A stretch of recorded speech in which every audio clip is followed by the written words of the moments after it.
When emotions intensify, honor those moments with deliberate pacing. Title: Speechless. Author: Jesse Lewis. Speechless, Jesse Lewis. Copyright 2019 by Jesse Lewis. All rights reserved. This is a work of fiction.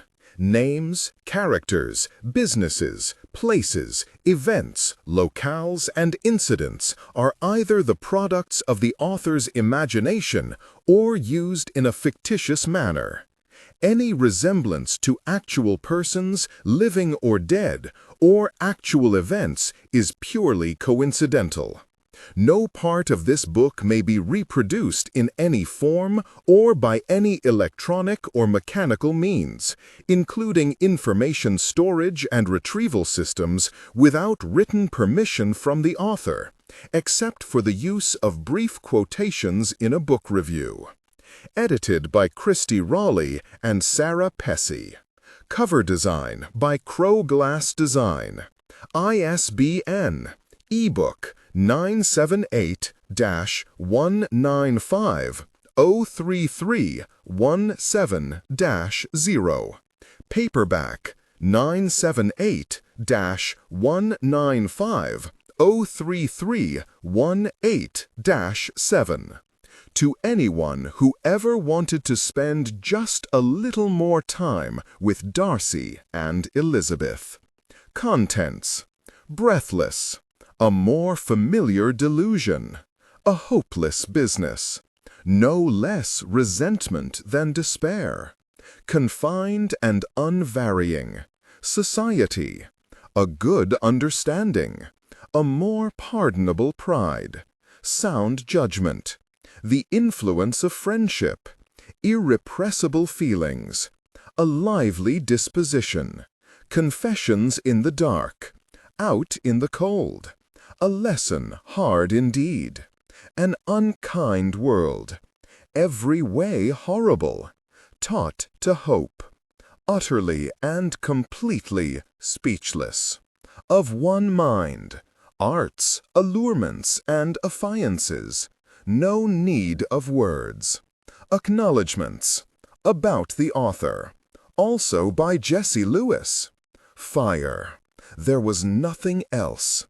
It seared his chest, blistered his throat, and scorched his mind. Fear blinded him. His ears were deaf to all but a throbbing roar.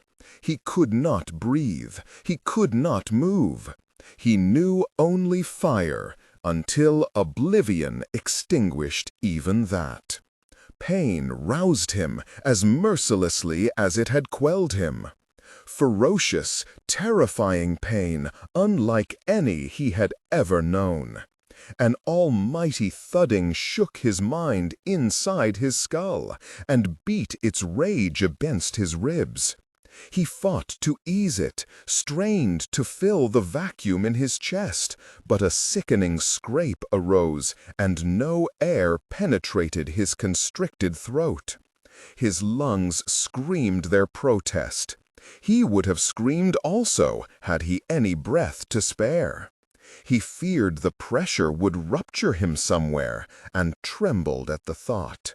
Waves of panic ebbed and flowed, the troughs of sweet numbness between them growing ever deeper, ever wider. The agony of hollow lungs became less than the torture of attempting to fill them. He ceased the attempt. The rushing in his ears intensified, thrumming louder, murmuring, calling to him. Its words were unclear, but the tone of it, urgent, unyielding, familiar, caught him and held him just shy of obscurity. The harder he struggled, the more insistent grew the voice, compelling him to fight until, abruptly, icy air touched his burning lungs.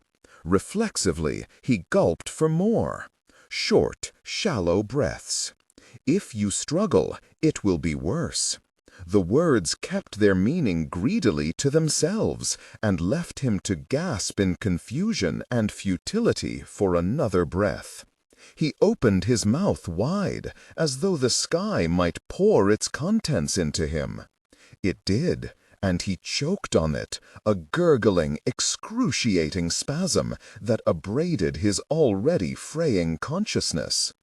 "You have been injured, sir. You must take shallower breaths." He hauled leaden arms to claw at his throat and loosen whatever devil gripped him there, but his fingers discovered only more pain. Something took hold of his hands and moved them away. A gentle weight alit upon his breastbone. Concentrate on the rise and fall of your chest. The weight lifted, a little up. A lighter pressure returned, forcing non-existent air from his lungs. A little down, a little up, a little down. Dwell not on the pain, Mr. Darcy. Think only of the rise and fall. Mr. Darcy, he thought, I am he, I am he.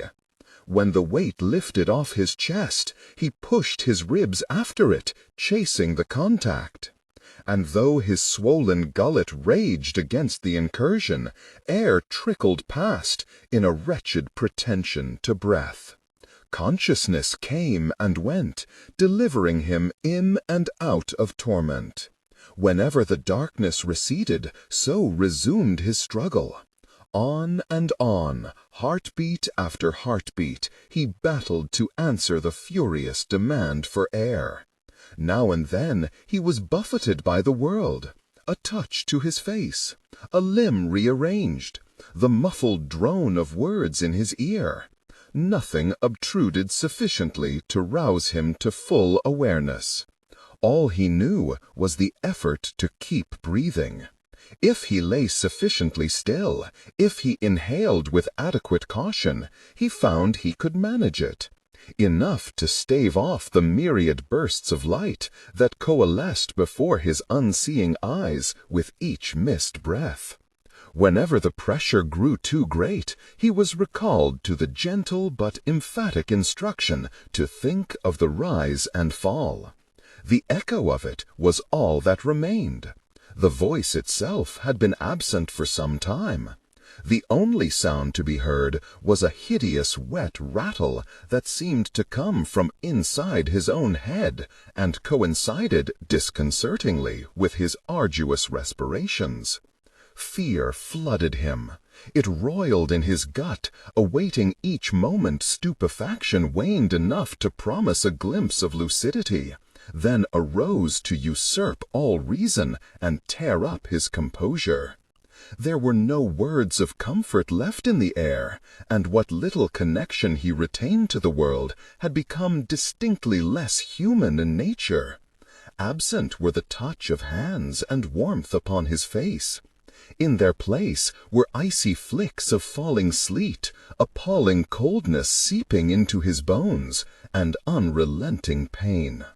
Dread tightened its noose about his neck, forcing a crescendo in his rasping breaths. He was grievously injured, dying, maypop, and he was alone. He cried out, though it made no sound. His mute scream only convulsed his tongue and churned his stomach. An ephemeral glimmer of light seized him from the brink of despair. A faint arc of luminescence that swept by and fleetingly revealed a towering fortress of black trees and 1,000 tumbling snowflakes. It passed over him again and once again before it ceased its beacon blink and became a constant glow. The trees reared up over him again. He heard shouting, briefly, before it receded beyond his ken and took the light with it. The trees shrank back into darkness. Something disturbed the snow by his shoulder. Cold flecks spattered his cheek. A muted voice, "I am here," then no more. Disturbing, shapeless dreams sloughed away to reveal the loud clattering as a nightmare very much of the waking world. Would that his teeth not so forcefully bang together, nor his limbs so violently shake, for every tremor inflamed his agony, yet he was perishingly cold. Every arduous breath dragged icy air into his raw windpipe, and could not have hurt more had he swallowed shards of glass. He drew ever smaller breaths, perfectly willing to forfeit consciousness in exchange for respite. His little boat rocked and rocked until he feared it would tip him into the lake. His cousin, returned to boyhood, skimmed a pebble from the bank. It skipped across the water, growing larger the nearer it came, and hit Darcy in the chest, no longer a pebble, but a boulder. It crushed him, squeezing the air from his lungs and forcing his eyes open. There was movement, though no boat or lake, nor anything so reassuring as his cousin's youthful visage. Something beneath him did. When emotions intensify, honor those moments with deliberate pacing. Something touched his face, gently rolled his head back into alignment, and held it there. Shallow breaths, sir. Concentrate on small, shallow breaths. Darcy had no wish to concentrate on the torture of respiration. He attended instead to the heat of the hands that held his head steady and the familiar feminine voice that assured him, against all obvious reason, that he would be well. She was not usually so compliant. Her conversation was more commonly punctuated by enigmatic smirks and the challenge of a raised eyebrow. He regarded her, standing by the pianoforte, eyes flashing, and wondered if he might draw a rise were he to suggest they dance a reel. He could not ask, for the walls of Netherfield's drawing-room wavered to such a degree as to impede his path to the instrument. The room creased and bunched itself out of existence. Elizabeth was tucked away within its folds, and Darcy was cast adrift. His cheeks were cold where the hands had been. There was clattering and banging, shouts, and a horse's whinny. There was dampness on his face, numbness in his feet, and agony everywhere else. He could make no sense of anything as he was jostled and tugged roughly about. The voice said something in a vexed tone, making it even more familiar.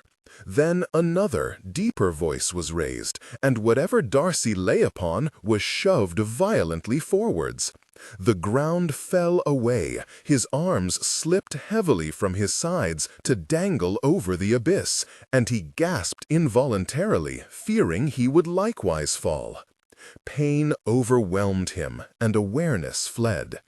In a vast, wall-less chamber, his old fencing instructor advanced towards him, arm and practice foil outstretched. Darcy had no foil of his own, nor the ability to move away. The instructor did not appear troubled by his student's disadvantage, and grinned amiably as he slid the blade deep into Darcy's throat and out the other side. Light flickered all around, glinted briefly off the blade protruding from his neck, then flared blindly and sent his dreams scattering. Warmth stung his frozen skin. He forced his eyes open and squinted at the blurry mire of shapes looming over him. They pulled at his collar and poked at whatever lay beneath it that hurt so abominably. Darcy attempted to push them away, but his arms refused to comply. He shook his head, "No!" then ground his teeth to stop from crying out as the movement tore his throat. Every breath became harder won. Every exhalation cost him a little more strength. Pain and air had become the same thing. The ground beneath him shifted again, and he was tossed about like flotsam on the ocean. He was at Ramsgate, in the sea. Wickham stood upon the quay, gripping Georgiana's wrist tightly and sneering down into the water. A chain about Darcy's ankle held him just below the surface. He could swim no higher. He could not reach his sister. He could not draw breath. He could do nothing but drown as the sound of the ocean filled his ears. Hush! Something brushed against his forehead. He flinched from it, then from the bolt of agony that arced the length of his gullet. "Hush! Calm yourself, sir. Try not to struggle. The worst is over. We shall not move you again." He opened his eyes and blinked against the light. Elizabeth Bennet leant over him. It was a delusion of a different nature, less muted, less indistinct than the others. He liked it better. "Mr. Darcy, can you hear me?" To nod in the affirmative was a reflex not easily subdued, and he grimaced fiercely at yet another excruciating stab, then fought a rising swell of nausea as the grotesque clamor of his fractured breathing increased. There was a touch to his hand. His fingers were pried open. Something to which he had not known he clung was tugged from his grasp and replaced with a warmer, gentler thing. Her hand. Why was she there? "You must try not to give in, sir. I know you are in a great deal of pain, but you are safe now, and we shall find somebody to tend to you as soon may be."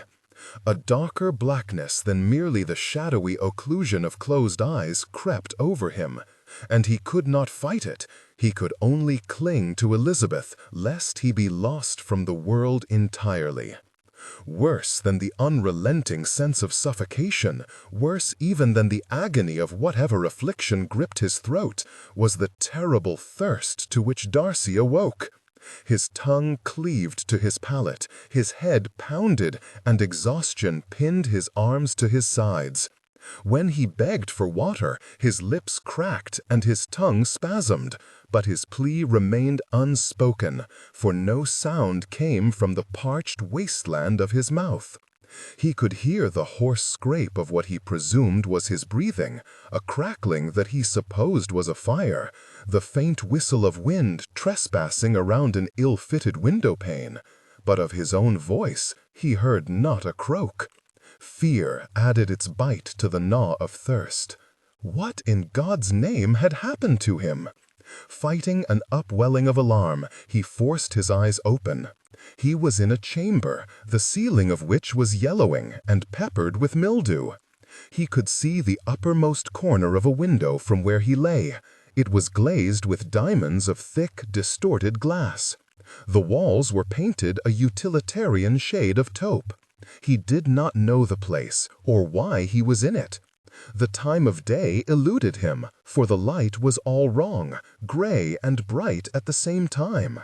He knew neither how he came to be there, nor how long ago he had arrived. All that was certain was that he hurt atrociously, though the reason for that was as shrouded in mystery as everything else, and the confusion of his mind terrified him almost as much as his physical suffering. Thirst overshadowed everything, compelling him to lift his head in search of water. Excruciating pain drove him instantly back down, his eyes and jaw clenched shut, and his mind awhirl, grasping futilely at wisps of memories that might, but did not, explain the feeling of being utterly spent, utterly broken. His neck was ablaze, and there was something horribly unfamiliar about the way his head and shoulders were aligned, an unnatural rigidity betwixt the two that when he reached up to touch it felt numb despite the monstrous pain. He dug his fingers into it, attempting to scratch away whatever was hurting him, but everything he did and everywhere he touched exacerbated the torture. Something took hold of his hands. He recoiled from the contact, ripping free of its grip and shoving it away, fearful of anything touching him. The movement tightened the constriction about his throat. He tugged frantically at the collar of his shirt to relieve it, but again his hands were seized and drawn aside, this time more firmly. Somebody spoke, the words nebulous, but the tone fretful. He was not alone. There was comfort in that, or at least there would be, if only whoever it was would do something to relieve his torment. He or she said something else. He knew not what. He could not concentrate on anything beyond the all-consuming need for liquid. He begged for water and shuddered when his throat gave forth nothing but an arid wheeze and a flood of pain. For the briefest moment, Darcy forgot his thirst entirely as the achingly familiar apparition slid her hand beneath his head and lifted it slightly to meet the cup she held to his mouth. "Sip it slowly, Mr. Darcy. Your throat is wounded. You would not like to choke." Then water trickled between his lips, and all else became immaterial. He meant to sip, but need bade him gulp. His throat contracted, he bucked in agony, sputtered out most of the water, and sucked the rest into his lungs. "Calm yourself, sir. Breathe. 'Tis well. 'Tis well." The composure of the voice was vastly at odds with the desperate situation. It steadied him until he ceased coughing, as did the hand that remained at the base of his neck. Somebody, the same woman presumably, dabbed the water from his face. When emotions intensify, honor those moments with deliberate pacing. He strained to focus his gaze on her countenance. His eyes found hers, and his breath hitched, though nobody would have noticed amongst the already erratic clamor. "Now, sip," said Elizabeth Bennet, "to all appearances the real one, not an apparition or a delusion or a dream." What in blazes?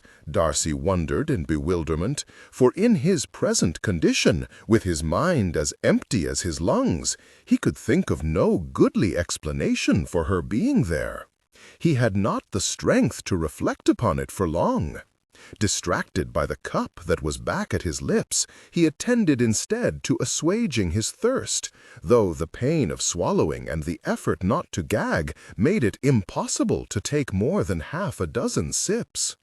By the time Elizabeth laid his head gently back on the pillow and removed her hand, exhaustion had crept into Darcy's mind and settled heavily upon his limbs.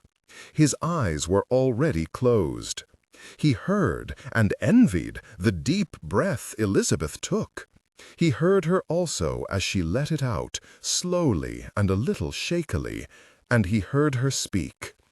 Good. The only thing that could possibly make this situation worse would be if you were actually to die. Sleep was upon him before her meaning could even begin to matter. "Come, Darcy, I must have you breathe. I hate to see you thrashing about in this stupid manner." Darcy opened his eyes. Bingley? The man standing over him in full evening dress did not look like his friend, but he sounded like him, and his cocked hat was placed the wrong way on his head, which seemed apropos. "What has happened to me?"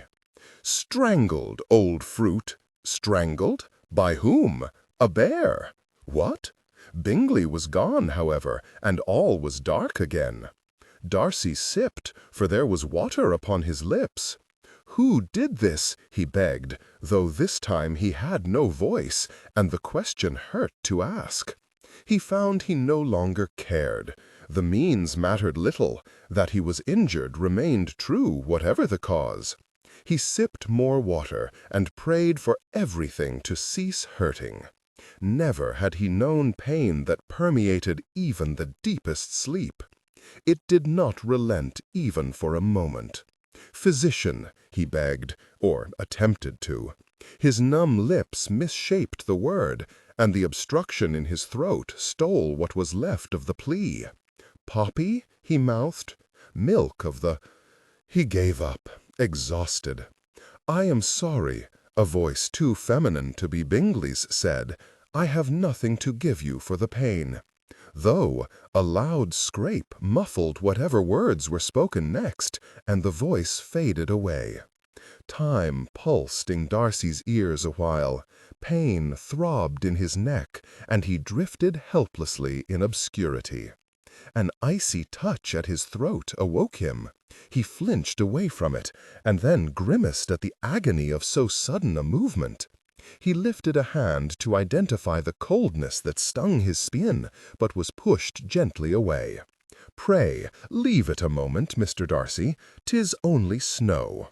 He frowned, baffled, yet snow was a less threatening delusion than a murderous bear, and he had not the wits about him to query it. In any case, its icy burn had begun to effect a small but sublime reprieve from his torturous breathing, and he felt certain he knew that voice intimately enough to trust it. "What has happened to me?" He received no response. Somebody dabbed at the rivulets of melted snow that ran behind his ears and into his hair, but whomever did so gave him no answer. Perhaps it was another hallucination. He asked again. The fussing ceased. "Forgive me, I cannot understand you. Could you move your lips more slowly?" He thought he had spoken aloud, though he also imagined he had been talking to his sister, and, it would now seem, this was not she. Was he losing his mind? "What happened?" he mouthed slowly, and pointed at his throat. "You were kicked by a horse." It was more probable that he had been strangled by a bear. A man kicked in the neck by a horse would like as not be too dead to inquire about it, mutely or otherwise. Perhaps he was dead. He asked if it were so. "I am sorry," came the answer after a pause.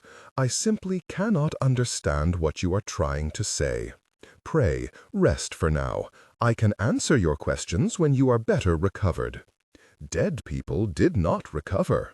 With the snow at his neck now merely warm dampness, and the constant scraping sound of his breathing showing no sign of abating, that seemed as much comfort as he was likely to find at the present moment.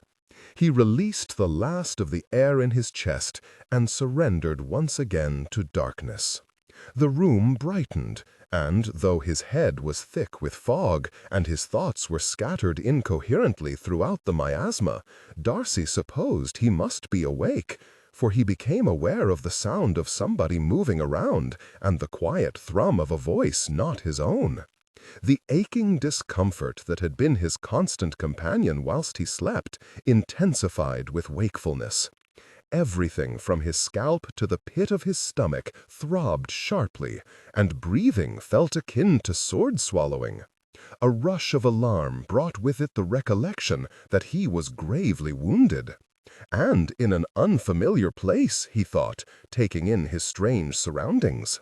The voice floated nearer, and a blurry figure leant over him, touched his forehead, then drifted off and was shut away behind what sounded like a closing door. With Elizabeth Bennet, for crying out loud! Vague memories and half-dreams of his malaise returned to him in flashes, and though little of it was intelligible, the feeling of her having been there throughout, once acknowledged, could not be shaken. Was she tending to him? Aghast, but clumsy with fatigue, he assessed his state of dress with heavy hands. The totality of his attire consisted of a shirt and what felt to be his riding breeches. He closed his eyes, unsure whether to be horrified or relieved. Both, he supposed, for though the impropriety was mortifying, it could have been infinitely worse. In any case, the humiliation of Elizabeth's being there did not sting as much as the perverseness of it. For the better part of 3 months, Darcy had fought an insuperable fascination with the dark-eyed Spitfire. Now he was not only back in her presence, but apparently quite literally at her mercy. He doubted even his fanciful younger sister could invent a story to match such far-fetched happenstance. Georgiana! At the remembrance of her, thither swept all his thoughts. A picture formed in his mind of her as a young child, reaching her hands up, pleading to be swung into his arms. Something swooped and plummeted in his gut at the prospect of her never again welcoming him home. How badly injured was he? His sister had lost too many relatives at too tender an age to suffer another grievance.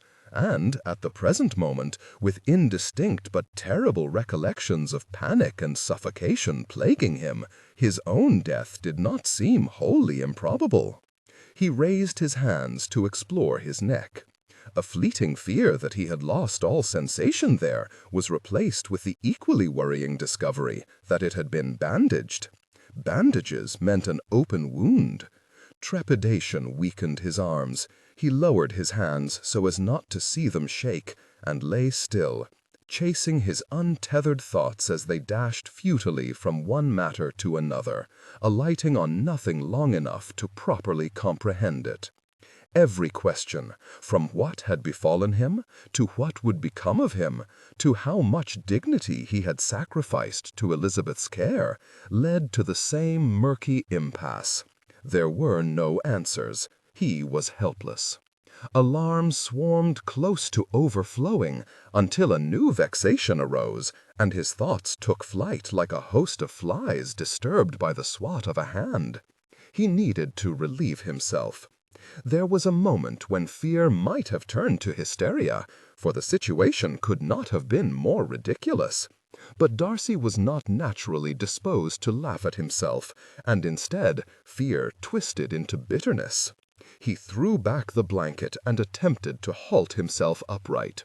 Sudden and horrific pain tore down his neck and pinned him to the bed. He pounded a fist on the mattress and gritted his teeth so hard his face hurt. When emotions intensify, honor those moments with deliberate pacing. Nobody came to his assistance, something by which he could not help but be further vexed. God knew he had no wish to be in this situation with Elizabeth Bennet of all people, but now that such had been forced upon him, he found that her not coming to his aid was even more objectionable. As soon as he felt able, he called to her, and was dismayed when all that escaped his mouth was a watery scratching sound. He tried again, but this time gagged on the utterance, and almost lapsed insensate at the pain the attempt induced.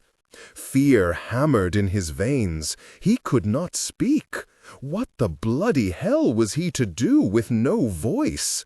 Long moments filled with desolate predictions for his future passed, and no relief from agony arrived. Neither did Elizabeth. His perturbation increased tenfold at the possibility of having dreamt her up after all, for what did that say about the state of his mind? What it said about the state of his heart was something he was so averse to considering that he avoided it altogether by rolling onto his side, planting a hand on the bed, and shoving himself roughly to sitting. The room simultaneously shrank and tilted as his vision blackened at the edges and his head swam vertiginously. He grabbed for the nightstand, knocked something off it that clanged loudly to the floor, and grimaced savagely to forestall the bellow he suspected would only choke him. At length his vision cleared, revealing an average-sized room with too few windows to properly light the space, too much furniture to let in what little light there was, and no Elizabeth. He was not alone, though. Over the scrape and crackle of his breathing, he could hear the faint din of conversation creeping up through the floorboards. He stared at them, beneath his feet, attempting to think how best to gain somebody's attention through the thick oak, but his addled thoughts refused to attend to the problem.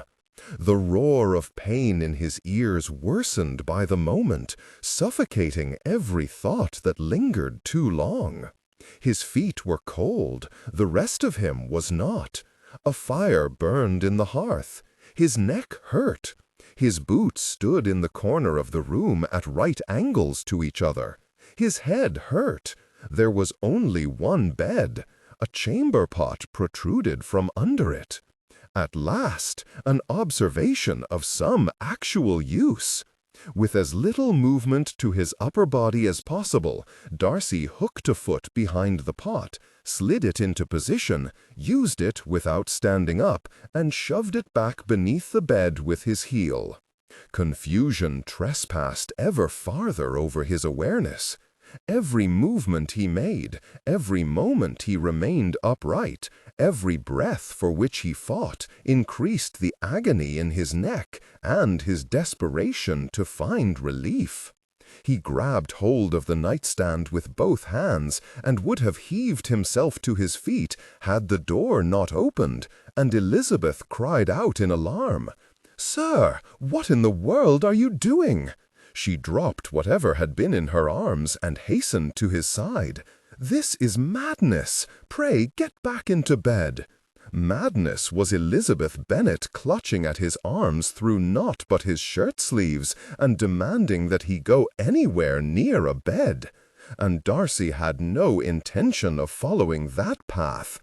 This delusion could go to hell and take all such lunacy with it. He hauled himself up. "Upon my word, you cannot be serious." She finished with a grunt as she took the entirety of his toppling weight and redirected it with a shove towards the bed, onto which Darcy collapsed just as blackness rose up to claim him. He did not feel much rested when pain next roused him. Unsure how long he had slept, he awoke to an increasingly familiar succession of astonishment, delight, and horror upon realizing that he was trapped in singularly close quarters with Elizabeth Bennet. He heard her before he saw her, speaking to herself as she walked about the room. Nay, not herself, him. "I have torn up enough cloth to make do. 'Tis clean at least." She came into sight and busied herself unloading the items in her arms onto a nearby table. "Mr. Timmins was good enough to give me some brandy, though I expect he will add it to our account." She picked up the ewer and poured steaming water into a bowl. "I told him it was to cleanse the wound, but if you could manage to swallow some, it might dim the pain. Though I dare say your pain would be infinitely less had you not determined to throw yourself about the room like that." Darcy's neck spasmed as the memory of standing and falling resurfaced with a jolt. That he had forgotten in so short a space of time, despite his discomfort having been significantly worse upon waking, made him excessively uneasy. Never had he been so addled, so incapable of recalling what was happening to him from one moment to the next. His heart increased its pace until he could ignore it no longer, and though he would more commonly be able to reason away such feelings of anxiety, his mind would not comply. Every bit of logic at which he grasped wafted away like smoke sucked from the air by an opening door. He reached instead for something more tangible, tapping Elizabeth's arm to gain her attention, but he recoiled when she shrieked and spilled water all over the nightstand. "I thought you were asleep, sir. You made no sound." He grimaced and mouthed, "I cannot speak." The admission hastened his heartbeat further still. Elizabeth set the ewer down and leant to peer more closely at him. "You cannot speak."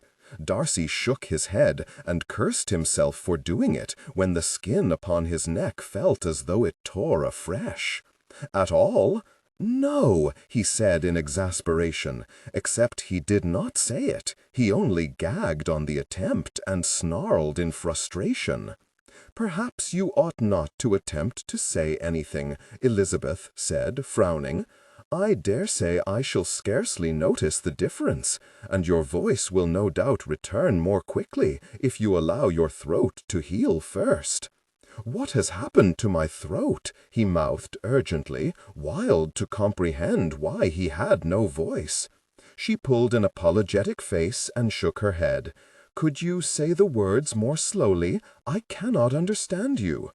He held out both hands in as close an approximation to a shrug as he could manage without moving his shoulders, and mouthed, "What happened?"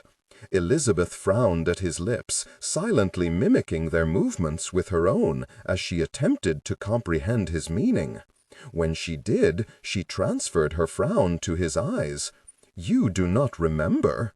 Darcy forgot not to shake his head and winced at another wave of pain. Forgive me. No more yes or no questions. Mr. Darcy, you have been kicked by a horse. God help him, he was still delusional. What? He mouthed, fierce despite his muteness, for his incomprehension terrified him. How can that be? You were attempting to cut it free. He continued to look at her, still none the wiser. She took a deep breath, then exhaled and shook her head decisively. It is not a brief explanation. Allow me to attend to your wound before this water cools, else I shall have to heat more. After that, I shall explain everything. Darcy would have groaned had he been able, for everything Elizabeth said confused him. Why was she heating her own water? Where were they that there were no servants to even boil a kettle? Why in God's name were either of them there? Attend to my wound, he repeated stupidly. I need to change the bandages, or it will fester. No! Darcy was not sure to what he was objecting, anything touching the monstrous rawness at his neck, it being Elizabeth who would do so, or simply having been injured in the first place. His breathing had grown too fast, it was hurting his throat and making an unearthly sound. No, Elizabeth, not unkindly, but with a hint of impatience. Mr. Darcy, I am aware that you are very unwell, but please try to understand me. Your wound is unstitched. It was in need of redressing even before your ill-advised attempt to get out of bed. Now I should say it is essential. The thrum of alarm pulsed mercilessly in Darcy's ears. When emotions intensify, honor those moments with deliberate pacing. A wound severe enough to require stitching, but which had not been, what manner of hell was this? Should you like some brandy before I begin? He blinked her countenance back into focus. He had meant to say something of it being too much to ask that she perform the task, but befogged with pain, his mind had wandered again, and she had taken his silence for consent.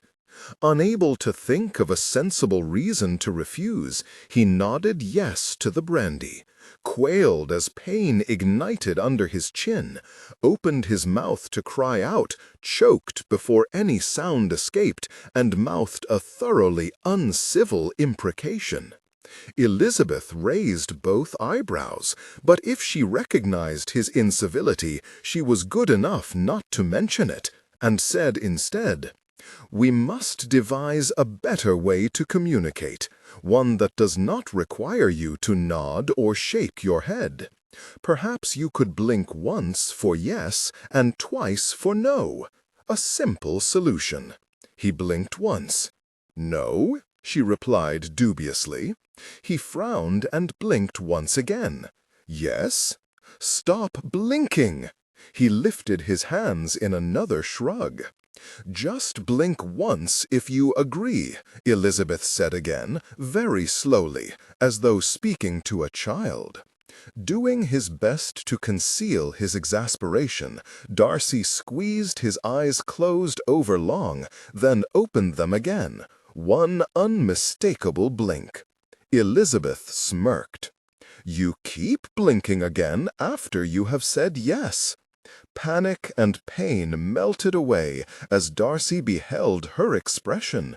It felt an awfully long time that he'd been longing to see her eyes gleam with mirth in that manner. He reeled at the intensity with which he felt the effect, having thought to have reasoned himself out of any susceptibility to her charms weeks ago. There is no need to look so cross. You cannot help blinking. It is evidently not a sound suggestion. Why not extend your forefinger to say no? Darcy did as she suggested. "Aye, that works well enough. I cannot mistake you when you look so much as though you are scolding me. And for yes, you could He dipped his extended finger to touch the back of his other hand. That will do well enough. She twisted away to collect something from the table. Now, to avoid the necessity for any more answers of any sort, I intend to spoon this brandy into you until you stop glowering at me. She held the bottle up to the window and squinted at it. I do hope we have enough. He smiled at her teasing, but stopped again directly, for he had no intention of worsening his plight or undoing weeks of struggles by being drawn back in at the very first hint of Elizabeth's playfulness. Darcy spluttered and choked down as much brandy as he could, then pushed away the next spoonful Elizabeth brought to his lips. His pain had not much abated, and certainly not enough to compensate for the sting of attempting to swallow the acrid swill. God, but he was tired. "Are you ready?" Elizabeth inquired, then immediately added, "Do not nod. I ought not to have asked. You will just have to accustom yourself to being told what to do." He heard her dip something in the water and wring it out. "It will make a nice change from you directing everybody else's affairs." He frowned over her meaning until something hot touched his throat and crawled in every direction over his skin. He gasped, a painful and noisy affair, and attempted to pull away from it, but succeeded only in hurting himself more. "I know it pains you," Elizabeth said, "but I must soak these bandages, or I fear I will reopen whatever has begun to heal when I take them off." He looked in dismay at the bloodied cloth in her hand. She looked from him to it and back. "I shall not lie to you, sir. There was a good deal of blood." He wondered vaguely whether having bled a lot would account for the tingling warmth that was presently blooming in his fingers and toes. Elizabeth reapplied the damp cloth, and the crawling heat returned, as water soaked into the bandages. Her brow contracted as she applied herself to the task, and her gaze flicked frequently to his, as though to gauge his condition. Being even less certain of that than she, Darcy was able to offer nothing by way of encouragement, and could only watch her silently as she worked. Her hair was different, pinned simply and escaping from its confines in a dozen places. One wisp, hanging by her temple, bounced hypnotically each time she leant over him. Her touch was soporific in its gentleness. Every point at which his distress grew too great, she paused and waited for him to recover himself, her gaze steady and her smile encouraging. He had lied to himself. She was far prettier than his memory had allowed her to be. When she wiped her brow with the back of her hand and inadvertently smeared his blood across her face, he groaned inwardly. This was too gruesome a task for so respectable and genteel a woman. "Why, you—" He had meant to mutter it only to himself, forgetting Elizabeth was poised to read his lips, and he started when she said heatedly, "There is nobody else. I suppose you would rather avoid the indignity, but the alternative is that I leave you to moulder, perchance to die, and I refuse to believe there is not somebody, somewhere in the world, who would care if you did." She had mistaken him, of course, but he was diverted by her feisty retort, so reminiscent of their every exchange at Netherfield. He extended his forefinger to contradict her, and gave the silent explanation. "That was not my meaning." He could easily perceive she had not managed to catch his words, and he tried again. "I am sorry for you." On a whim, he reached up and wiped the blood from her forehead with his shirt cuff. He pointed at her, and mouthed, "Lovely." Then he pointed at his injury, and mouthed, "Not lovely." She pulled a skeptical face, and pointed at him, "Drunk." He could not help but laugh, and hence gag. He sucked in a slow, rasping breath, and held it until the risk of coughing, sniggering, or indeed suffocating passed. When it had, he gestured for her to continue, and squeezed his eyes closed in readiness.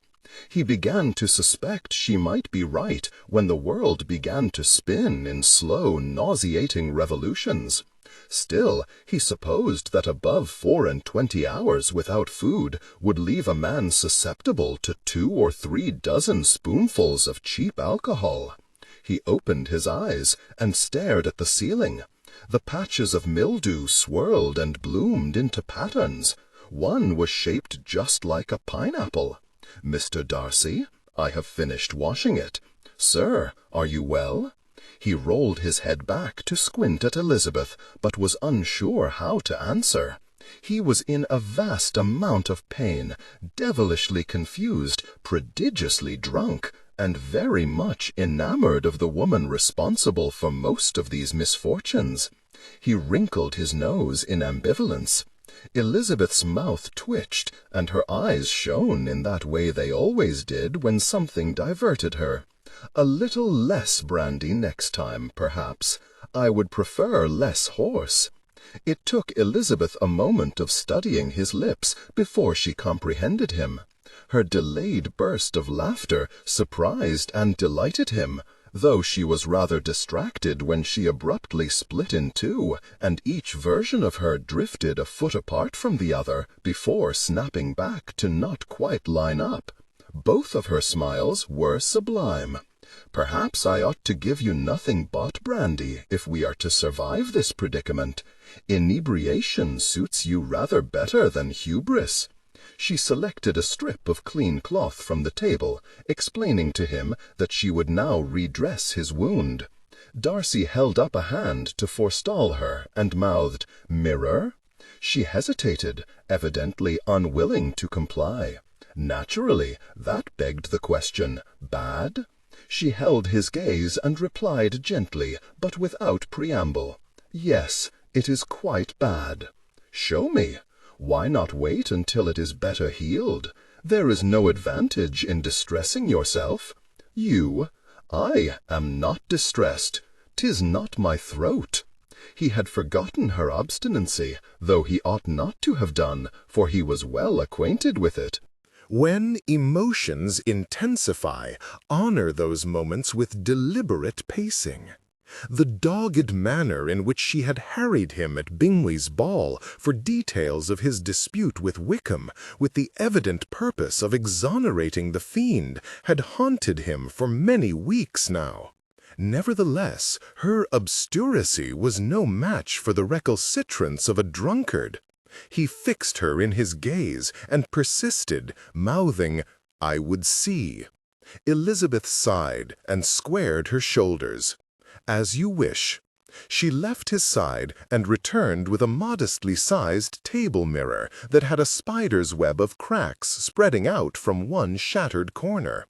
She hefted it onto her forearm for support and obligingly held it above him with both hands. Never had Darcy beheld such a sobering sight. His heart pounded, and his head cleared a fog, and pretty much all else, as he stared in horror at his reflection. A day's worth at least of beard covered his jaw, but the rest of his face was pallid and drawn. His throat was bruised indigo and swollen to well beneath the collar of his shirt. A peculiarly straight laceration ran from under the right of his chin to the hollow above his collarbone. With his every rasping breath, the whole ruinous mess shifted and wept. He understood now why he could scarcely breathe, and no longer wondered at the torment of every trifling movement of his head. He was fortunate to be alive. How long he would remain so with such an injury was not something on which he should like to wager. It ought to be stitched, but there is no one to do it. The best I can do is hold it closed with bandages. The impatience had gone from Elizabeth's voice. Her tone was all compassion, though it scarcely penetrated Darcy's dismay. "Be reassured, at least, that your collar prevented any dirt from getting into the wound. As long as we keep it clean and you do not try to overexert yourself again, I see no reason why it should not heal well enough." She said nothing about the recovery of his voice, though Darcy supposed it wisest to concern himself with surviving over and above being able to talk about it. Nevertheless, he could not help but stare at the wreckage of his neck and attempt to guess where exactly his vocal cords might be located, and thereby how badly damaged they might be. The longer he stared, the greater grew his revulsion. It was a relief when Elizabeth lowered the mirror to the floor. He mouthed his thanks.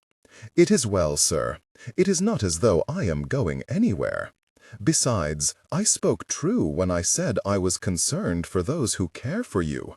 I could not bear the thought of Miss Darcy losing her brother on account of his trying to help me." Darcy frowned in puzzlement. The fog was returning. "Help you? Why, yes." She leant over him with a clean linen with which to bind his neck. He tried in earnest to listen to what she said, but her voice was so dulcet and his mind so hazy that her words all ran into one another. His eyelids grew too heavy to keep open, and not even the pain of having his wound pulled closed with bandages could prevent him slipping into the encroaching torpor. When next he awoke, Darcy recalled much more, much sooner. Regrettably, all the unpleasant recollections, the pain, the exhaustion, the fear, the pounding legacy of too much cheap brandy, loomed large, and the only one of his remembrances he wished were there was not. He called to her, but was still unable to make a sound, and the attempt pained him severely. He clawed at the bedsheets as though he could draw her nearer by gathering the room towards him. Elizabeth did not come. Though it was tempting to give in to alarm, Darcy retained grasp enough on his reason to recognize it would achieve naught. Besides, had she not remarked that she was going nowhere? He indulged in the heartening assurance that she must be nearby, and allowed himself a deep, albeit careful, sigh of relief. He followed it immediately with a sneer of disdain. But a few days ago he had been assured of a complete triumph over his errant feelings for Elizabeth Bennet. All but banished from his thoughts, she had been relegated to a troublesome memory. Would he now succumb to panic at the mere prospect of her absence? The very idea was absurd. Anybody's assistance at the present time would be equally valuable, and it mattered not whether it were Elizabeth, a total stranger, or the Queen of blasted Sheba. He resolutely ignored the little jolt in his chest when the door opened, and neither the Queen of Sheba nor a total stranger entered the room. "You are awake," Elizabeth remarked. She looked tired, an observation that stirred all manner of concern in Darcy's mind, though he knew not what he could do about it. "I have brought you some broth," she told him, setting a steaming tankard and spoon on the table. "You will not begin to improve until you regain some strength."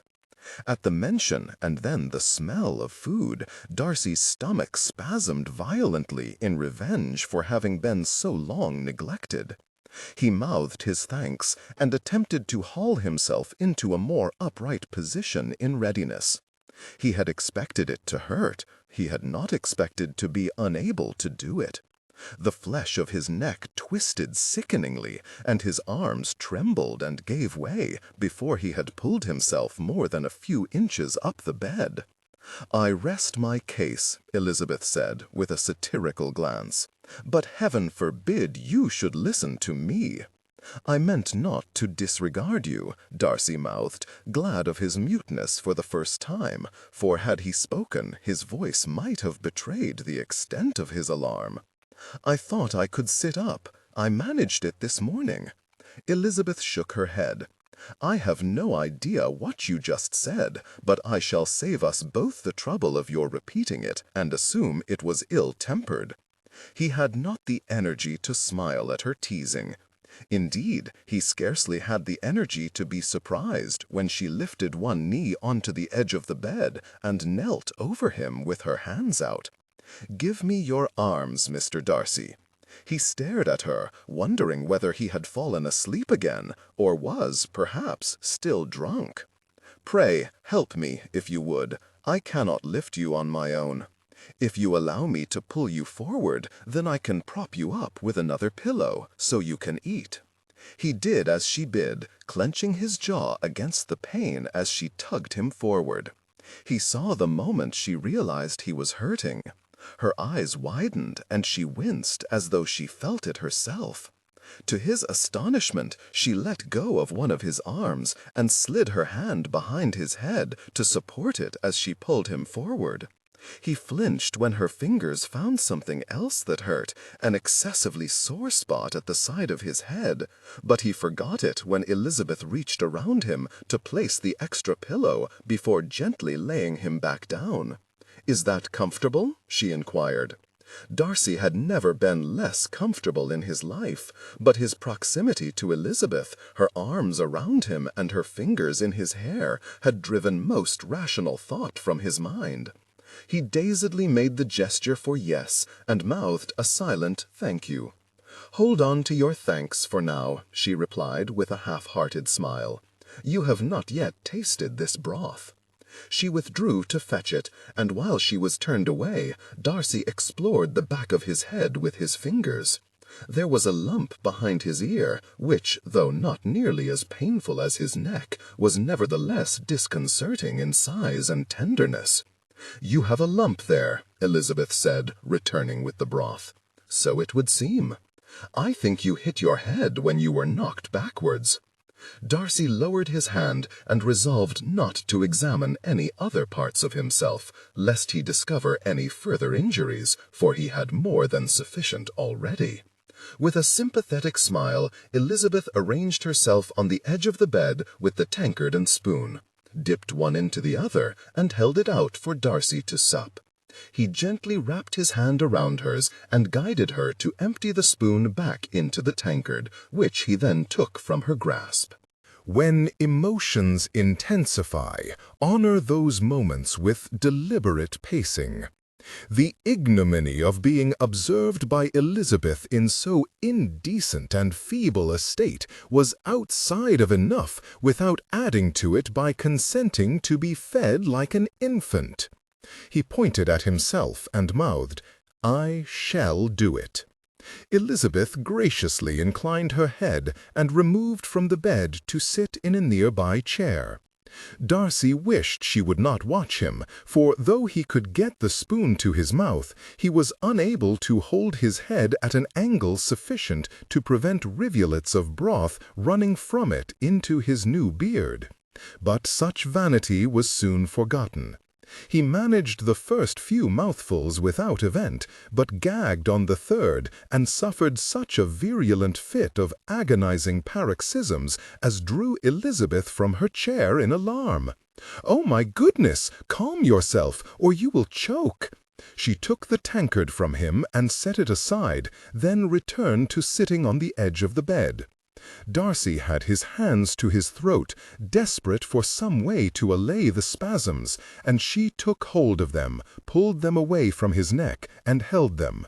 "Try to relax, sir. You are very rigid. I can see it is making it worse." It was, but he knew not what he could do about it. Each time he attempted to stifle a convulsion, another rose up to strangle him, until he coughed suddenly and violently, and blood spattered both their hands. The rasp of him frantically filling his lungs was loud, but still did not completely mask Elizabeth's horrified gasp. He shared her dismay and stared aghast at the peppering of bright red across the bed, wondering very seriously whether he would die in this room. "Oh!" The interjection was almost inaudible, but the tremble in Elizabeth's voice as she uttered it was unmistakable. Darcy looked up. He had never seen her frightened. She looked less assured, more innocent than ever she had before. It roused him from his own misery and directed his concern in the proper direction. After a few steadying, if cacophonous, breaths, he used the corner of the blanket to wipe the blood from her hands. "Forgive me." She shook her head lightly.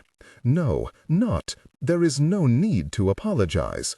Can you breathe now? Are you well?" "I am." Though he was certain she had understood his few words, she did not appear much reassured, and he felt obliged to substantiate them with actions. Thus, though it was the very last thing he wished to do, Darcy reached for the tankard and brought another spoonful of broth to his lips. Swallowing hurt like the devil, and it took all his strength of will not to gag on this or the next several mouthfuls. When he could stomach no more, he returned the broth to the nightstand and sought Elizabeth's gaze. Better bowing in than coming out. Why he had thought such a crude remark would reassure her he knew not, and he cringed inwardly until Elizabeth deduced what he had mouthed, gave him a look of astonished incredulity, and burst out laughing. Then he could have forgiven himself 100 obscenities for the simple pleasure of seeing the fear driven from her eyes. "I am glad you approve," she said, "for that is the best for which you can hope at the present time. There is little else available. Not that you would be able to swallow at any rate." And so on to serious matters. "Will you tell me where we are?" Darcy inquired mutely. "And what has happened?" She watched his lips, but shook her head apologetically. "I do not pen." Darcy mimed the act of writing as he asked. "Oh, a pen, of course. One moment." Elizabeth stood up from the bed with haste, and Darcy flinched at the pain of being jostled against the pillows. She left the room via a door he had not previously noticed, an adjoining bedchamber, he presumed, when she returned from it with a pen, a pot of ink, and a handful of papers. "Mrs. Ormerod was good enough to lend me these. Here." She handed him the whole stack of paper. "If you take it all, it ought to be a sturdy enough surface." Darcy had no idea who Mrs. Ormerod might be, but he let it pass. He had only one pen and limited strength, and would have to settle for a single question at a time. He dipped the pen in the ink Elizabeth held out for him, and wrote as best he could in his present attitude. "Where are we?" He held it up for her to read. She frowned. "You do not recall any of what I told you this morning?" More urgently, she added, "Use your hands to answer." Darcy smiled gratefully for the timely reminder, and extended his forefinger rather than shake his head. Elizabeth pulled a wry face. "I did wonder if you had heard me." He scribbled another quick note. "Forgive me, I have been excessively fatigued." He held it up again. "'Tis well, sir," she assured him after reading it. "You have been very seriously injured. It is not surprising you have been muddled.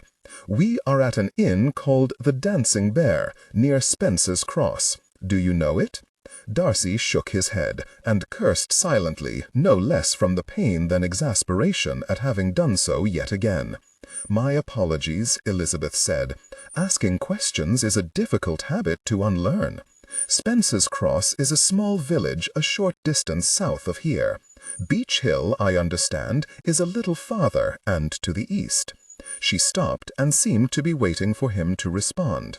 He indicated that he required more ink, then wrote, "Why are we here?" This time, before he could hold it up for her to read, she shuffled her chair closer to the bed and leant forward to read it where it was in his lap. Darcy smirked at her impatience at first, then sobered as her closeness threatened to affect him in ways he prodigiously wished it would not. "I cannot say what you were doing in this part of the world," she said, straightening to look at him again. She put the ink-pot on the nightstand and clasped her hands together on the edge of the bed. "I was traveling to London to see my sister Jane. She has been staying there with my aunt and uncle since Christmas." Two things happened while Elizabeth said this. Her expression grew disconcertingly steely, and Darcy's stomach clenched with something disagreeably like guilt. Could Elizabeth be aware he had concealed her sister's presence in town from Bingley? Surely not. And what ought it to matter if she were? He kept his expression neutral and waited for her to continue. Regrettably, we were caught short by the weather and forced to divert onto a road with more cover overhead. Darcy balked as that part of his own memory resurfaced with mortifying clarity. He had been at St. Albans visiting friends. Returning to London ought to have taken a matter of hours, a direct carriage ride down the Great North Road. And so it might have been, were it not for the moment of madness that came upon him as he readied himself on the morning of his departure.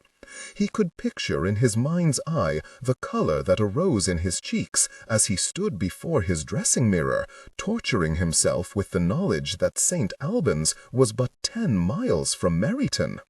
10 miles from the town to where often walked the woman he had not seen since he danced with her at Bingley's ball last November. 10 miles from the woman who had plagued almost every one of his waking thoughts, and as sure as the devil, every single dream since. 10 miles from the woman whose equal he had yet to find anywhere in the whole of his acquaintance. He had fought long and hard to relinquish his attachment, and would not seek her out by design. But the temptation of a serendipitous encounter had proved too much to resist. He had sent his man home in the carriage, and set out on horseback along the alternative route back to London, via Meryton. No such encounter had occurred, at least not that he recalled. The snow had started to fall whilst his horse rested at one of Meryton's coaching inns, and begun to settle by the time he set out again towards Ermine Street. A snow-bound road and a diversion down an easier path both rang faint bells amongst his otherwise hazy memories of the rest of that day. When emotions intensify, honor those moments with deliberate pacing. He looked away to the darkest corner of the room, attempting to conceal the disdain curling his lip, for it was not meant for Elizabeth. He was never impetuous. Bingley was the impulsive one, forever landing himself in awkward scrapes as a consequence of caprice. Darcy had made it the study of his life to always act with purpose and forethought, and so he had achieved, until Elizabeth waltzed into his world and made a reckless fool of him. And look where his newfound imprudence had led. At worst, he was a dead man.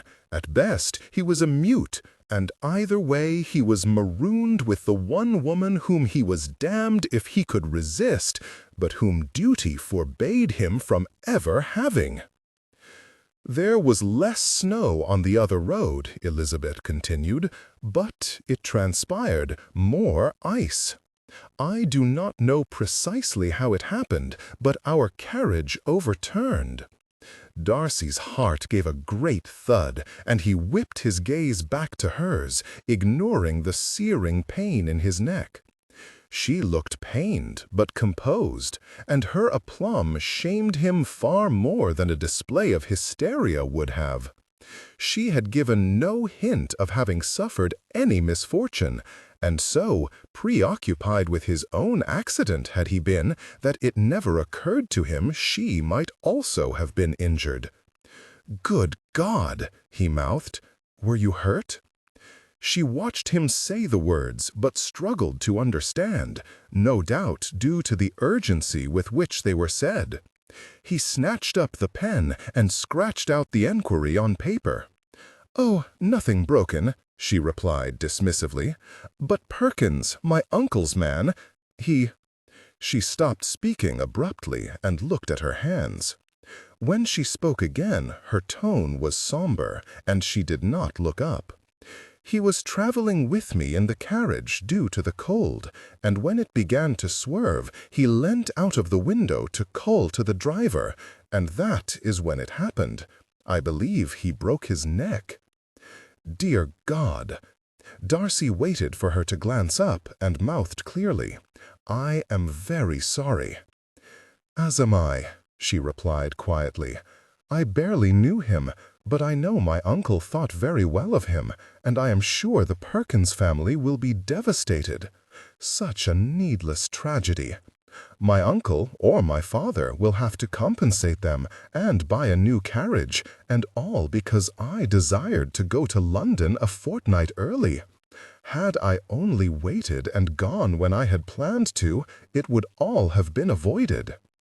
Darcy's first instinct was to pull her into his arms and whisper his assurances until she denounced all notion of blame. His second was to push such foolish wishes from his mind and indicate mutely for more ink. He waited for Elizabeth to hold it out to him, dipped his pen, and wrote, "I am grieved that you had to witness such a thing." She read it and gave him a wry smile. "It was horrible, I shall not deny it, though I am not the sort to faint away in the face of real life, sir. Which is fortunate, given what happened next." She looked pointedly at him and took a deep breath before elaborating. "Rogers, the driver, freed one of the horses.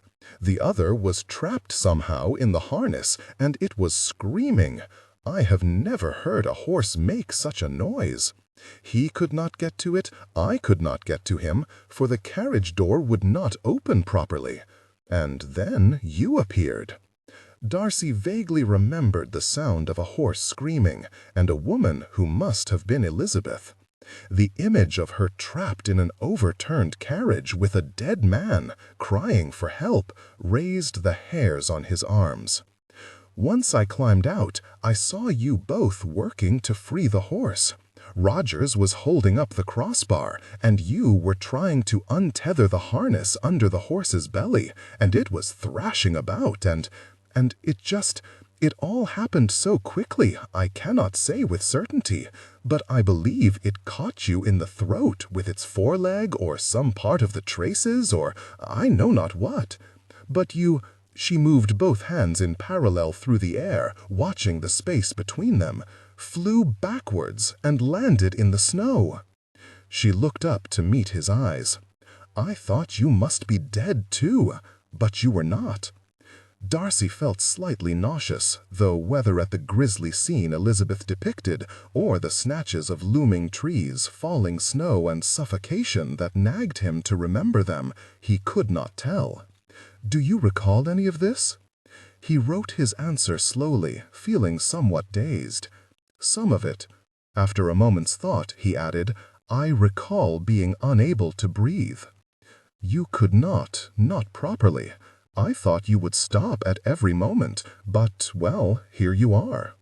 Rogers would not leave me alone on the road, so I did what I could to keep you warm and left with him to find help. We took your horse. I hope you do not mind. At least he is safe in the stables here now." Darcy smiled his acquiescence. Fine beast though it was, his horse was the least of his concerns. This was the nearest inhabited place. One of the guests, Mr. Stratton, lent us his carriage and sent his man with us to help carry you. The innkeeper sent his nephew as well. Darcy reached for the ink. Elizabeth waited in silence for him to write. "You returned with them?" She drew back, her expression turned cold. "Yes, I did. I suppose it would have been more ladylike to remain here and let the men fetch you, and it certainly would have been less troublesome, but in all honesty, it did not occur to me. We may not be the best of friends, Mr. Darcy, but we are well enough acquainted that I could not countenance leaving you to the mercy of strangers, not in this state." Darcy not only extended his finger to object, but held it up between them to ensure she saw it.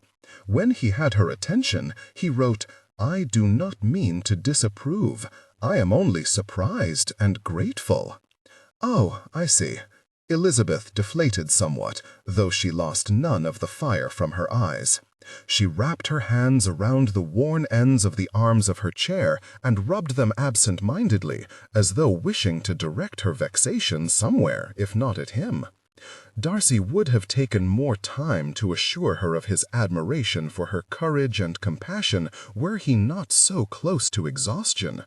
The pain in his neck had grown nigh unbearable, his breathing had taken on a quality not dissimilar to the din of a sawmill, and his ears rang from the heaviness of the congestion in his head. He opted to glean more answers over offering compliments before sleep reclaimed him. Then, "There is not much more to tell," Elizabeth replied with a small shrug. "We brought you back here, and here we are still." Darcy used the last of the ink on the pen to inquire, "Why?" Elizabeth leant forward to read it, and gave a small scornful scoff before she sat back and said with no little disdain, "We are snowed in." He raised a dubious eyebrow. "There is no need to look at me in that manner, sir. I am well aware of the absurdity of the situation. There could not be two people with so little desire to be in the same place, yet here we are, detained together in the most intimate circumstances by a snowdrift. You really could not make it up." Darcy kept watching her. She was right. He could think of little worse than being trapped in a confined space with the woman who tested his restraint more than any he had ever met. The possibility that she should feel similarly about him sparked the same flickering tightness in his chest that had assailed him constantly during his stay in Hertfordshire last autumn. Resolving to disregard it, he held the pen out for more ink, his arm almost too heavy to lift clear of the bed. "Who else is here?" Elizabeth looked displeased with the question. "I assure you, were any of the other guests willing or able to assist, I should hardly refuse. But there is nobody." Darcy closed his eyes briefly. Lovely she may be, but he wished Elizabeth were not quite so determined to always misunderstand him. Why she should always assume he meant to upbraid her, God only knew. Perhaps because her mother did naught else, she had grown used to defending herself. With leaden fingers he scrawled an almost illegible explanation. "Would know you are safe." When emotions intensify, honor those moments with deliberate pacing. She appeared somewhat puzzled by this. "I beg your pardon, sir. I thought, never mind. 'Tis a small inn, run by the owner, Mr. Timmins, and his nephew, Master John. He informs me his sister usually lives here also, but she has not been able to return from a visit to her mother since the snow began. The other guests are Mr. and Mrs. Ormerod, Lieutenant Carver." The pen fell from Darcy's hand. He reached after it instinctively, jarred his neck, and flung himself back onto the pillows, only to receive another burst of pain from the lump on his head. He held himself rigid, exasperated by debility and wheezing in agony.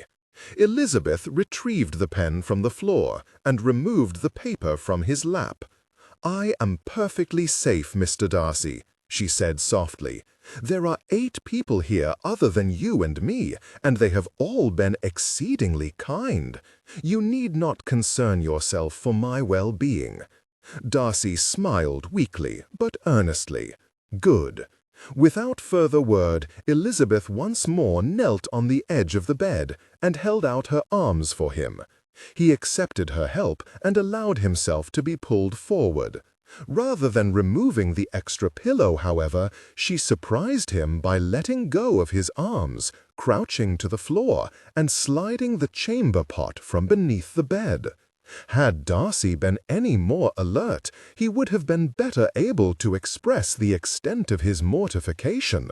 As it was, all he could manage was a level stare and a vaguely disbelieving look. "As I told you," she said, "I am not one to shy from real life. You need my help to sit up, therefore either I help you, or, well," a simple shrug said all that was needed. "I shall send Master John up presently to fetch it." She indicated the offending article with a nod. Then she reached to move the extra pillow from behind him, gave him a small smile, and left the room. Darcy rubbed his face with both hands. Then he grabbed the nightstand as he had earlier in the day, though he stopped short of attempting to pull himself to his feet, forced to acknowledge that he could not even sit up unaided, let alone stand, had done himself untold damage attempting it once already. And what was the point in any case? They were snowed in. Even were he able to walk, he would get no farther than the front door. He had not the slightest hope of being rescued, for he had informed nobody of his intention to travel this way. He let go of the nightstand and struck it forcefully with his fist. The movement jarred his neck, and he bared his teeth in pain and vexation. How had it come to this? The last few years had brought him more than his share of misfortunes, but never had he thought to end up bloodied and enfeebled in a dilapidated hovel with Elizabeth Bennet positioning a pot at his feet in which for him to piss. To think, when they had stayed under the same roof at Netherfield, he had considered the struggle to suppress his feelings for her the worst form of torture. He struck the nightstand again, twice, and welcomed the pain it occasioned, for he was helpless in every other respect. He may as well triumph in his despair. Why her? He railed to himself. Why, of all the strangers in the country, must it be she with whom fate had abandoned him in this state? And, worse than her seeing him disheveled and unshaven, worse than his vomiting blood over her, worse than her bandaging his grotesque injury or setting the damned pot at his feet, was that she did it all with such captivating elan. He barely had the strength to see straight. How was he ever to find the strength to resist her? Even if he escaped this place alive, which he was entirely unconvinced he would do, he would never leave it unscathed. A man would need to be dead to survive such close confinement with Elizabeth and remain indifferent. He did not have energy enough to hit the nightstand again. His anger had all been spent or smothered with fatigue. With an intolerable feeling of futility and no other recourse, he submitted to simply relieving himself as he had been instructed to do. He was asleep and sunk into dreams plagued with shame and longing before anyone returned to the room. He slept better for having eaten. Indeed, other than occasionally bestirring himself to sip some water, Darcy did little but sleep until the sun was high in the sky the following day. He still felt sore and weak, but less confused each time he awoke. With better clarity of mind, however, came the full dawning of the seriousness of his situation, and though his recovery was naturally uppermost in his mind, other considerations soon began to intrude.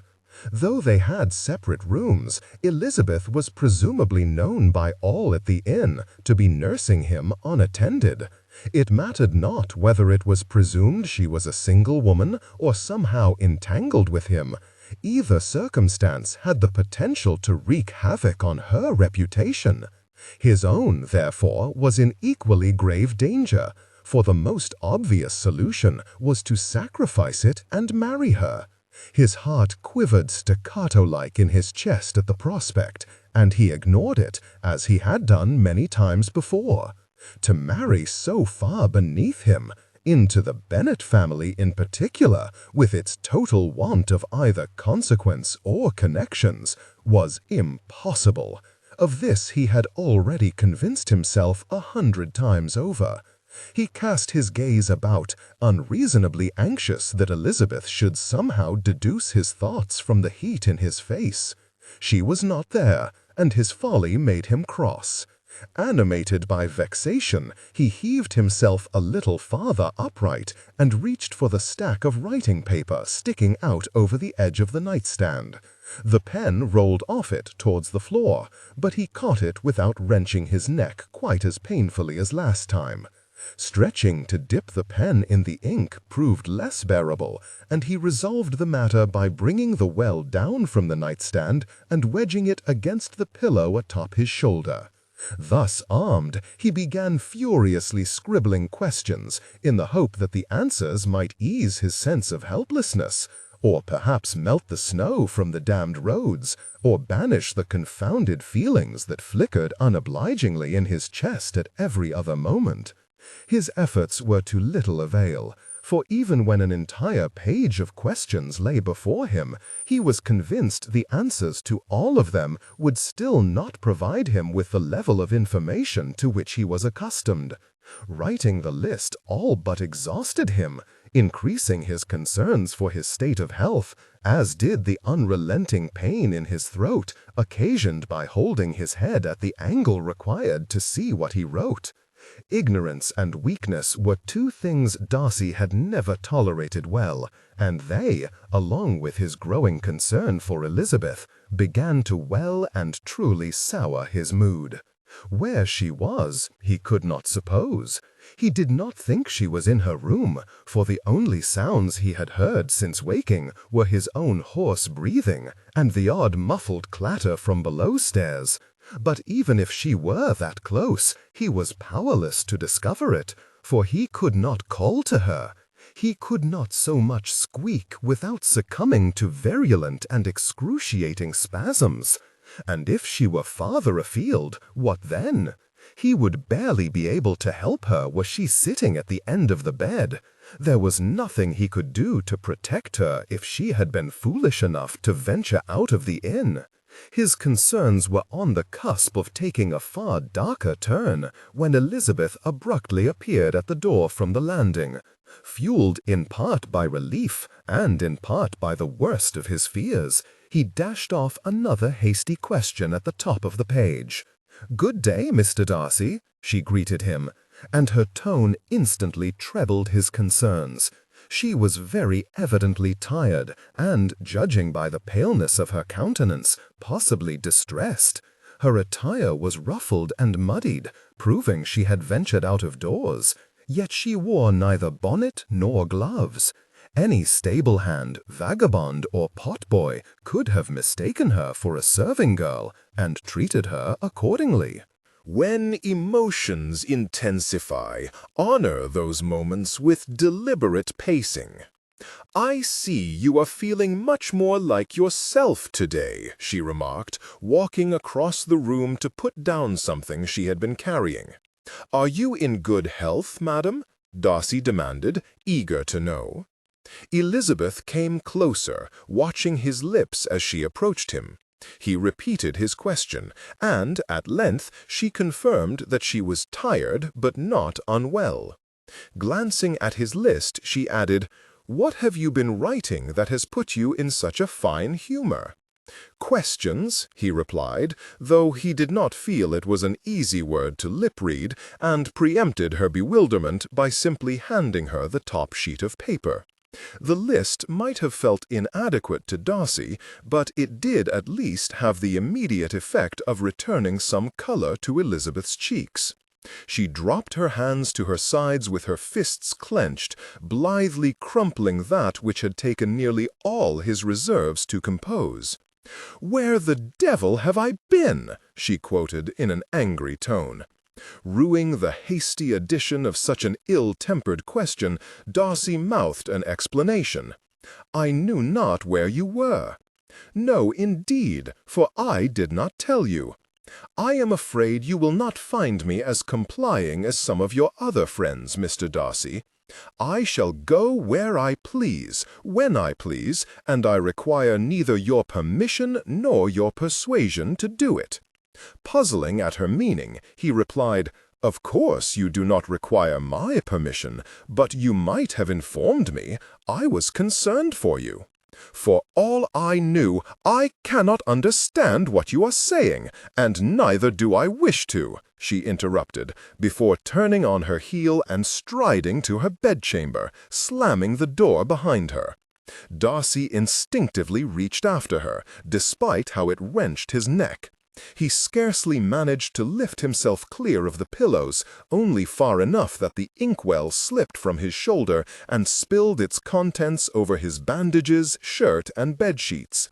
He swore, or tried to. Swearing was much less gratifying when no bloody sound came out. Instead, he thumped a fist onto the bed, an equally dissatisfying gesture, for the mattress absorbed what little force he could muster. With a bitter sneer, he tossed all the writing instruments back onto the nightstand and attempted to regulate his breathing. For the more agitated he grew, the tighter his throat seemed to close. The bandages around his neck felt even more restrictive and suffocating than usual. The spilt ink pulled the skin of his shoulder taut as it dried. He felt filthy. He longed for a hot bath or a change of clothes. To simply get out of bed and walk about the room would be a relief.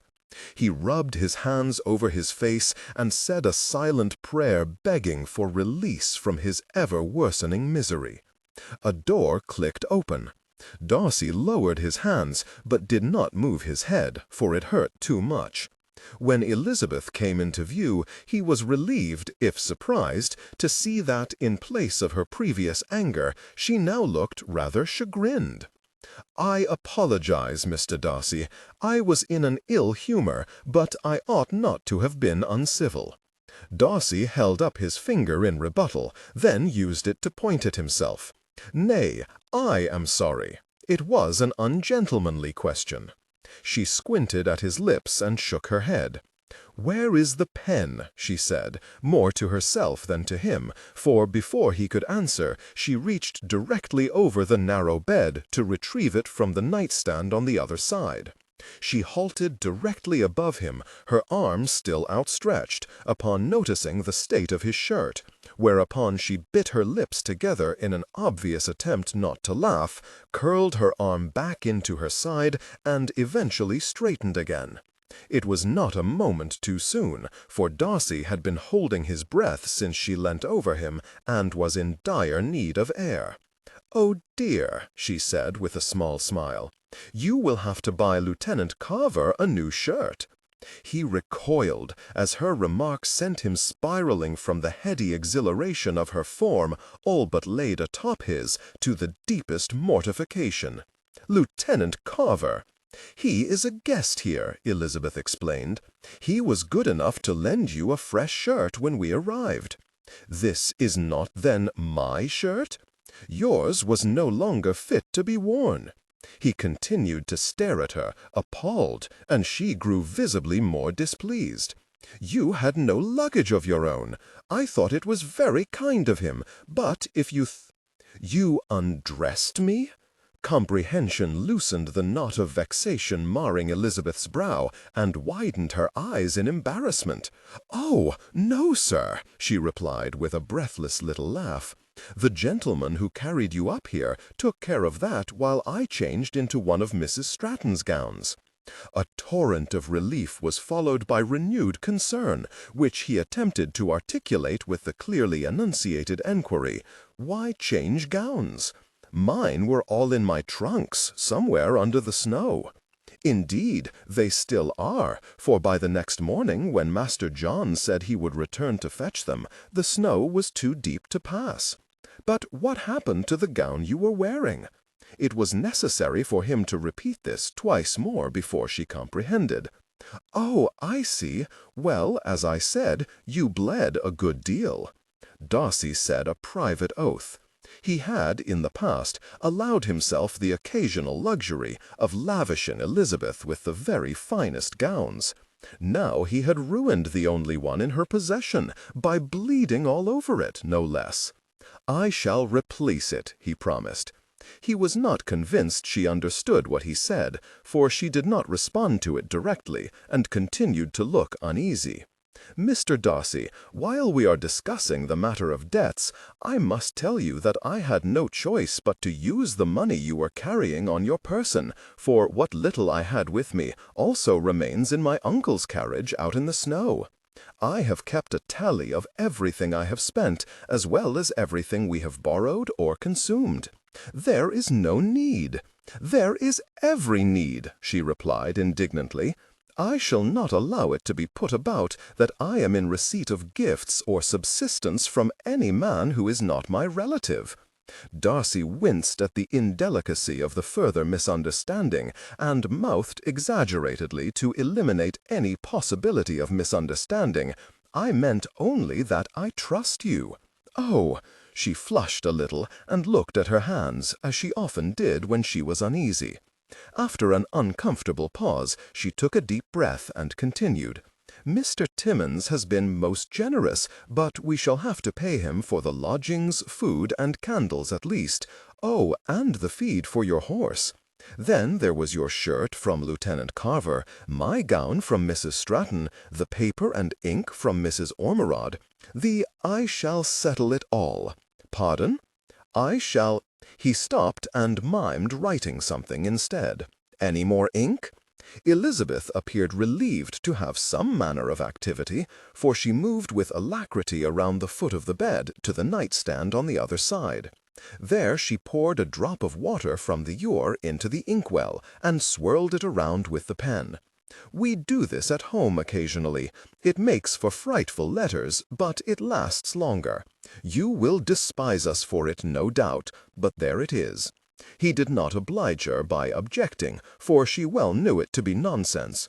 On the contrary, he was gratified to have been told as much, as though being privy to such a thing marked a greater intimacy with Elizabeth than others were permitted. He watched her deftly drag the pen around the inside base of the well to ensure no ink went unused, and wondered how often she had performed the task. She would never want for ink at Pemberley. There. Elizabeth held the paper and newly inked pen towards him. "Now, what were you attempting to say?" It took him a moment to recall, for his mind had emptied of all else but the vision of Elizabeth at the writing desk in the yellow morning-room. At length he wrote, "I shall settle any debts accrued, and replace your uncle's carriage." She began to object to this, and he forestalled her by adding, "It is the very least I can do. You have saved my life. But your life would not have been endangered were it not for me." When emotions intensify, honor those moments with deliberate pacing. She raised an eyebrow and smirked at him.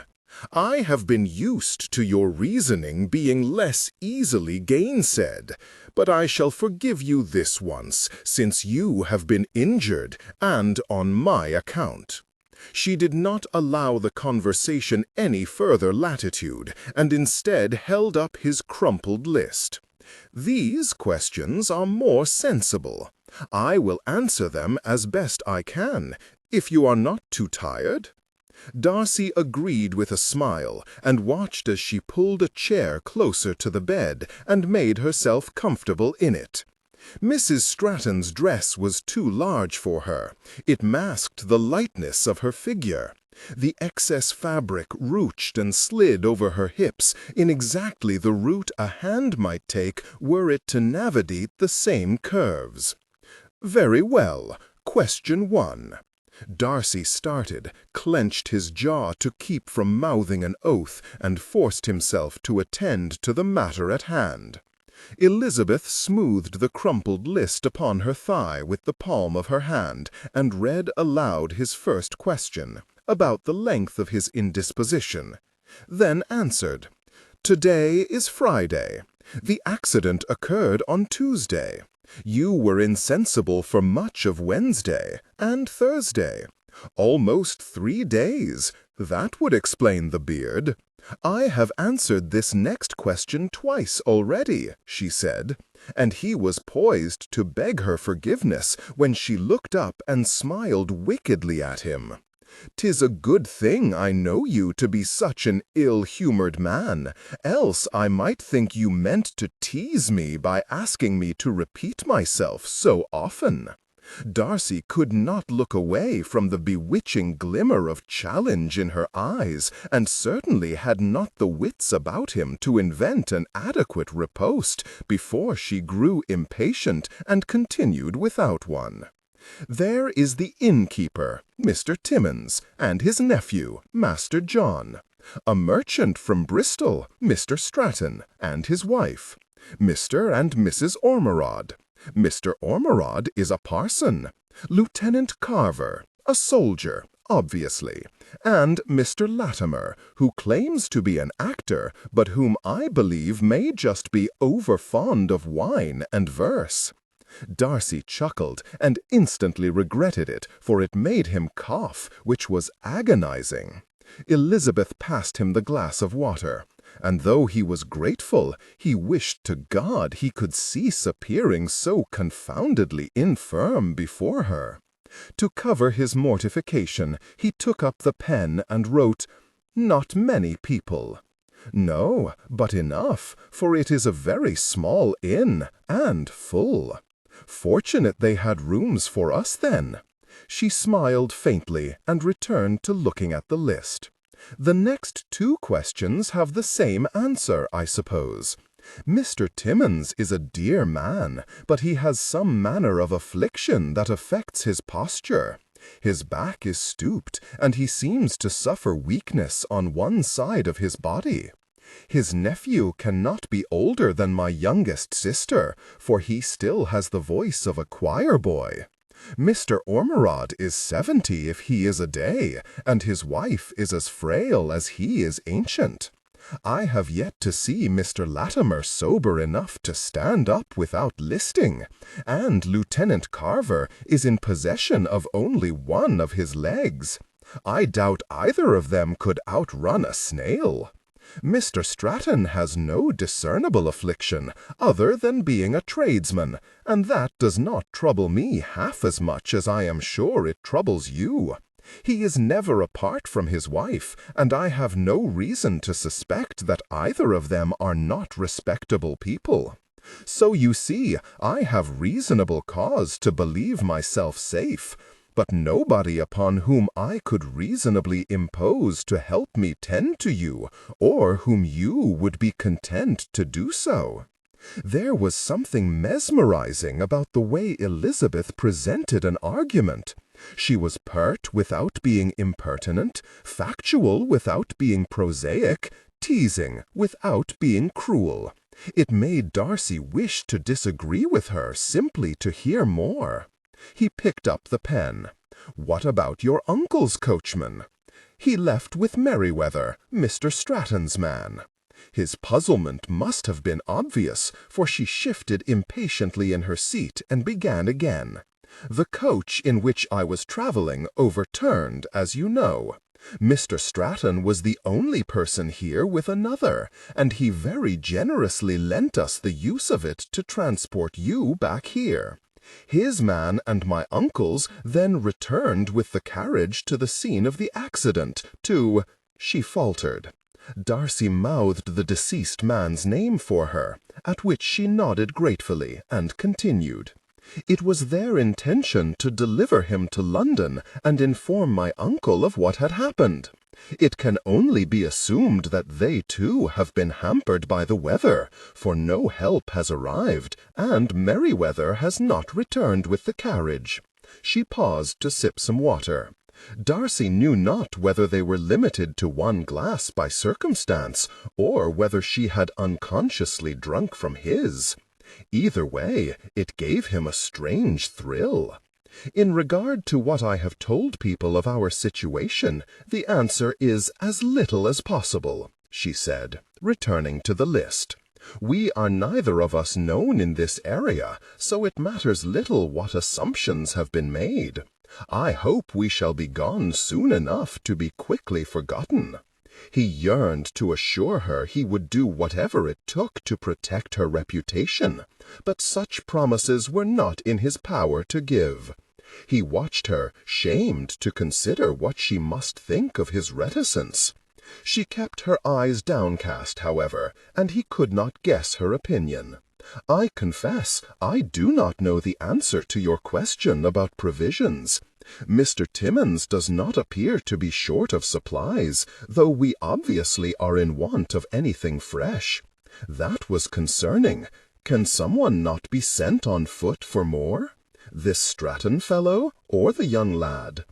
Elizabeth, leaning forward to read his scribblings, sat back and began her objections before he finished writing. Master John insists that if the lower road is blocked, then the high road beyond the rise will be worse. And I know the lower road is blocked because I tried to get through this morning and could not. Darcy whipped his head up to look at her so quickly that stabbing pain ricocheted along his neck. He gritted his teeth against it and stared in disbelief at Elizabeth until his pain subsided sufficiently that he could unclench his jaw and mouth furiously. "That is where you went this morning?" Elizabeth's fleeting look of surprise morphed instantly into her more usual defiance. "Aye, sir, it was. Alone? Yes. I am aware you think walking alone is terribly unfashionable, but as we have already established, I am scarcely overrun with individuals who might have accompanied me." Darcy shoved the pen into the inkwell too hard, for the end of the nib cracked. "To hell with fashion! What if you had come to harm?" He cast her a fierce glance at the end of each sentence for emphasis. "You know neither the way nor the lay of the land beneath the snow." When so much watery ink had run from the broken nib as covered most of what he had written, he abandoned it and mouthed the words instead. "Damn it, Elizabeth, what if you had taken a fall?" Elizabeth remained still for longer than it usually took her to read his lips. He knew not what emotion held her thus, but her silence made the rasp of his quickened breathing seem stentorian by comparison. With a concerted effort to compose himself, he mouthed in a more controlled manner, "Why did you attempt it?" She looked away and frowned, twisting her mouth curiously as though mulling something over. When she answered, it was said to the far side of the room. "I wished to post the letters I have written to my father and uncle begging for their assistance. I made it quite far enough that my hopes were raised. But I could not even see where the road was once I got beyond the rise, and by then I was cold and muddy." She gave a sardonic little huff of laughter and returned her gaze to his. "Mud has never troubled me, as I am assured you know, but I detest being cold." She had written, "begging for assistance." Her distress settled as a tangible weight upon Darcy's shoulders. For all her courage, she was miles from her family, with neither possession nor protection. Ostensibly alone, for he was of no use to her. When emotions intensify, honor those moments with deliberate pacing. She had witnessed one man die and another get as close to it as be damned, and she wished to go home. And he could not comfort her in any meaningful way. He turned the ink-stained sheet of paper over and scratched out a plea of his own on the reverse. "I beg you would not attempt it again, if only for my peace of mind. We are strangers here. There is no guarantee you would be safe. Let one of the men deliver your letters." She finished reading at the same moment he finished writing, and they raised their eyes to each other's in unison.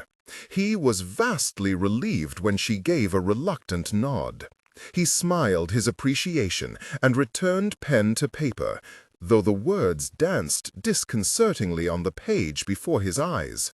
"I shall write to my cousin when the snow begins to melt. He is in the army. He will send men to clear the road." The cracked nib of the pen gave way beneath his leaden grip and scuttered across the bed. "Where is Miss Bingley when she is needed?" Elizabeth said lightly, taking the pen from his hand.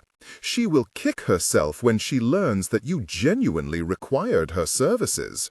A smile crept across Darcy's lips to lift the heavy corners of his mouth.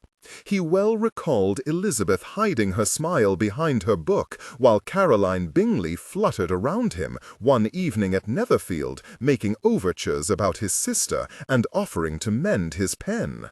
"She is not as awful as you believe," he attempted to mouth, though his lips did not form the words well. His throat had begun to throb, a new and worrying development. "I do not recall ever expressing such an opinion, Mr. Darcy." The mischief in Elizabeth's expression produced a palpable flurry in his gut. "No need. I know well enough when you despise someone." She watched him say it, and when she had deciphered his meaning, her look of amusement intensified. "Indeed?" He nodded, too sleepy to remember not to do so, and the pain it incurred was sickening. The room swung around him, and he grabbed at the bedclothes to prevent himself sliding to the floor.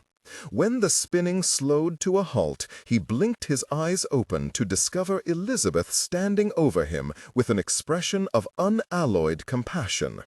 It was a look he had jealously watched her direct at her friends and family back in Hertfordshire, one he had coveted for a very long time. "You ought to sleep now, Mr. Darcy." "I am well," he insisted mutely. He did not wish to sleep. He wished to talk more to her, to make her smile again, to ease her mind if he could. "You are not well, sir. You can barely hold a pen. You must rest."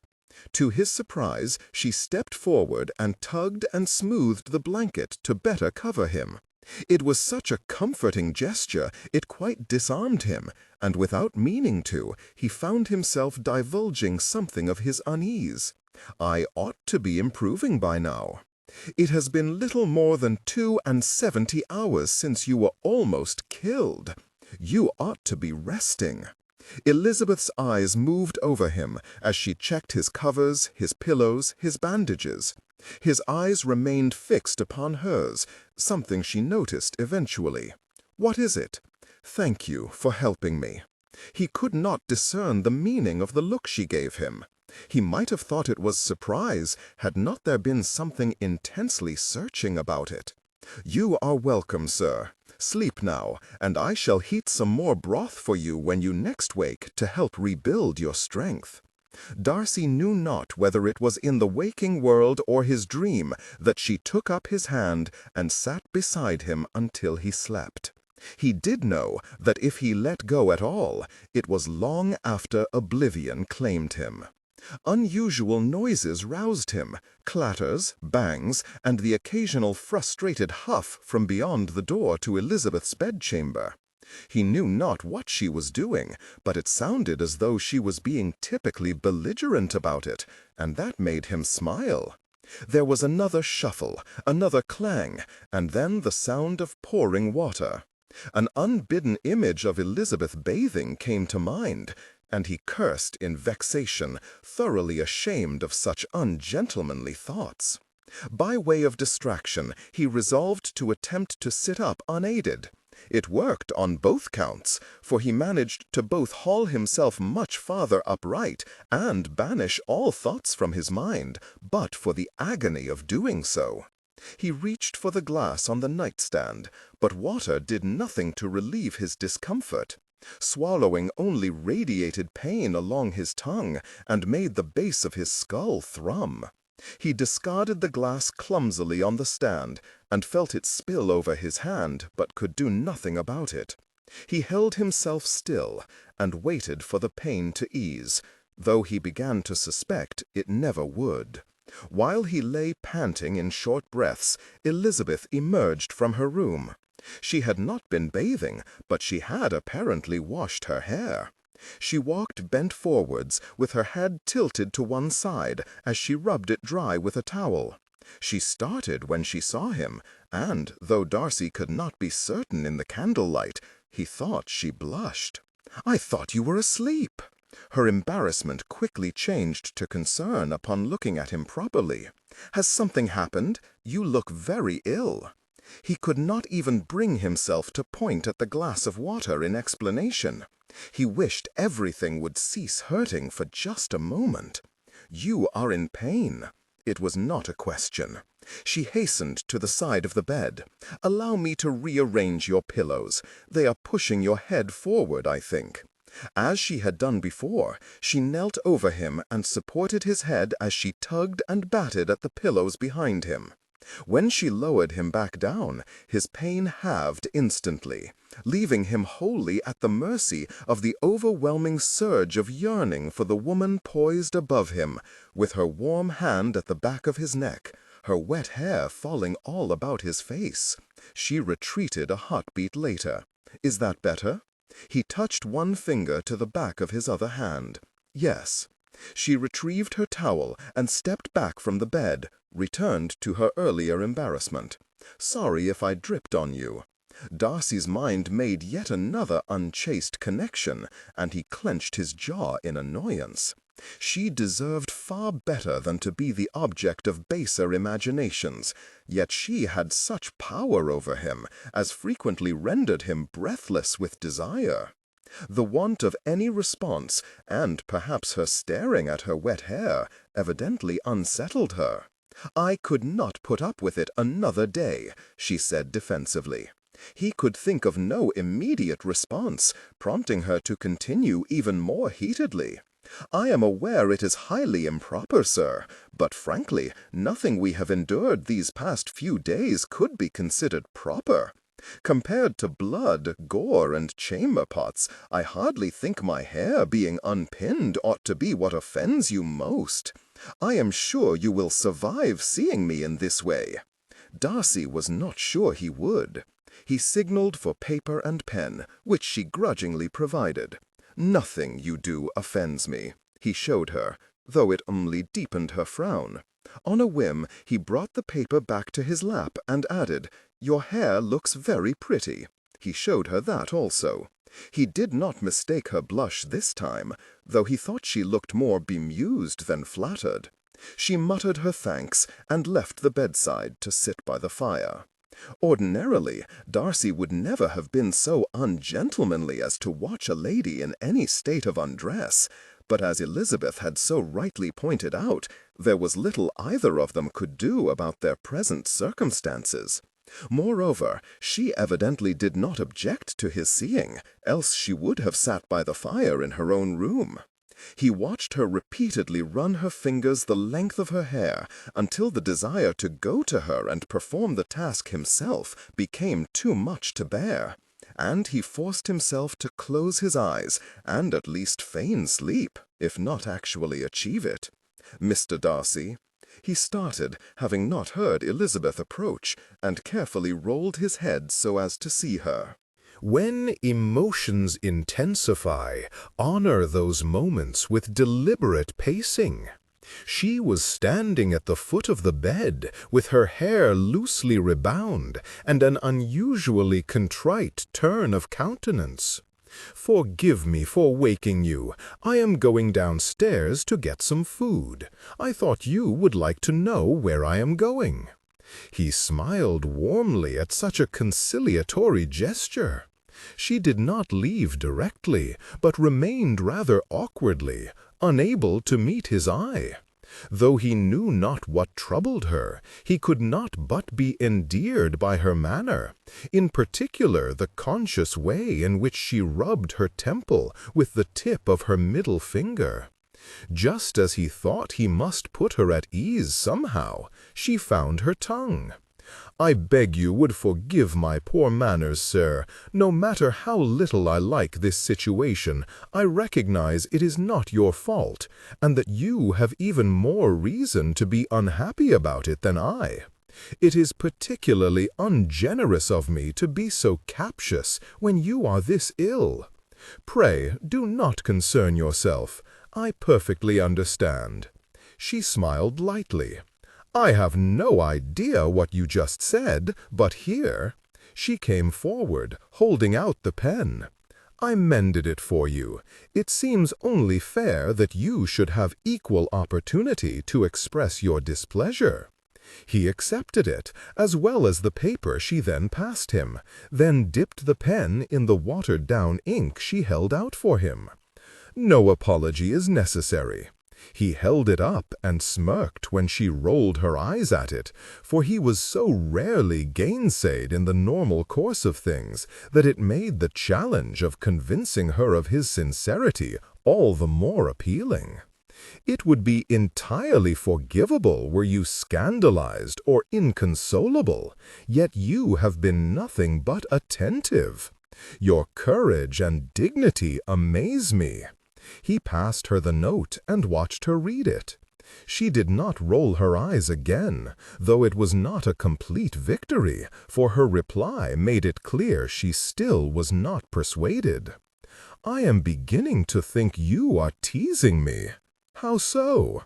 "One moment you are in high dudgeon, the next you are saying something astonishingly generous. I have not the slightest idea what to expect from you from one moment to the next." "I apologize if I have seemed angry.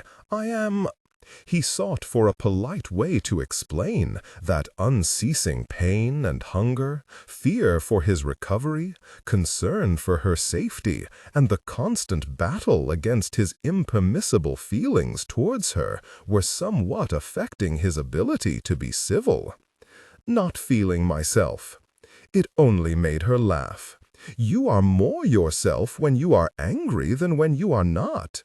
It is all this forbearance and generosity that is puzzling me."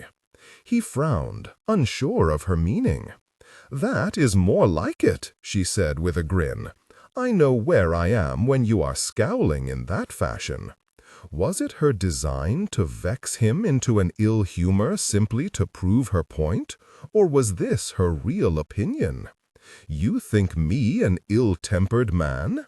"Mr. Darcy, even you think you are an ill-tempered man. You told me as much that evening at Netherfield when we were discussing the evils of each other's characters." He extended a finger in objection, then wrote, "Nay, I said my temper might be considered resentful." "Oh, and yours is a cheerful sort of resentment, is it?"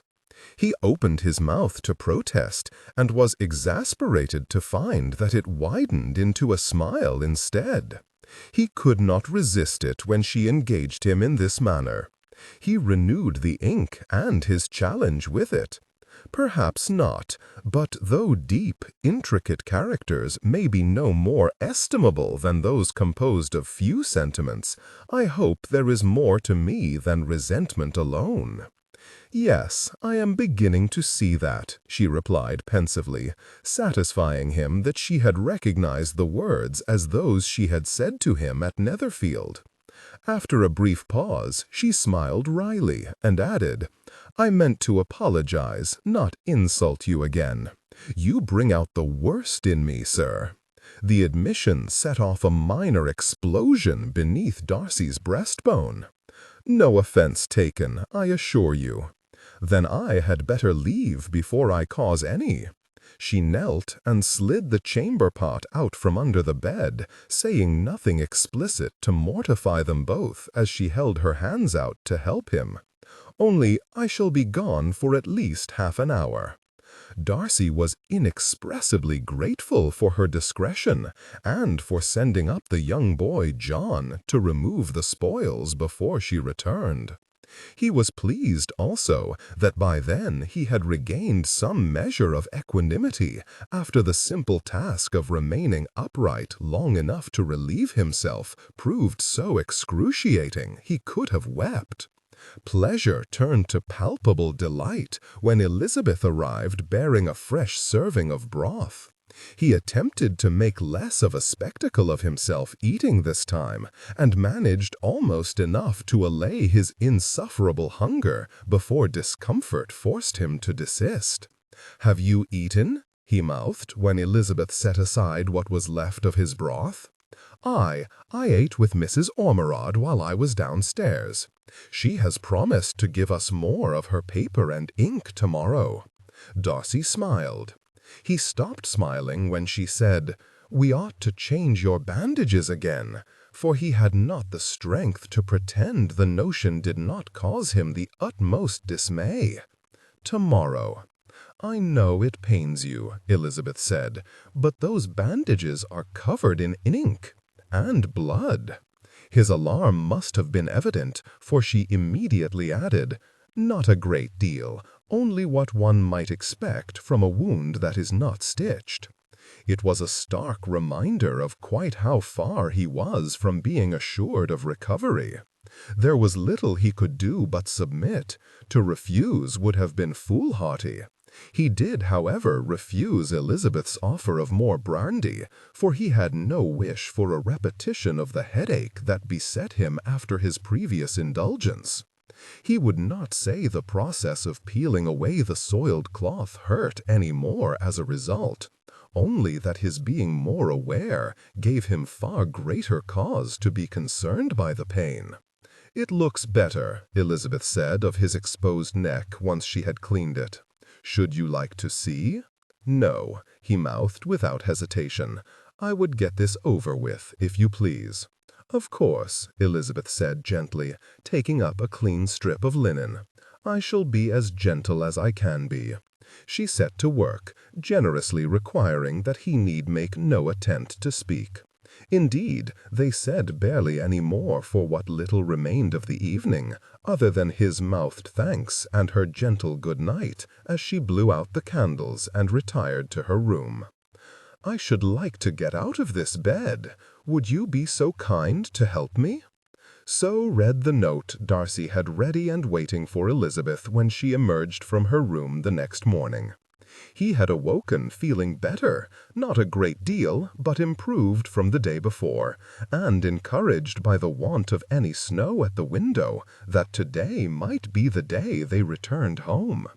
He did not show it to her, however, for unlike himself, she seemed to grow more tired with each passing day. And this morning, her red-rimmed eyes bore the unmistakable proof of tears. He tucked the paper out of sight beneath his pillow, and when she glanced at him, mouthed, "Is there anything I can do?" "Do?" she repeated, coming towards him to better read his lips. "About what, sir?" "You are upset." Her surprise was evident, as was her embarrassment. She turned away slightly and rubbed at her eyes with the heel of her palm. Darcy reached to gain her attention with a light touch to her arm. "I beg your pardon," he mouthed. "I did not mean to make you uneasy." When she made no reply, he reached for the pen and paper, but she forestalled him. "I understood what you said, Mr. Darcy, and it was very considerate of you. Only, your not meaning to embarrass me did not prevent my being embarrassed." He reached for the paper anyway. "You would prefer that I not observe your distress?" Elizabeth gave a wry smile and nodded. He smiled back sympathetically and wrote, "I perfectly comprehend. I would infinitely prefer that you not see me in my present state. Permit me to say that of the two of us, you are withstanding the indignity with far more éclat." She gave a small, conscious laugh. When emotions intensify, honor those moments with deliberate pacing. I do not know about that. I cannot imagine what pain you must be suffering, yet you do not complain. Neither do you. But you may, if it would help. Is there a particular matter that has upset you, other than our being detained here?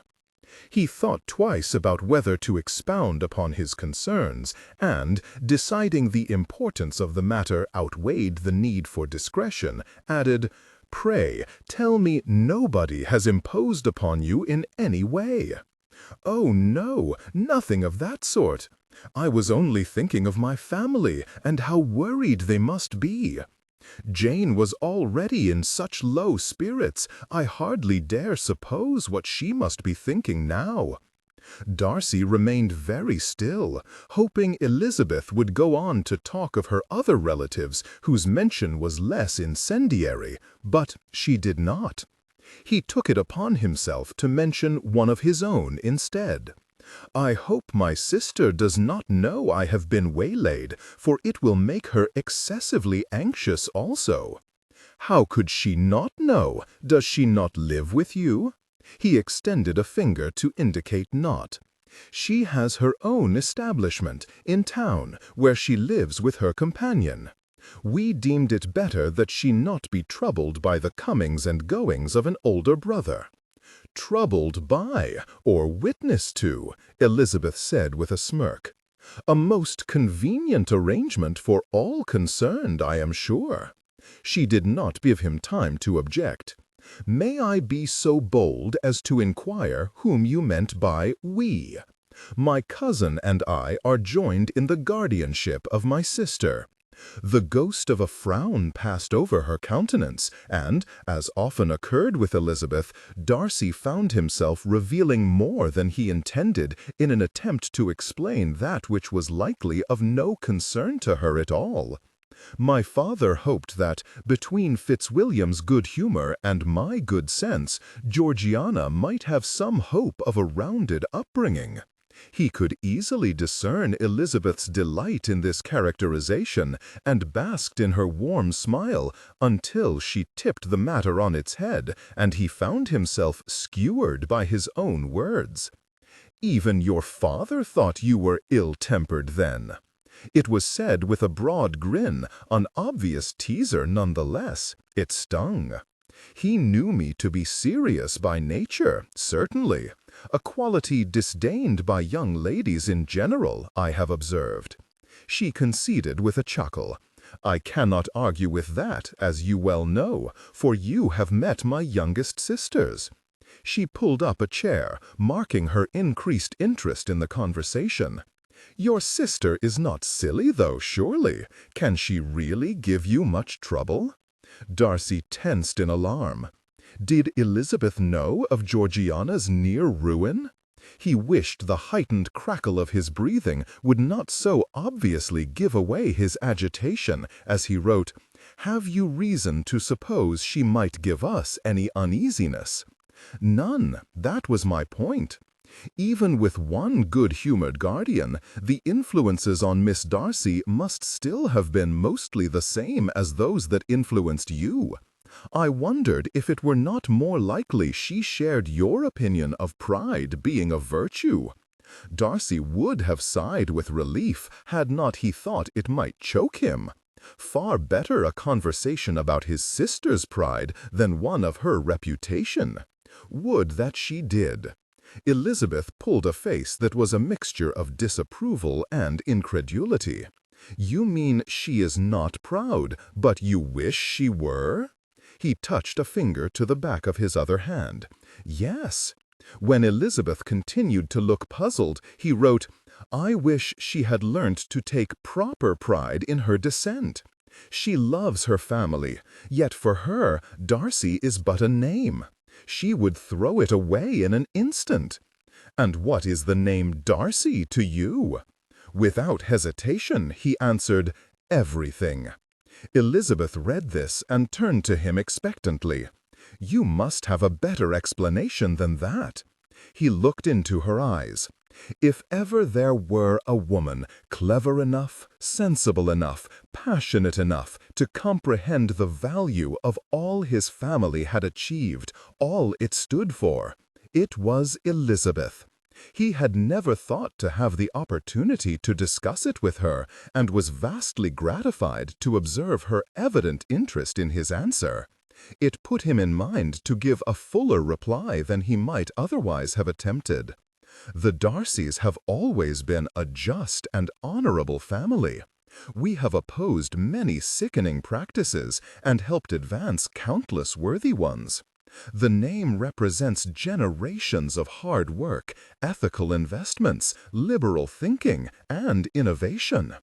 Pemberley alone employs hundreds of servants and supports hundreds more tenants and their families. My sister believes that if she were to give it all up, she would be the only one to sacrifice anything. She has no concept of the very great responsibility we have to all our dependents and to all who have worked hard to make us what we are. For myself, being a Darcy is an honor unequal to any other. Almost. The greatest honor he could wish for was something duty would not permit him to pursue. He jumped slightly when the object of that embargo reached to take the sheet of paper from him. Elizabeth took her time reading and chewed her lip pensively as she did. The hand in which she held the note was rested on the bed, and close enough that Darcy had only to extend his forefinger to gently brush the back of it to gain her attention. She looked up to meet his gaze over the top of the page, and he raised an eyebrow in query as to her thoughts. She let out a short sigh. My good friend Charlotte Collins once said she thought your pride was justified because you had much of which to be proud. I mistook you when you defended your pride at Netherfield. I thought you meant to justify your hubris, which is a very different thing and not at all commendable. This, she indicated what he had written with a glance, is a very fine sort of pride indeed. Darcy frowned, and, although aware that he was fixing on the wrong part of what she said, could not help but reply. Charlotte Collins, not Lucas. Oh yes, she has recently married. Darcy could hardly keep his countenance. Not to your cousin? Aye, to my cousin, and you may well pull that face. I did try to talk her out of it, for I know he will not make her happy. But she deserved so much better, though. To be partnered with such an obsequious, vain man forever, and knowing that his affection for her was the work of less than 24 hours and the result of a rejection from another, it was a wretched beginning. Feeling a frisson of weariness, Darcy picked up the pen and reached for a new sheet of paper. By whom had he so recently been rejected? She winced ruefully when he showed her, though her eyes danced with amusement, and she laughed lightly as she confessed, "Me." A gulf opened up in Darcy's chest. He felt winded and tried to disguise it by drinking some water, though he suspected anybody with half a mind to look for it would have seen his discomposure. "It is one of the reasons I decided to travel to London early," Elizabeth went on. "I have not been much in my mother's favor since I refused him. I have felt terribly guilty about it since, for he is the heir to Longbourn, and I have done my family a great disservice in not securing all our futures. Jane would have done it, I am sure. Indeed, I believe Mr. Collins could not have chosen a more intractable Bennet sister on whom to pin his hopes, for I think even Lydia would have said yes, if only that it would have meant she was married before the rest of us." "Why did you say no?" Darcy asked, then held his breath. "Because he is ridiculous, and I have too much respect for myself to submit to such a man." He let out his breath and almost gagged on the laugh that tried to escape with it, directed fully at himself, for the absurd hope that her answer would amount to a confession of longing for him. "What did your father say?"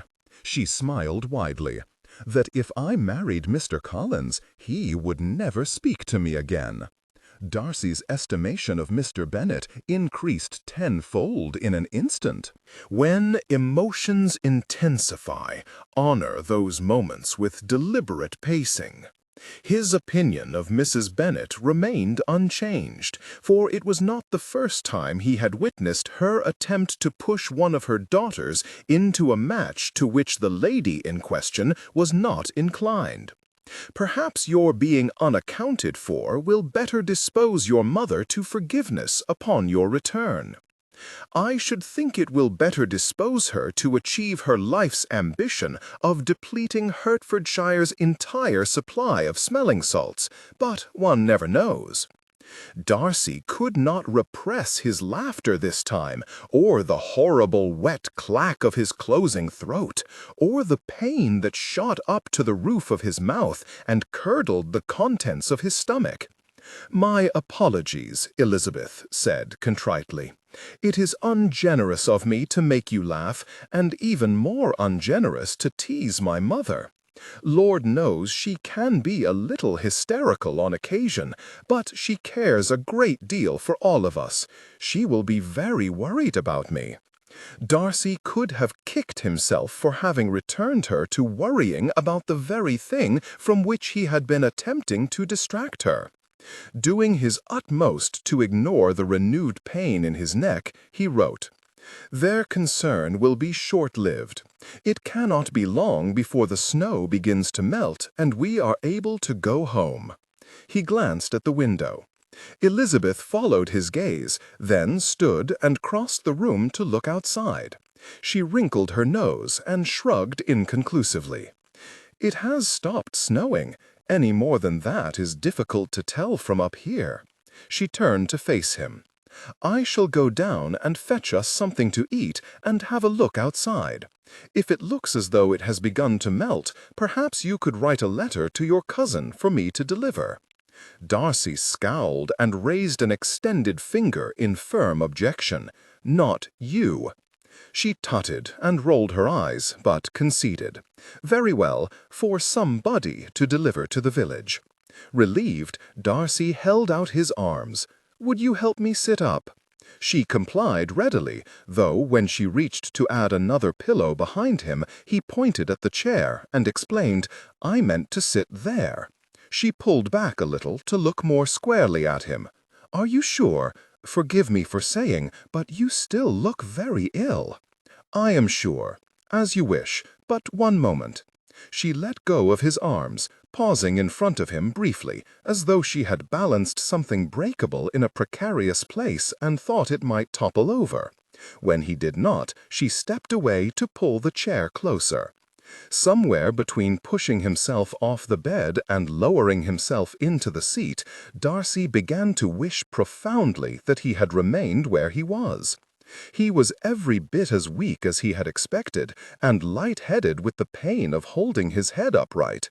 He was glad at that moment to be mute, for he suspected whatever he might have said, were he able to speak, would have been distinctly improper. "There," Elizabeth said when he was in the chair. "Are you comfortable? Oh, foolish question. I can see that you are not, but are you content to sit there while I go downstairs?" He managed a wan smile. Certain the only thing worse than remaining in the chair for any length of time would be the agony of attempting to get out of it again so soon. Elizabeth dithered a little longer, but decided in the end to take him at his word, and left. Other than resting his head on the high back of the chair, Darcy remained completely still for some time after she had gone, the sound of his rattling breathing filling the room. Eventually, the prospect of achieving nothing more than to remain conscious until Elizabeth returned vexed him into action. He gingerly stretched his limbs and arched his aching back. With his hands on the armrests, he pulled himself forwards until he was within reach of the water jug on the nightstand. He did not trouble himself to empty it into the basin, but brought it to his lap and used his hand to splash cold water directly from it over his face, hair, and hands. He had not the strength to get the thing back onto the stand, and instead set it on the floor. With his very last reserves, he gritted his teeth and hauled himself out of the chair. He could not yell, but a god-awful sound escaped him, almost more alarming than the pain in his neck that made him think he had ruptured something vital. He staggered the few steps to the bed and half fell, half rolled onto his back, and knew nothing after his eyes closed on the brown stain in the center of the ceiling. "If I am forbidden from walking to the village alone, then you are forbidden from getting in or out of that bed again without my assistance. Is that clear?" Darcy's eyes had not yet opened far enough to blink away the blur of daylight before he received this angry set-down from Elizabeth. It brought him to his senses more quickly than he was used to, though he could not say he did not enjoy the novelty of being scolded. He rolled his head cautiously to look at her, and was diverted to see her with hands on hips and cheeks tinged by pique. "Have you been waiting long to upbraid me?" She scowled over his words, mouthing them along with him as she unpicked his meaning. "You frightened me," she explained angrily once she had. "I came back expecting to find you in that chair, and instead you were sprawled here insensible, making a horrible sound as though you would stop breathing at any moment. As if it were not bad enough the first time you attempted it on your own, what on earth possessed you to try it again?" Darcy sobered and mouthed an apology. "Forgive me. I needed to lie down." Agreeable though it was to be the object of Elizabeth's concern, Darcy did not like that she was distressed, and made a concerted effort to breathe more shallowly in the hope the unpleasant rasping would diminish. "Is the snow melting?" he inquired, to distract her, and because he wished to know. She made a visible attempt to calm herself. "Only a very little," she replied. "But John has offered to try to take our letters to the village for us anyway. I told him your cousin would bring men to clear the road if only we could get word to him." Darcy smiled with relief, and managed to communicate that he would write to his cousin if she passed the pen and paper. "In a moment. First you must eat something." She crossed to the other side of the room and returned with a bowl. "This broth has a little more substance to it than the last. It ought to help you regain your strength more rapidly, but take care swallowing it." Darcy could have hugged her. She had brought bread as well, which, after chewing excessively with mouthfuls of water, he was able to swallow without incident. By far the most enjoyable aspect of the meal, however, was that Elizabeth shared it with him. She had, until now, eaten downstairs with the other guests. This time she sat close by with her own bowl of broth balanced in her lap, and conversed with him so easily they could have been dining at a table instead of languishing in a squalid bedchamber, with him half undressed and festering in a bed. And unlike every other table at which they had dined together, he was not stuck at the far end with half the population of Meryton between them, preventing his talking to her. They were each other's sole company, as would be the case every mealtime at Pemberley, were she to live there. "It could do with more salt," Elizabeth remarked, "but I must say I have tasted far worse in far grander places." "Which places?" he inquired, wondering if she meant Netherfield, where he had dined on more than one unappetizing dish. "Oh, no, I suspect my idea of a grand place is a far cry from yours. I shall not be drawn into naming one only for you to laugh at me for it." "I would never laugh at you." She was growing faster at reading his lips, and replied almost instantaneously. "Perhaps laugh was the wrong word. I can readily believe you would never do that. I am of a mind to teach you how, though, for teasing a person is always kinder than despising him. I see little difference. Both are forms of contempt." When emotions intensify, honor those moments with deliberate pacing. Disliking the implication that he would do either, he appealed for pen and paper, which Elizabeth swapped for his empty bowl, freeing his hands to write. "I would not despise anyone, least of all you, for having seen less of the world. Are you sure it is not your own feelings you are imposing on the matter, that actually you are embarrassed by your own unworldliness?" "Yes, quite sure," she answered quickly, though there wavered a look in her eyes as hinted at a greater uncertainty than she professed. "By the same token, I could ask whether you are unjustly proud of your worldliness, whether you think less of anyone who does not possess experiences and knowledge equal to your own. I would think less of any person who had no wish to experience or learn about the world. That is not the same as holding them in contempt for not having had the means to see it." Elizabeth frowned as she read this, though more pensively than quarrelsomely, Darcy thought. Indeed, she betrayed no particular desire to oppose him when she sat back in her chair and inquired whether he had visited many places. "Quite a few," he replied. "Which is your favorite?" "Pemberley." He wondered if he would need to write the name or give an explanation of it, but she appeared to recall it from their conversations at Netherfield. "It is very quaint that you should prefer your own house to any other place, but that is not quite what I meant. Allow me to rephrase. Which was the most impressive?" He did not even attempt to mouth the answer, and instead committed it to paper where it would be better understood. Le Château de Versailles.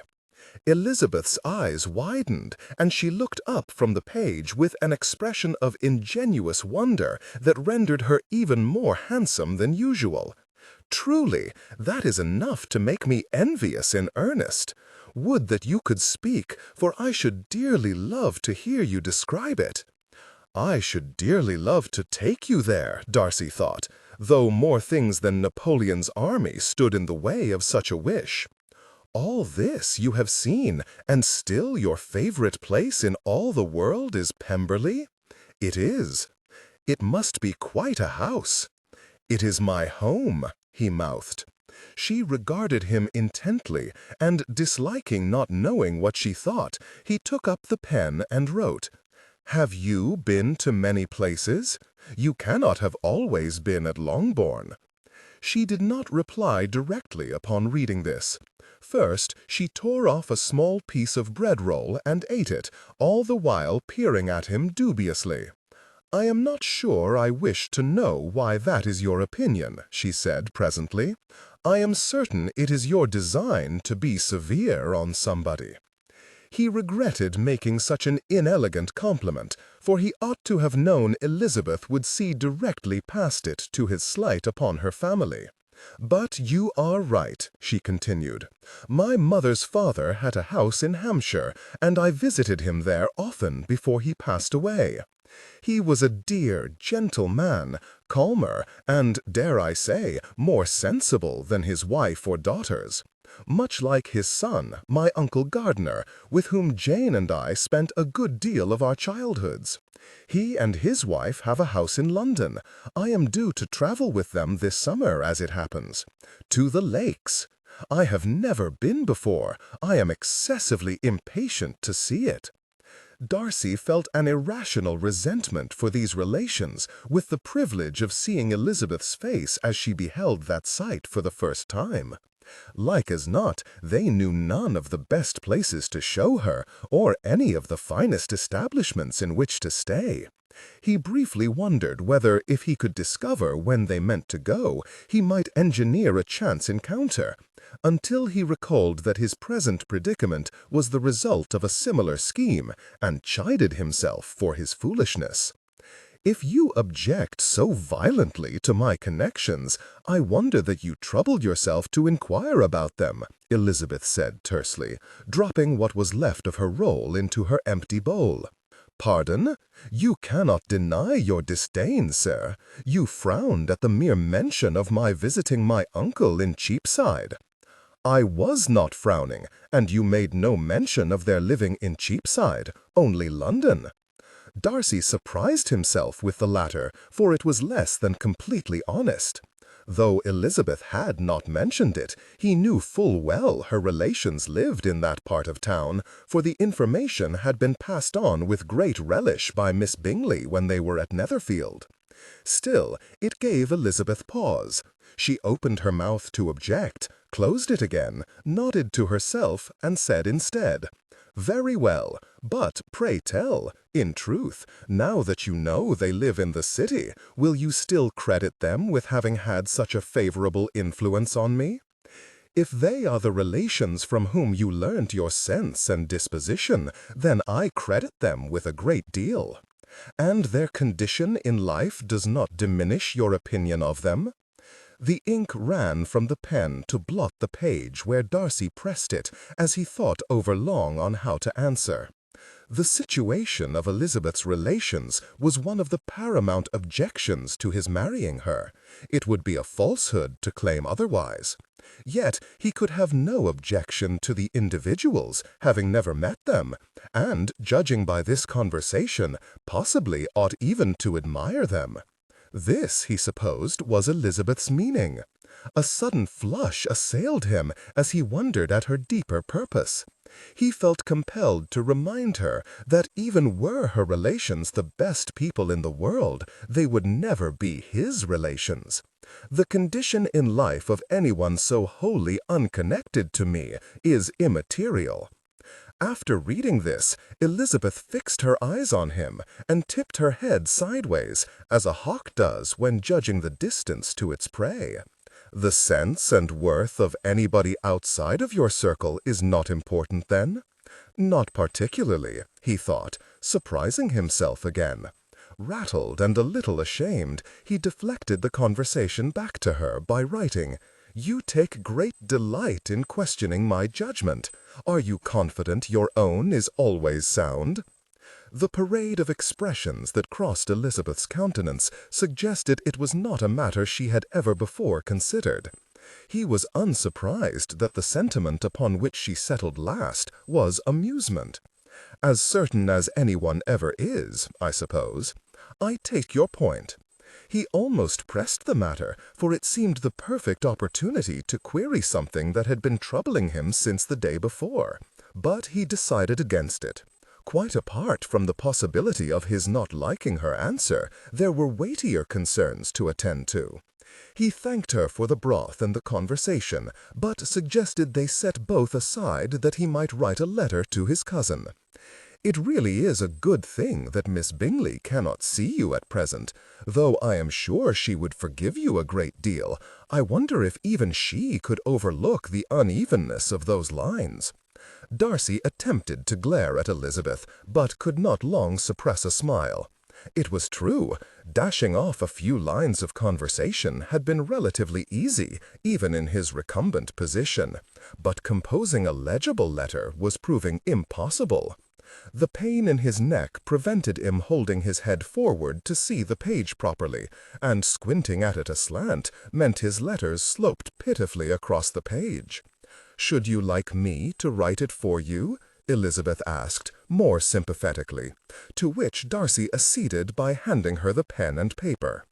She declared what he had written to be illegible, and began afresh, transcribing the salutation from the original. "Does this say Fitzwilliam?" Darcy absent-mindedly touched the back of one hand with the finger of another, distracted by how Elizabeth's lips formed around the word. She wrote it down.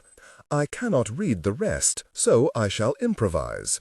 The glint in her eye and slight curl of her lip gave Darcy to hope some manner of devilry was imminent. His stomach turned over in anticipation. "Colonel Fitzwilliam," she began, "pray send help. No, help will never do. Reinforcements is better. Send reinforcements." When emotions intensify, honor those moments with deliberate pacing. I have been hurt, no, incapacitated. I am stuck. I am imprisoned at an inn near Spencer's Cross.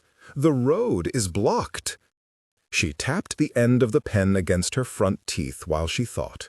The road has been barricaded by snow. I require evacuation. "What are you about?" Darcy mouthed when she glanced at him slyly. She fixed him with a look of such impishness as made his heart thump. "Studying for words of 4 syllables." He narrowed his eyes at her, and she let slip a small laugh. "I am merely attempting to make it sound authentic. You would not like your cousin to dismiss the letter as a hoax." He held out his hand to take the pen and stack of paper from her, and wrote, albeit messily, on a different page. "Bingley was wrong to imply that my use of long words is affected. It scarcely ought to reflect poorly on me that my vocabulary is more comprehensive than his."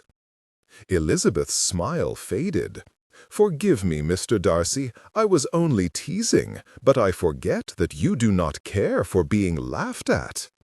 Yet more rattled than before, he handed back the writing apparatus, keeping his eyes downcast. "It was Bingley's teasing I disliked," he mouthed sullenly. "I enjoyed yours."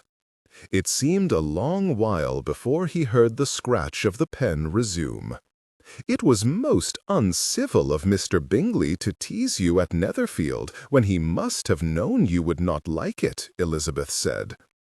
"Perhaps he is not quite as deferential towards you as he claimed to be." Unable to guess whether she meant to defend him against Bingley's teasing or defend Bingley against his supposed tyranny, Darcy made no reply. "There," Elizabeth declared, "I am finished. Will that do you think?" He read what she showed him and assured her it would do very well. "Here, then," she said, holding the pen out to him, "you had better sign it." He did, and she blew on it to dry the ink. "F. Darcy," she read with interest.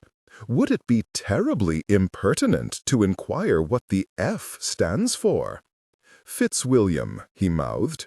"Fitzwilliam?" she repeated with a frown, as though she had misread his lips.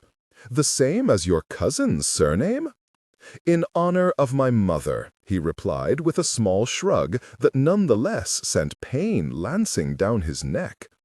Elizabeth pulled a face that he hoped was approval, though he had given up attempting to know her thoughts and resolved not to count on it. Instead, he determined to settle another matter that troubled him still, and indicated that he wished her to hand back the stack of paper. In a mortifyingly childish scrawl, he wrote, "What was your meaning when you said that you were not as complying as my other friends?" She smiled ruefully upon reading it. "I ought not to have said that, sir. It was uncivil, and I apologize. Nevertheless, I would know your meaning." "Very well," she said, tilting her chin defiantly. "I meant that you appear to like having your own way very well, but that I am not as willing as some of your friends to be at your disposal." He refrained from gaping at her and mouthed, "Which friends? Since we have only one mutual acquaintance, you must know I mean Mr. Bingley. In what way is he at my disposal?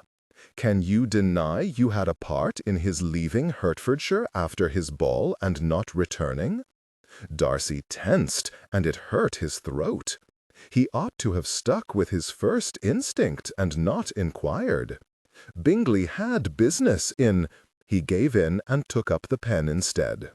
"Bingley had business in London. Why do you suppose I had anything to do with his decision to leave?" "It is speculation, I confess," Elizabeth answered, "based on the opinion you once expressed to me that, where there exists a satisfactory degree of intimacy between friends, and where the matter is of enough importance, one party might justly argue the other into complying with their wishes. And what makes you—" The pen ran dry. He dipped it in the ink Elizabeth held out, and finished. "It was my wish that Bingley not return to Hertfordshire." "A few things," she replied with a display of equanimity incongruous to the turn of the conversation. "But mostly the letter Miss Bingley sent to Jane shortly afterwards with the information that her brother is in town courting your sister. Indeed, she dwelt with some warmth on how much the relations of both parties wished the connection." Darcy froze, dismayed to feel himself redden. "I knew you were aware of Mr. Bingley's partiality towards Jane, for I was there when Sir William mentioned it to you. And when my mother," so she rolled her eyes, "discreetly boasted of their attachment within your hearing. Given all of that, perhaps you can forgive me for concluding that you would prefer your friend to stay away from my sister and increase his intimacy with yours instead. But if I have misread the situation, then I apologize." She was too clever for her own good. Nay, he corrected himself, too clever for his good. There was no evading the matter now. He would not lie to her. "You have not entirely misread it." He paused to sip some water and collect his thoughts. Doing his utmost not to be perturbed by the manner in which she watched him, he adjusted himself slightly on the bed and resumed writing as well as he could, which was not very. I advised him to avoid raising your sister's and the neighborhood's hopes any further, but my object was not to secure his affections for my sister. His unwieldy scribblings meant he ran out of ink rapidly. He dipped the pen again. I shall not deny such a match would be desirable, should it come to pass, but Georgiana is too young at present to entertain any suitor. What then was your object in separating him from Jane? Not a good match, he mouthed, too tired to lift his arm to dip the pen in the ink again. He could tell it vexed her. Indeed, he had not for a moment thought it would not, but the intensity of her displeasure startled him. Surely, with her good sense, she could comprehend the imprudence of the union. Why was it for you to decide what would make Mr. Bingley happy? She demanded. Or my sister, or yours for that matter, for Miss Darcy might very well prefer not to marry a man who loves somebody else now, but I suppose that consideration was of no consequence to you when you were arranging it all to your liking. She banged the inkwell down on the nightstand, evidently too cross to oblige him by holding it any more. Do you see no injustice in the fact that you are marrying where you like, yet you refuse to allow anybody else in your sphere of influence the same privilege? She gave no indication of having heard his heart's thundering misstep, though it did so loudly enough that Darcy would not have been surprised if she had. He had been so careful to give her no indication of his regard. How had she come to think they could ever marry? What? He mouthed feebly, unable to express aught more eloquent. Do not pretend ignorance, sir. You do not play the part well. I know you are marrying your cousin. He did gape at her then, and though he would never have thought incredulity could actually hurt, fire coursed down his neck.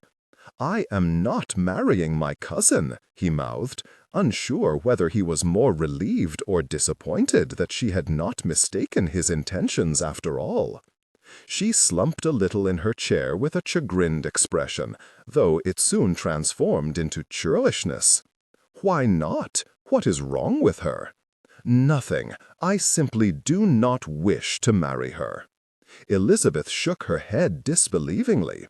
You have done a much better job of showing your hypocrisy with this than I could ever hope to. You will not marry your cousin because you do not wish to. Yet you perceive no value in the wishes of the people whose lives you arrange so high-handedly. Darcy had not the fortitude for this.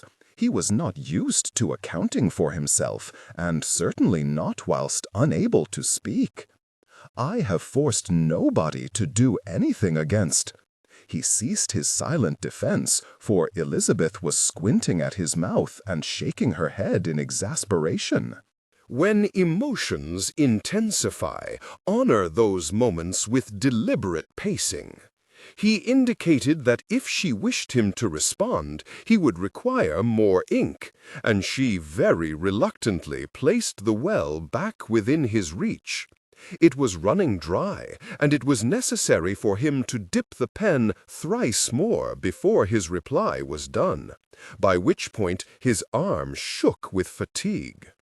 Have forced nobody to do anything against their will, have only given counsel. My prerogative where my sister, friend are concerned. Only natural I should desire a good husband for the former. I deemed it unwise that the latter sacrifice so much for a lady who would only have accepted him because her mother expected it of her. Elizabeth had returned to leaning over him to read as he wrote.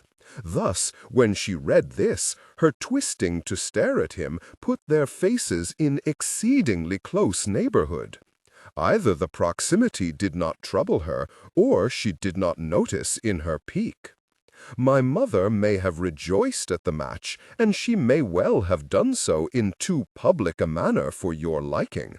But I assure you she would not have insisted that Jane accept an offer if it were not her desire to do so. He looked into her eyes. She expected it of you. Elizabeth recoiled, her countenance clearly showing the perturbation of her mind. She began several angry retorts, only to swallow them before they were said. Darcy dipped the pen again, the nib clattering against the side as his hand wavered. Bingley has spent all his adult life striving to raise his family's respectability in the eyes of the world. An often unkind world, I must add.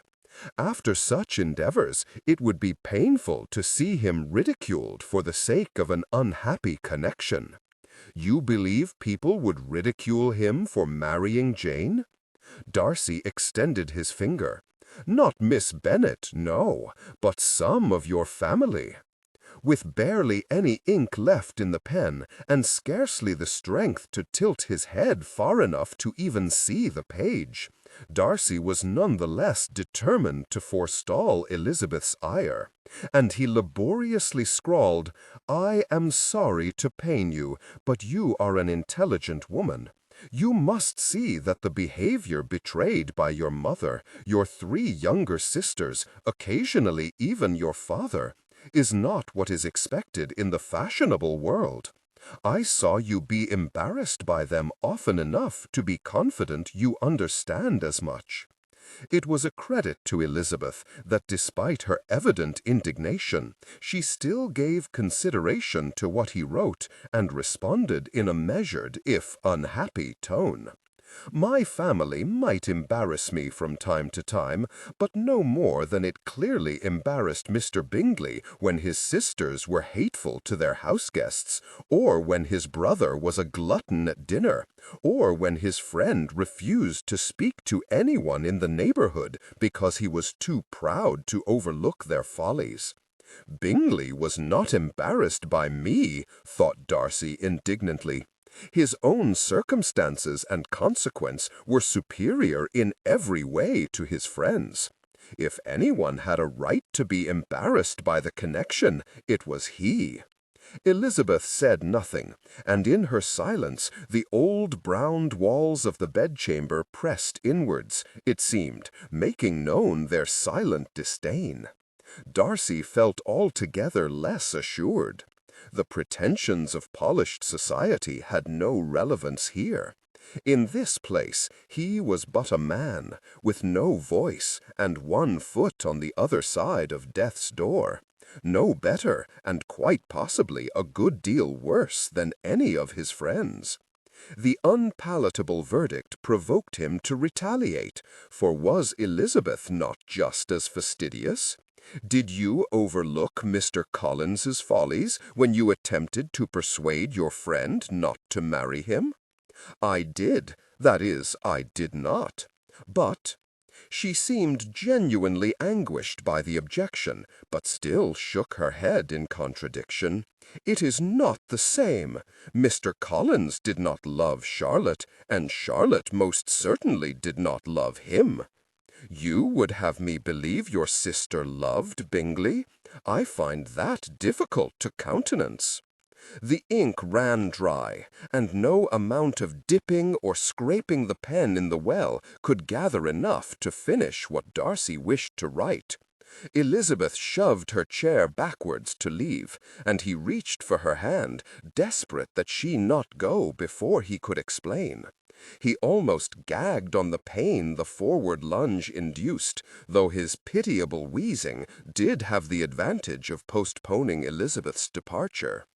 "I observed them," he mouthed, gesturing to his eyes, then the imaginary couple.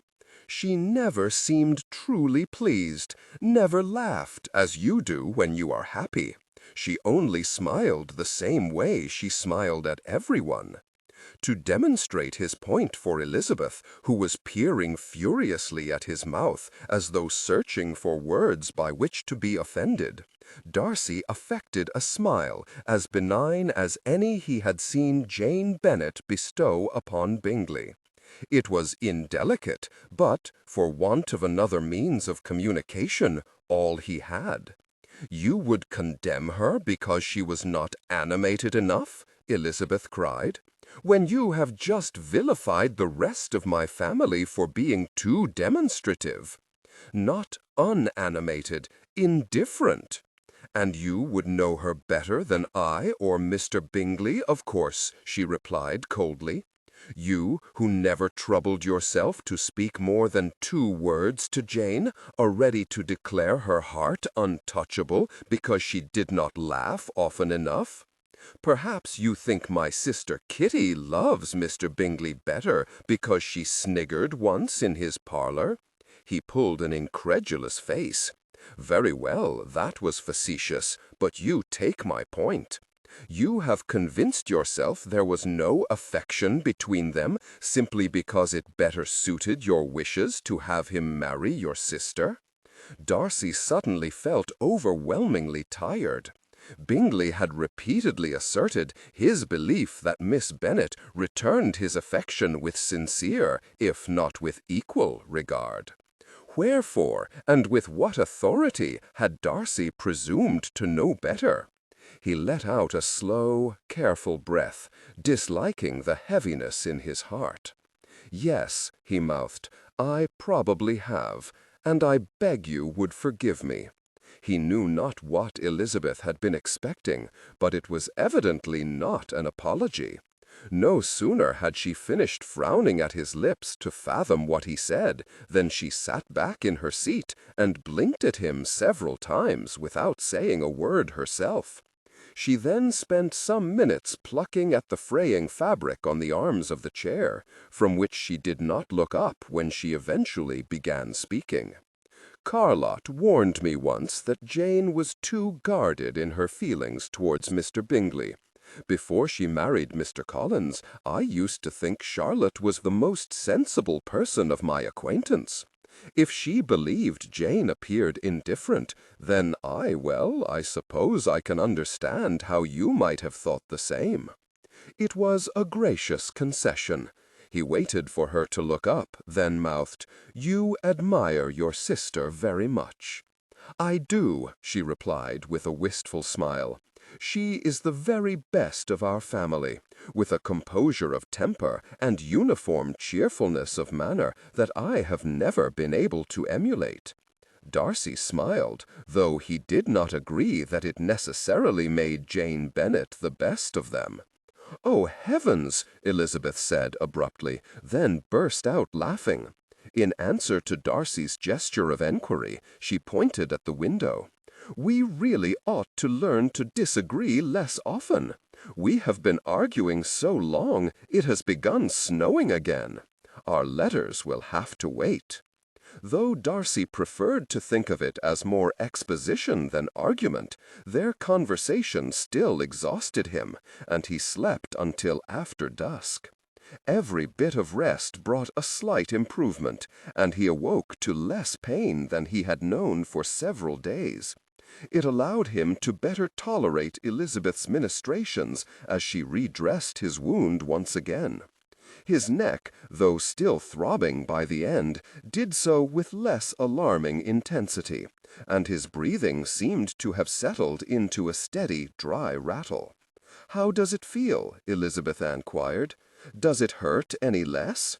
He held up a hand, his thumb and forefinger an inch apart, to indicate the mild improvement, then mouthed, "How does it look?" "Not much changed from yesterday." He paused.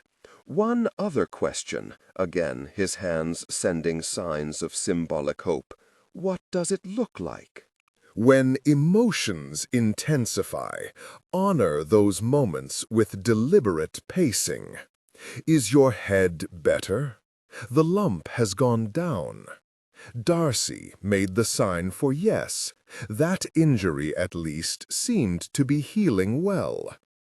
"Is there any warm water left?" he inquired, desirous of talking about something other than his manifold ailments. He mimed washing his face and felt a fool doing so. He ought not to have, for Elizabeth's smile was all sympathy as she assured him there was plenty. "Let me find you a clean cloth." Darcy forestalled her departure with an upheld finger, with which he then indicated the nearby chair. Elizabeth looked in the direction he pointed, then back at him, a divertingly skeptical expression on her face. "Truly, after this morning's disastrous attempt, I shall atrophy if I do not regain my feet soon." She shook her head and laughed lightly. "I am not sure what you just said, but I cannot refuse when you look so wretched. I pity the woman you do eventually marry, for I am quite sure that look will rescue you from all manner of trouble with her." Darcy was vastly relieved that she walked away as she said this, for he would not like her to see the effect her words had on him. Nonetheless, as he reached for and gulped from his glass of water, almost making himself choke in his haste, he could not expel from his head the notion that this was singularly useful information of which to be in possession. Elizabeth returned with a washcloth and another garment. "Here is a clean shirt for you, too. This one is Mr. Ormerod's. I am not sure it will fit as well, but it is, at least, less inky." He thanked her sincerely and accepted her help sitting upright and maneuvering himself into the chair. He gripped the armrests forcefully and fixed his eyes on the floor, willing the pain to ebb. The sound of furniture being scraped across the floor bade him look up. Elizabeth was engaged in tugging the round eating table towards him from the fireside. When it was near enough for him to use, she walked around to the other side and gave it another shove forward, until it butted up against both arms of his chair, entrapping him in his seat. He opened his hands wide, palms up, and raised one eyebrow in query. She grinned a beautifully devilish grin. "This way, if you swoon, which you look in a fair way to do, you will only fall as far as the tabletop. I stand a far better chance of picking you up from there than the floor." She walked behind him to retrieve the washbowl and ewer from the nightstand, both of which she arranged in front of him. Then she retrieved the table mirror from the floor next to the bed and a candle from the nightstand, and placed those in front of him also. Darcy reviled the sight of himself, drawn, dirty, and unshaven. Whilst he did not consider himself a vain man, neither was he unaware of the advantages nature had provided him, and he was dismayed to discover that, in contrast to his usual careful presentation to the world, he now resembled nothing better than a bedraggled vagrant. Appearing thus in Elizabeth's presence afforded a singular kind of mortification. He ran his hand over his fully grown beard, and his reflected self sneered back at him in distaste. "If there is nothing else, I shall leave you now," Elizabeth said quietly.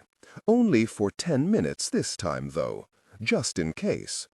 When she returned with more food, Darcy was washed, changed, and somewhat miraculously still vertical in his seat.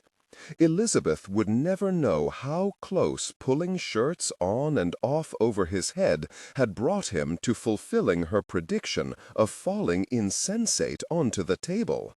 They ate together again, though this time with less conversation. Whilst Elizabeth appeared content to say no more on the matter, their earlier debate had left a pall over them that Darcy knew not how to alleviate. He could not be certain whether she were angry, distressed, or merely fatigued, yet talkative she was not. For his part, there was a grave sense of unease. Elizabeth challenged him as no other person ever had, and he disliked enough of what her interrogations revealed of him to be troubled. He held no ill will towards her for doing so. Indeed, he supposed he ought to be grateful that, if there really was so much objectionable about his behavior, she was willing to object to it, for it seemed nobody else would.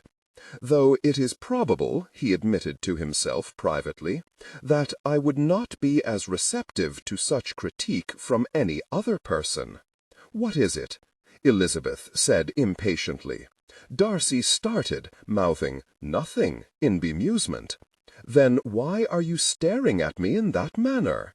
He reached for the pen that had lain on the table next to him throughout their meal, and dipped it in the newly replenished ink. "There is nobody else at whom to look." He held it up for her to see, unable to keep his mouth quite straight, for though it was a most convenient excuse, it was so far from the truth as to be absurd. Were there 100 people in the room, he would still only wish to look at one. "Oh," she said, leaning back into her chair after she had read it. Was that disappointment in her tone? "Well, you ought to know that when you look at things, you appear excessively grave."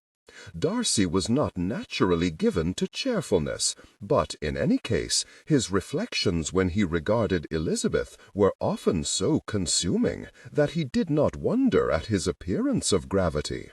It was one of the things that had alarmed him most upon first making her acquaintance, for never had he been so bewitched by any woman as he was. Some things require excessive reflection. This she read, then, with a small huff, she pushed her bowl away and picked up the book she had been lent by one of the other guests. After staring at the same spot on the same page for a minute or more, she said quietly, "I find it intimidating." Even had it not been evident in the tone of her voice and turn of her countenance how little she liked making the admission, Darcy would have known. Independence as fierce as hers was bound to chafe against being afraid of anything. After a moment's consideration, he picked up the pen again. "Does it help to know that I find you equally intimidating?" He twisted the sheet of paper to face her and pushed it across the table. She picked it up, and he did not miss the small flash of surprise upon her countenance. After a moment she gave in to a small smile. "Yes, a little, though I cannot imagine why you should." Scarcely about to commit the explanation to paper, Darcy pointed instead at her book, then at himself, then cupped his ear and raised an eyebrow in question. "You wish me to read to you?" He smiled hopefully, and to his delight she consented. It was so very easy, in the cocoon of the small, remote inn, away from the complications of honor and duty, to lose himself in her voice. Here he need not torture himself with reminders of why he may not enjoy her company, for they were marooned here, and he had no choice. It could wait until they were rescued before he must return to pretending he did not delight in her enjoyment of reading, or the way her larynx danced up and down in her throat when she did so aloud, or the way she brushed her hair from her forehead every time she turned a page. She reached a diverting passage and giggled slightly as she read it, and something contracted in Darcy's chest. He closed his eyes and allowed himself ever so briefly to imagine they were at Pemberley. The image his mind conjured and the warmth of Elizabeth's tone afforded him a greater sense of calm than he had felt since the accident. Surrendering to it was the most gratifying thing in the world, until pain ripped him from his dreams. In confusion and panic, he opened his eyes wide, in time to see Elizabeth throw her book aside and dash around the table towards him. He still had not regained his senses sufficiently to comprehend what was happening before she pushed the table away and edged between it and him to take her head in both her hands and tilt it up, holding him face to face with her, their lips mere inches apart. When emotions intensify, honor those moments with deliberate pacing. "I think you must have fallen asleep," she said gently. "Your head fell forwards." Darcy was transfixed, too surprised to do aught but stare into her eyes, and too overcome with pain to lie convincingly to himself any longer. Returned to laborious, rasping breaths, and light-headed for want of air, he lifted a hand to cover one of hers, and squeezed it with something far more significant than gratitude. "'Tis well," she whispered. "Come, allow me to help you back to bed. You need to sleep." Darcy awoke the next morning to an empty and strangely hushed chamber.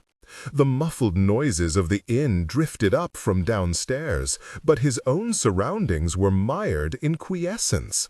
It took him a moment to fathom what marked the change.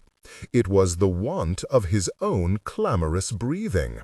The constant throb of pain was there still, but so was air, flowing into and out of his lungs without hindrance. With great caution, he inhaled more deeply than he had dared to in almost a week. His chest filled, his windpipe made only the vaguest objection, and he was flooded with relief such as emboldened him to call for Elizabeth to inform her of the improvement. His voice did not answer the summons. His throat closed around the first syllable, and all the advancement of a moment before was lost as he was returned to the agonizing spasms of the previous days. He sat up instinctively, and was almost felled by pain as the movement pulled the edges of his wound taut. He put a hand to his throat and fought against rising panic. He had been breathing with ease a moment ago. He ought to be able to do so again. The door to Elizabeth's bedchamber opened. She exclaimed upon seeing him, and hastened to his side. Darcy raised a hand to assure her he was well, though the rasp of his breathing did little to substantiate the claim, and she apparently mistook the gesture, taking his hand in hers instead, and sitting on the edge of the bed with it clasped in her lap. "Try to calm yourself, sir. It will pass sooner that way. Look at me," as if he were not already, "and let us breathe in time." Her chest rose and fell as she took slow, exaggerated breaths. Darcy pulled his hand from hers, turned, and fumbled with the water ewer. Elizabeth had many talents, but slowing his breathing was not among them. "Allow me." She reached across him to pour some water. His airways filled with the scent of whatever she had used to wash her hair. Their fingers brushed as he took the glass from her, none of which was even remotely calming. He took a sip, then another, and another, before letting out a long sigh and allowing his shoulders to relax. "What happened?" Elizabeth inquired. With a wry grimace, he lifted his hand next to his mouth and made a gesture akin to a bird's beak opening and closing. "You spoke?" He made an unequivocal, cutting gesture with both hands to indicate his total failure to do anything of the sort. "You are still unable to?" Her crestfallen expression stirred an unexpected swell of self-pity in Darcy, for which he did not care at all. "Excuse me," he mouthed, as he tugged the bedclothes aside, unduly angry, yet sick of Elizabeth being witness to his unabating infirmity. She stood from the bed, but to his consternation, rather than moving out of his way, held out both hands to help him to his feet. Her solicitude had quite the opposite effect to that which he knew she intended, for it made him feel such an invalid that he snarled in disgust. a discourtesy he regretted deeply when her countenance showed first surprise and then hardened into something altogether less forgiving. "Pardon me, Mr. Darcy, I was not aware you were recovered enough to stand unassisted." She stepped back and indicated his clear path from the bed with a sweeping wave of her arm. Darcy was caught by the steely flash in her eyes. He had never known a woman who suited angry sarcasm so well, and he wondered whether she were aware of the endearing little crease that formed at the bridge of her nose when she scowled. Her expression grew stormier still. "You are diverted now. Truly, you are the most contrary man I have ever known." Ordinarily, Darcy would have ceased smiling immediately, for he was not used to his expression being under such poor regulation. But he found he did not wish it. Instead, he smiled more broadly, and mouthed a rather insincere, "Pardon me." Elizabeth looked intently at his lips, but did not seem to comprehend. "Sorry," he attempted instead, thinking it might be easier to lip-read, but she continued to study her mouth, her expression indecipherable. He could not immediately think of an alternative means of apology, so said nothing more. But she did not look away, and therefore neither could he. He noticed, therefore, the small frown flickering about her eyes. He saw when her lips parted ever so slightly, as though she had forgotten what she meant to say. He beheld the very slight shift in color as her eyes darkened. The longer she stared at him, the faster his heart raced. Elizabeth took a sudden intake of breath. "You must be desirous of some privacy. Pray, excuse me." Darcy watched her go, and after the door closed behind her, he watched that for a long while also, his heart now hammering violently. All his struggles to conquer his feelings had been for naught. He knew in that moment his fate was sealed. Duty be damned! It was inconceivable that he not have her by his side to look at him in that manner every day. Breathing erratically and grinning like a fool, he dragged himself, light-headed but euphoric, into the nearest chair to await her return. When she bustled back into the room some time later, it was clear she had been out of doors. Her skirts were wet, and her cheeks flushed prettily with cold. "Is the snow melting, then?" "Pardon?" she replied distractedly. It was no surprise she had not comprehended him, for she looked away before he finished mouthing the words. He leant gingerly across the table for some paper, reaching it with his fingertips and sliding it towards him to write.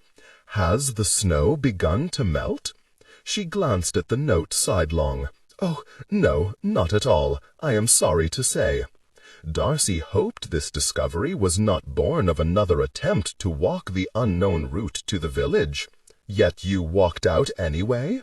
She had busied herself emptying her arms of the things she had brought up from downstairs, and Darcy was forced to hold the note out towards her before she would read it. She looked at him sharply afterwards, but then her countenance relaxed into a wry grin. "I wished for some air and exercise." She shrugged. "I got the air, just not the exercise. I envy you even that. I imagine you are sick of these four walls. Are you warm enough for me to open a window?" Without waiting for him to answer, she walked to do just that. Delighted at the prospect of some fresh air, Darcy planted his hands on the arms of the chair and steeled himself to stand up.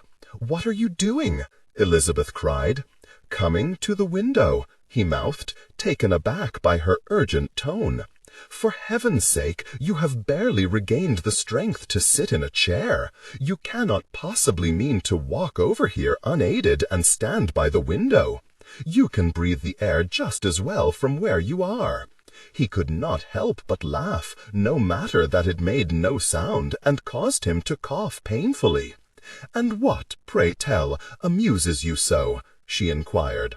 Still wheezing, Darcy sank back into the chair and wrote his reply. You look just like your sister when you are vexed." Elizabeth returned to his side and leant over him slightly to read it. "Jane?" He looked up at her, delighting in her closeness, and finally feeling at liberty to enjoy it. "Miss Lydia." She regarded him strangely, her mouth almost smiling, but for the frown of puzzlement that pulled at her brow. "You have a singular talent for insulting people without seeming to, Mr. Darcy. I cannot decide whether it is by design or by accident that you continually give offense." Surprised and a little offended, he hastily returned pen to paper. When emotions intensify, honor those moments with deliberate pacing.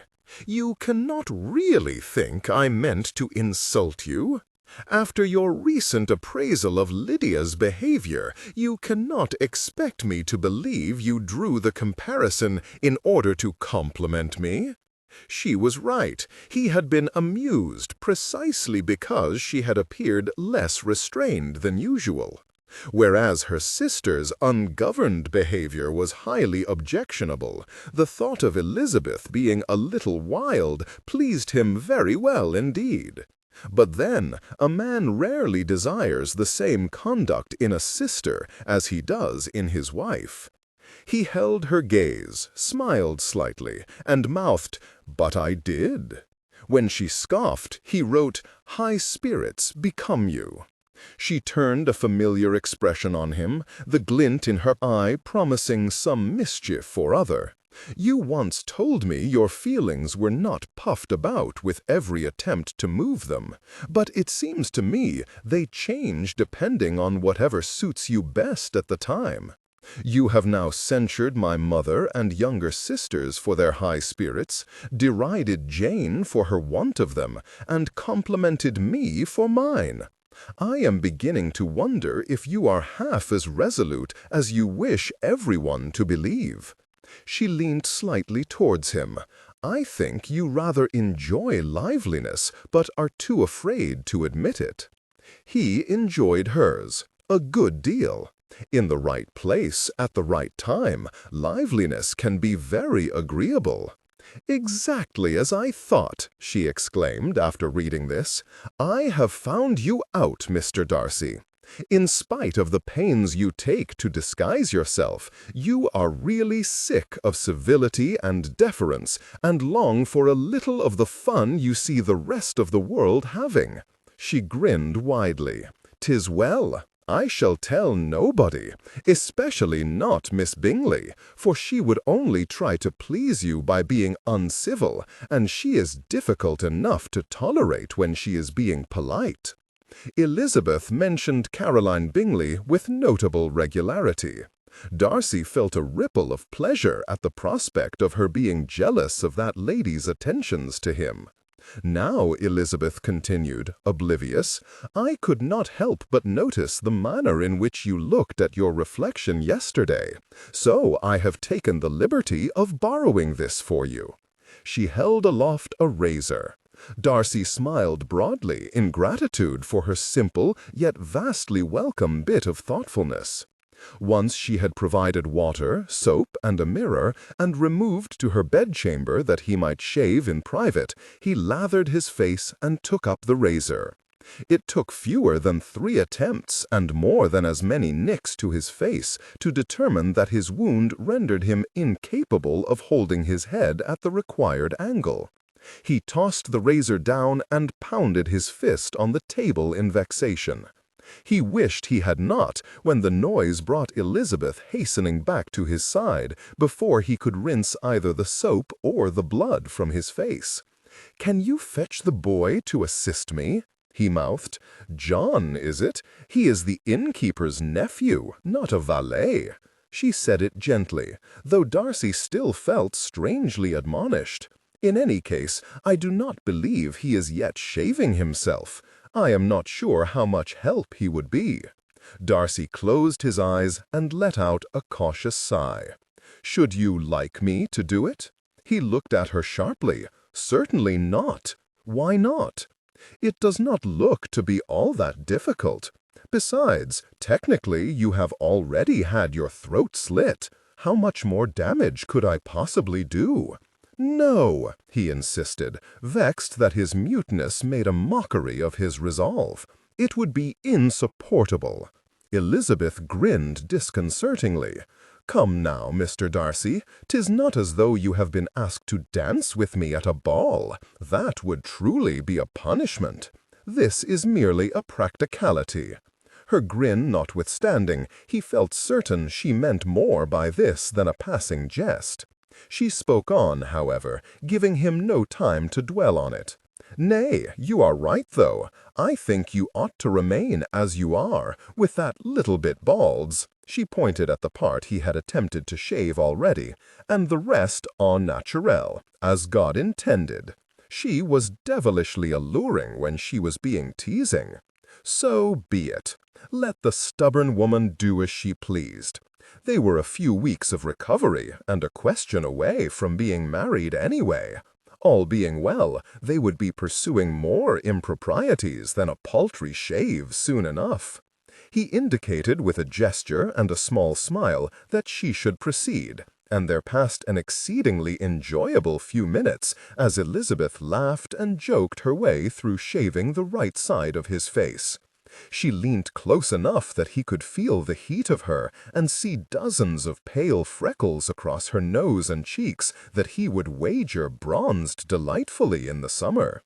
And to his vast pleasure, she appeared to have recalled almost precisely the outline of his side whiskers. Whether that meant she had paid closer attention to his countenance above any other, or was just generally observant, he dared not suppose, but he knew which he wished to be true. "What were you doing on the same road as me on the day of the accident?" she inquired out of the blue. The answer was mortifying enough that Darcy flinched with chagrin. The razor slipped slightly, startling Elizabeth into adjusting her grip. Regrettably, her snatch for it only hastened the blade's trajectory, and it sliced into his cheek. She dropped it with a shriek and recoiled. Darcy unintentionally gasped, a sound that stuck in his throat and left him spluttering and gulping for breath. "Forgive me," Elizabeth begged over and over again, snatching up the face-cloth and dabbing at his bleeding cheek. "I should never have insisted upon doing it. Forgive me." After a slow, steadying breath, Darcy took her by her wrists and gently pulled her hands away from his face. "A scratch, nothing more. It is well." "It is not well, sir. I have cut your face." Darcy glanced sidelong at his reflection. A small nick, about an inch long, ran just above his jawline. He doubted it would even scar, but Elizabeth was evidently mortified regardless. He pointed at the several scrapes his attempt to shave the other cheek had left. "As have I. That is hardly the same. Those are tiny. Being cut shaving is not uncommon." She gave him a withering look. "Either that is a lie, or you are in dire need of a better manservant." He only just recalled not to laugh aloud, but smiled broadly and cautiously leant towards the table for the pen and paper. "I have had facial hair for longer than my present man has been in my employ." Elizabeth read it, then sank heavily into the nearest chair. "You are very good to try and ease my mind. It is not working, but I appreciate the effort. It is in my interests. I need you to finish the job." "Under no circumstances," she exclaimed. "Look how my hands are shaking. You cannot leave me with half a beard." "It is more like a quarter of a beard now. I dare say nobody will notice." "Elizabeth," he mouthed, beginning to enjoy the matter less, until she smiled and her whole face lit up. "Very well," she conceded, "only be sure not to wriggle this time. Nobody's looks are such that he requires his face be underscored twice." Darcy sat as still as he was able while she worked, though his heart tripped over itself as he attempted to discern whether she had intended to flatter him. Nonetheless, he hoped she would finish soon, for his neck still throbbed mercilessly, and now the cut on his cheek stung too. As evasive maneuvers went, sacrificing one's face was an excessive recourse, but he supposed it had spared him from the awkward admission of chasing Elizabeth about the country. He smiled to himself. All his recent injuries notwithstanding, Darcy was inordinately pleased to have caught up with her at last. The escapade proved disproportionately tiring, and Darcy slept for a good part of the rest of the day, not reawakening until dusk. He lay still, assessing his various aches and pains before attempting to move, but was distracted by the faint and infrequent sounds of rustling and tapping. When emotions intensify, honor those moments with deliberate pacing. As he turned his head on the pillow, something small sailed across the room and bounced across the table with a soft noise. He turned his head a little farther to where Elizabeth was slouched in one of the chairs, her elbow on the arm and her cheek resting in the palm of her hand. She lifted her head to rip a corner from the piece of paper in her lap, one of their messages to each other by the look of it, and roll it into a ball between her fingers. This she then threw at the table, nay, at the candle upon it, Darcy thought. It came close enough to make the flame dance sideways, but ultimately missed and skittered across the table to the floor as its predecessor had done. Elizabeth puffed out her cheeks and returned her head to her hand. Though it was no bad thing that their written communications be destroyed, Darcy reflected ruefully that under better circumstances, were he to be trapped alone in a bedchamber for a week with Elizabeth, he should not like to think that she would be dull for one moment of it. He reached surreptitiously to slide another of their obsolete notes off the nightstand and quietly tore off a corner to make his own projectile. He threw it at the candle and, more by luck than judgment, hit it. Elizabeth whipped her head around to look at him in surprise. He let a small smirk tug at the corner of his mouth. She said nothing, but inflicted a tug of a far more insistent nature upon him by slowly raising a solitary eyebrow. He swallowed, relieved that his bandages would disguise his discomposure, and mouthed, "Your turn." Elizabeth hit the candle only once, and he thrice more, before she declared the contest unfair. "You have the advantage lying there. You are at the better angle." There was a pause while Darcy fought to suppress the temptation to suggest that she come and lie with him, after which he forced himself to get out of bed and into a chair, and promptly proved Elizabeth correct by missing his next 4 shots. "Let us stop," she said after the last. "It is evidently hurting you." He did not object. The ache in his throat had worsened, and he did not think it was due to throwing a few trifling bits of paper. To detract from his own disquiet and the concerned manner in which Elizabeth peered at him, he wrote her a note. "I apologize for having been such poor company all week." "You need not apologize," she assured him. "You have been very ill. How have you passed the time?" "I have talked to the other guests, played cards with them once or twice, read a little." She grinned saucily and added, "I made a snowman." This evidently delighted her, though whether she was better pleased by her own undertaking or his surprise, he would not have liked to say. "Was it a good one?" "No, not really. I got cold before I finished him, so he only had a belly and some arms. I called him Sir William." Darcy's throat clamped closed around the laugh that bubbled up before he could prevent it. But, as always, her wit took him by surprise, and she certainly had captured that man's 2 prevailing qualities, his paunch and his knighthood. The resulting spasms deprived him of air for longer than was comfortable, and the joke had passed by the time he recovered himself. Nonetheless, he endeavored to partake in her enjoyment. "I am sorry to have missed that. I have a talent for building snowmen of which I am unashamed to boast. My sister and I make it our business to build one together on the first snow of every winter." "What a lovely thing to do," Elizabeth replied, sounding genuinely pleased, even if she looked a little surprised. "It is true, then, you do enjoy liveliness. I would never have believed it before this week.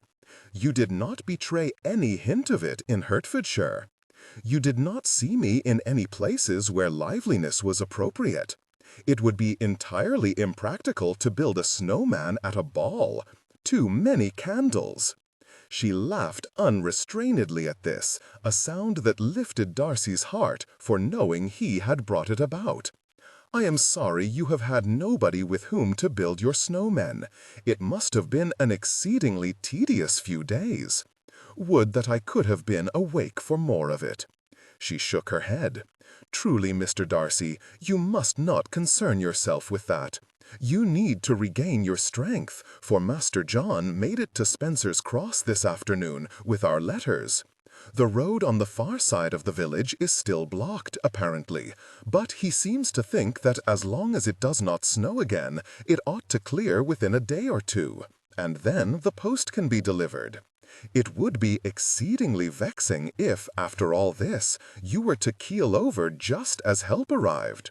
You must concentrate on getting better." "I am better," he objected silently. "I beg to differ." He frowned and wrote, "Am I not sitting upright, conscious and conversing?" "Barely." He must have reacted in some way, for she winced sympathetically and made a placating gesture. "That is, you are certainly improving, but I would not say you are your usual self." Darcy pulled a face of ambivalence. "I am not sure I have ever been more at liberty to be myself." What was it that Elizabeth thought was different, and why was he now the object of such an intense look? "What is it?" he mouthed. "Do you honestly like Miss Bingley?" "Pardon?" "You said the other day that she was not as awful as I thought. Do you truly think well of her?" "I do, yes." "May I ask why?" Fighting to repress the smile of triumph tugging at his lips, Darcy wrote, "May I inquire why it troubles you so much that I should?" "Because I cannot believe you actually enjoy her officious attention. I think I have discovered enough about your character to know you do not like to be so assiduously courted, yet you claim to esteem Miss Bingley, who I never saw do anything but speak and look and think for your approbation alone. I cannot account for it." Darcy's complacency vanished. He ought to have known better than to think Elizabeth would be jealous of any woman. She must know she had no cause. No, it was his character she wished him to account for. Again. "I do not hold her in high regard because she fawns over me. I esteem her because she is refined." Elizabeth screwed up her nose. "That is an absurd reason to admire someone. You can like a person more for being refined, but you ought not to like them simply because of it, else you would like every well-dressed criminal in the country. You asked me to justify my regard, and I have. Refinement is a quality I admire, whether or not you agree that I should." "That is fair," she conceded, with a modest smile and slight inclination of her head. "It is certainly not my intention to talk down Miss Bingley's merits. She has them, I am sure, and if you admire them, then that is all to the good. I only wished to establish whether your admiration was born of vanity. Are you convinced it is not?" After a brief pause and another searching look, she replied, "Yes." She almost sounded surprised, making Darcy uneasy. "It was no falsehood when you told Bingley you were a studier of character, was it?"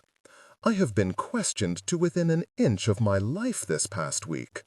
She looked abashed and a little hurt, which had not been his intention, and he hastened to add, "By which I mean, I think it must be my turn. Do your worst, sir. I am not afraid of you." Darcy fixed his gaze on her. "You are not afraid of anything." He watched her watch his mouth as he said this, but could not tell from her expression what she thought of it. She only lifted her eyes back to his and inquired, "What do you wish to know?" He wished to know everything, but thought it easiest to continue in the same vein in which they had already begun. "I know which traits you disdain. You have made certain I know your opinion of such vices as vanity, pride, and resentment. Pray tell me, which qualities do you admire?"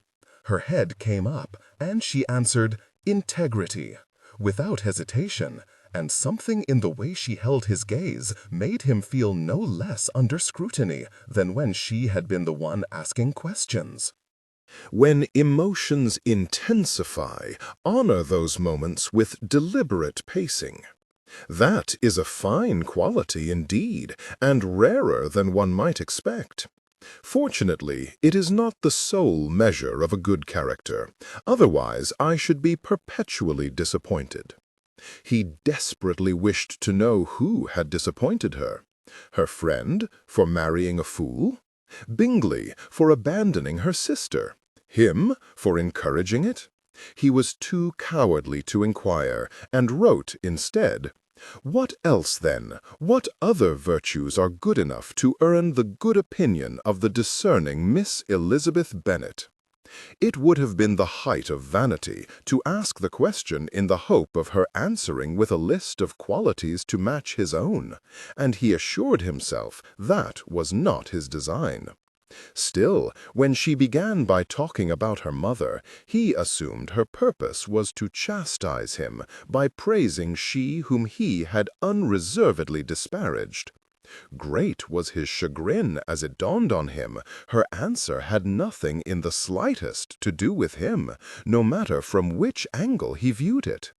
Elizabeth spoke of Mrs. Bennet in terms that had never occurred to Darcy. He had often seen her blush for her mother's behavior, and had never thought of the older woman in any other terms than as a source of embarrassment to the rest of her family. It was edifying, in a way that reflected very poorly on him, to hear Elizabeth speak proudly and tenderly of her mother's devotion to her family, her well-meant endeavors to do well by a husband and 5 children, each of vastly different temperaments, with limited means and an even more limited imagination at her disposal.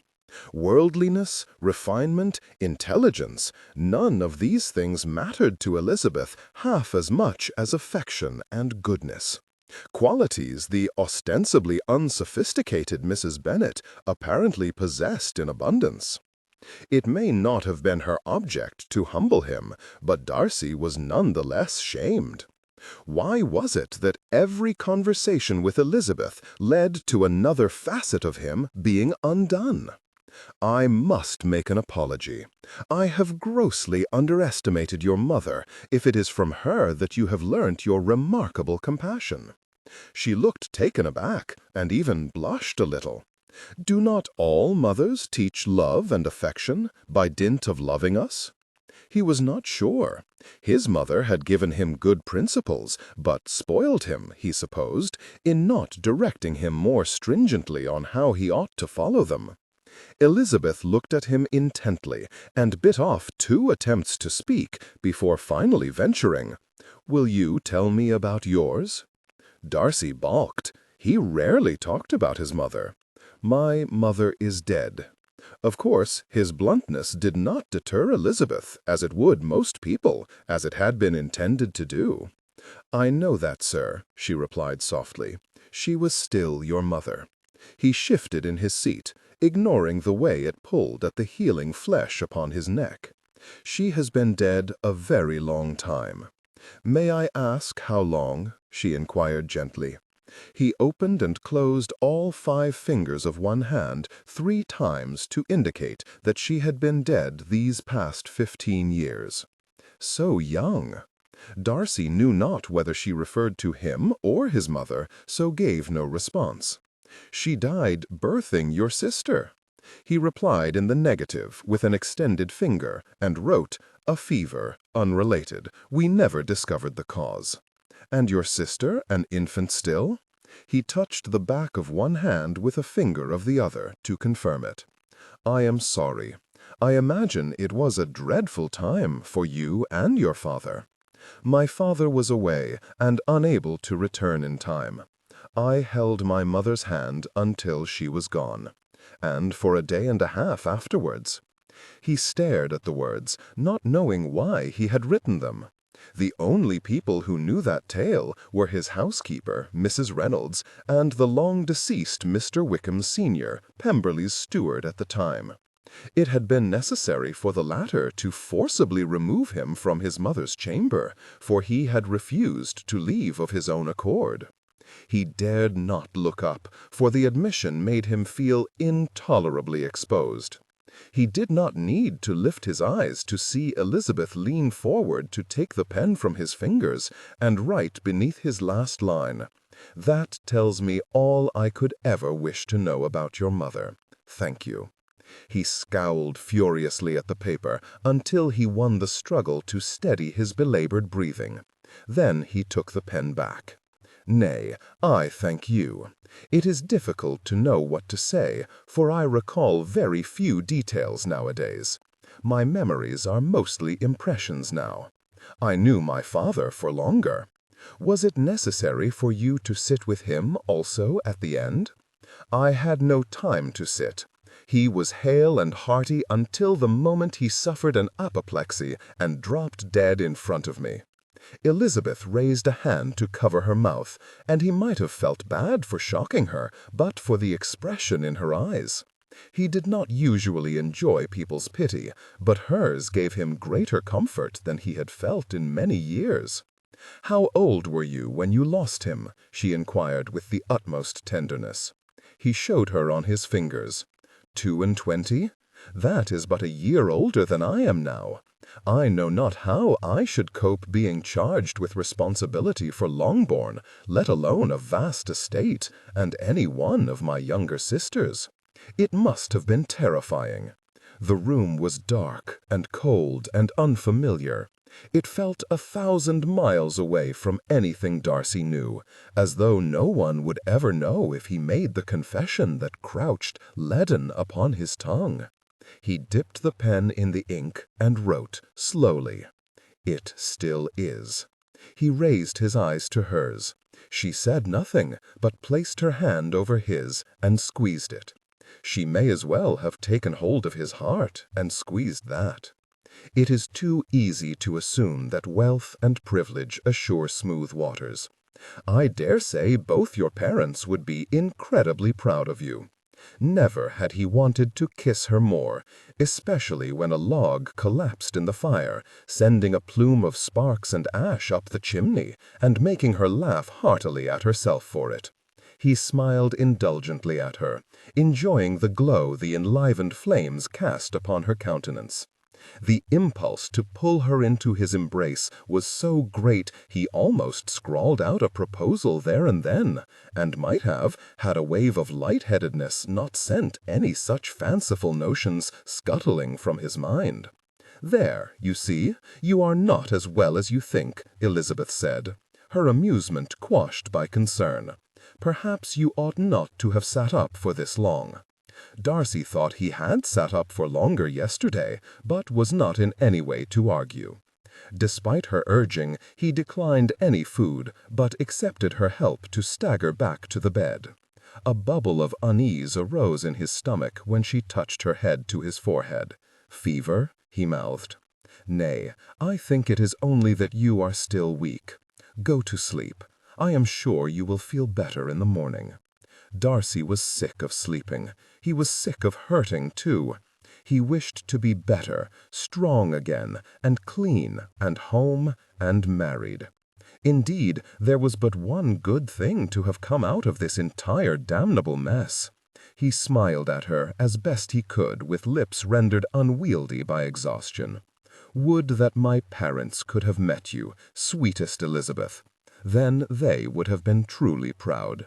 He closed his eyes, hoping that if he must sleep again, it would at least be punctuated with dreams of her. Darcy slept ill, flitting close to the surface of full wakefulness too many times to receive any actual rest. When he struggled out of the cloying stupor, he was met with exhaustion. His throat hurt in a new way. Myriad tiny pieces of glass embedded at the back of his mouth, scraping against his tongue every time he swallowed. Fog had returned to his head, and his face hurt. He sat up carefully, wincing against the daylight, and perturbed to realize the lateness of the day. For how long had he slept? Elizabeth was not there. He thought to relieve himself before she appeared, but found he did not need to. He considered taking a few mouthfuls of leftover broth, but found he had no appetite. When emotions intensify, honor those moments with deliberate pacing. Instead, he washed his hands and face in the cold water left on the nightstand and tottered unsteadily to the chair by the hearth to throw another log on the fire. By the time it had burned black, he had grown distinctly vexed by Elizabeth's absence. She had not answered his knock at her bedchamber door, though the want of any noise from beyond it had already convinced him she was not within. He had stood at the window, watching until he could stand no longer, but there was no sign of anyone upon the snowy, wooded hillside it faced. He had drifted off, only to be awoken by the cramp in his neck that sleeping askew now guaranteed. What time was it now? He moved to sit at the table and picked up the book Elizabeth had been reading. Tucked between the pages was his note confessing to finding her intimidating. Ordinarily, the discovery would have delighted him. At present, it only fueled his displeasure. Why, if she cared to keep such a token, did she not care for the distress her unexplained absence would occasion him? Of course, there was no obligation for her to remain in this dingy, malodorous room with him, yet she had done so all week without complaint. Wherefore had she renounced his company today? His hopes were roused when there came a knock at the door. It was not Elizabeth, though, for whoever it was then waited outside for permission to come in, as she had not done all week. Unable to give any command to enter, Darcy waited until he or she either went away or let themselves in. A few moments later, the young lad John opened the door and ambled towards the bed, presumably to collect the night spoils as he had at various other times that week. Darcy rapped his knuckles on the table to attract his attention. "Beggar me and all me neighbors! Who's there?" the boy shouted, jumping a foot in the air and looking wildly in all directions. He let out a great breath and thumped a fist to his chest upon espying Darcy. "Beggin' your pardon, sir, I thought no one was here." Darcy waved away his concerns and mouthed, "Have you seen Miss Bennet?" The boy only pulled a face. "Miss Bennet?" he repeated. He held an arm wide to indicate the empty room. "My companion? What's wrong with you, mister? Can't you speak none?" Darcy swore to himself and extended the forefinger of one hand to confirm that no, he could not speak.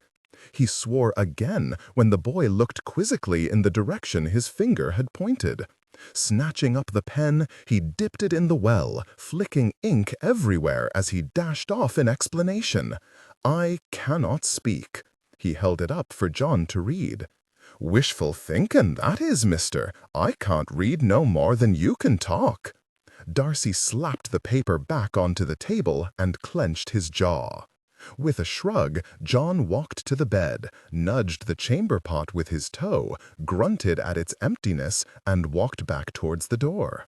Darcy opened his mouth to try once again to make himself understood, and was incensed when the boy laughed. "No hope, mister, no hope." With an irreverent nod, John was gone. Darcy sat back in his chair and schooled himself to composure as he settled in to continue his vigil, for Elizabeth must return eventually, whether or not he paced the room until she did.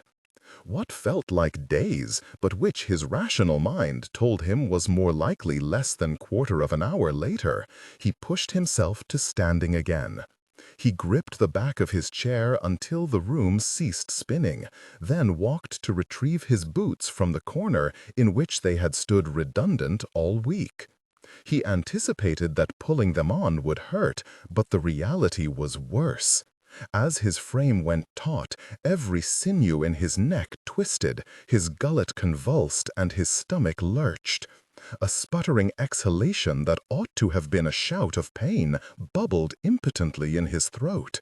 He dropped the boot and banged his fist on the table, willing himself not to vomit. He leant gingerly against the chair back and waited to see which would triumph, pain or impatience. It was the latter. In all matters pertaining to Elizabeth, he had long tired of delay. Nevertheless, his determination cost him dearly, and by the time both boots were on, he was returned to wheezing like leaking bellows, and sweat slicked his brow. He wiped it away with his sleeve, struggled into his blood-stained waistcoat, and left the room. He stepped out into a landing boasting several other doors, a tiny window, and a staircase. Assuming only bedchambers graced this floor, he headed in the direction of the stairs, at the foot of which he discovered the likely cause of a good number of his stranger delusions earlier in the week. A large stuffed bear posed towering on its hind legs with an apple wedged in its snarling jaws. Beyond that antechamber, he came to a tap room, where a dozen tables were occupied by fewer than half a dozen people, not one of whom was Elizabeth. "Well, I'll be Mr. Darcy." From behind a counter on the opposite wall came a stooped, red-faced man wiping his hands on his apron. "What a fine thing to see you up and about! After the look of you when you first arrived, we had worried you would not survive the night." Darcy winced at the indelicate allusion to his near death, at the man's presumptuous familiarity, at the mortification of standing bloodied and unwashed before him, at the throbbing in his neck. All of it contributed to his exasperation, though none so much as Elizabeth's absence. "Mr. Timmins," the man added with a bow, "proprietor and purveyor of fine ale, at your service." "Good day," Darcy mouthed. "Ah, that is right. You cannot speak." "Forgive me, Mr. Darcy. Your wife did tell us, and it is no wonder. Nasty injury that, very nasty indeed." But for a few blinks, Darcy held his countenance perfectly still. His heart was not so obedient, and drummed out a dozen extra beats. His wife? "Can I get you a drink, sir?" the man continued, oblivious. "No, I thank you. Have you seen? Come, have a seat." Darcy ignored the man's attempts to usher him to an empty table. Would you like something to eat?" "The man is trying to say something, Timmins. For God's sake, let him speak." This welcome interruption came from a man whose crutch marked him as the lieutenant Elizabeth had mentioned. Darcy sent him a nod of thanks, then wished he had not when pain erupted under his chin. Ignoring it as best he could, he mouthed, "I am looking for He caught himself. "Mrs. Darcy." In tandem, Timmins and Lieutenant Carver squinted at his lips, then shook their heads in uncomprehension. Darcy mouthed it again, abhorring the spectacle he was making of himself. "I do apologize, sir, but could you say it one more time, and more slowly?" "He is obviously looking for Lizzie, Mr. Timmins," said an elderly lady seated next to an even more ancient man at the next table over. "Who?" "His wife." Someone by the fire, with his back to the room, scoffed derisively. "Oh, yes, of course," Timmins said amiably. "I have not had the pleasure of seeing her today, sir. You might find her in the kitchen. Feel free to wander down and see for yourself. We have abandoned all ceremony this week. Is that not right, Mrs. Ormerod?" "Quite so, Mr. Timmins, quite so," replied the elderly lady. "It has been the perfect adventure." Darcy made no response. He did not consider almost dying to be any shade of adventurous, and he was too pained to make head or tail of Timmins's strange suggestion. Having assumed Elizabeth had sought out some alternative company, a change of scene, or perhaps a different book, he had expected to be directed to another parlor, not the kitchen. "Through there, down to the end, and left," Timmins said, pointing to a door as he hobbled past it back to his counter. Thither Darcy would have gone, were it not for an unheralded wave of lightheadedness that left him doubting he could walk more than 2 steps without falling. He clutched discreetly at the back of the nearest chair to steady himself. "Are you quite well, Mr. Darcy?" Mrs. Ormerod inquired. "You look uncommonly pale." When emotions intensify, honor those moments with deliberate pacing. "Of course he is not well, dear," her husband answered. "Even my old eyes can see that. There is no need to embarrass him by drawing attention to it." To Darcy he said, "Pay her no mind, young man. You have been standing for longer than my hip will allow me." "Or my leg me," said Carver. "It says much of our little company that a man whose head is only just still attached to his body is the halest among us. Happen she went to Spencer's Cross with Stratton." Darcy looked sharply at the man sitting before the hearth, but he said no more and did not turn around. "Aye, Mr. Latimer, you might be right," agreed Timmins. "I know he meant to try and walk there this afternoon. Perhaps Mrs. Darcy accompanied him." Darcy stared hard at the floor, his throat announcing every breath as it hee-hawed in and out of him. Elizabeth had attempted the walk to the village again, after giving her word that she would not, without so much as a note explaining where she had gone, in the sole company of a man whom she had known for less than a week. What was she thinking? Latimer turned his head slightly to speak over his shoulder and down his nose. "Funny thing that, Mr. Darcy, you not knowing where your wife is." "There they are, coming along the road now," Timmins announced, nodding at a window to the front of the property. Through it, Elizabeth could clearly be seen walking ahead of Stratton, holding her skirts above the ankle, as she every now and then broke into a run, before being forced to walk again where the snow was deepest. Darcy needed to see no more. With more vigor than he truthfully had the strength for, but animated with outrage, he strode to the front door and wrenched it open. The air was bitterly cold, and it instantly clasped its icy talons about his throat. In his pique, all the carefulness he had adopted to minimize his discomfort was forgotten.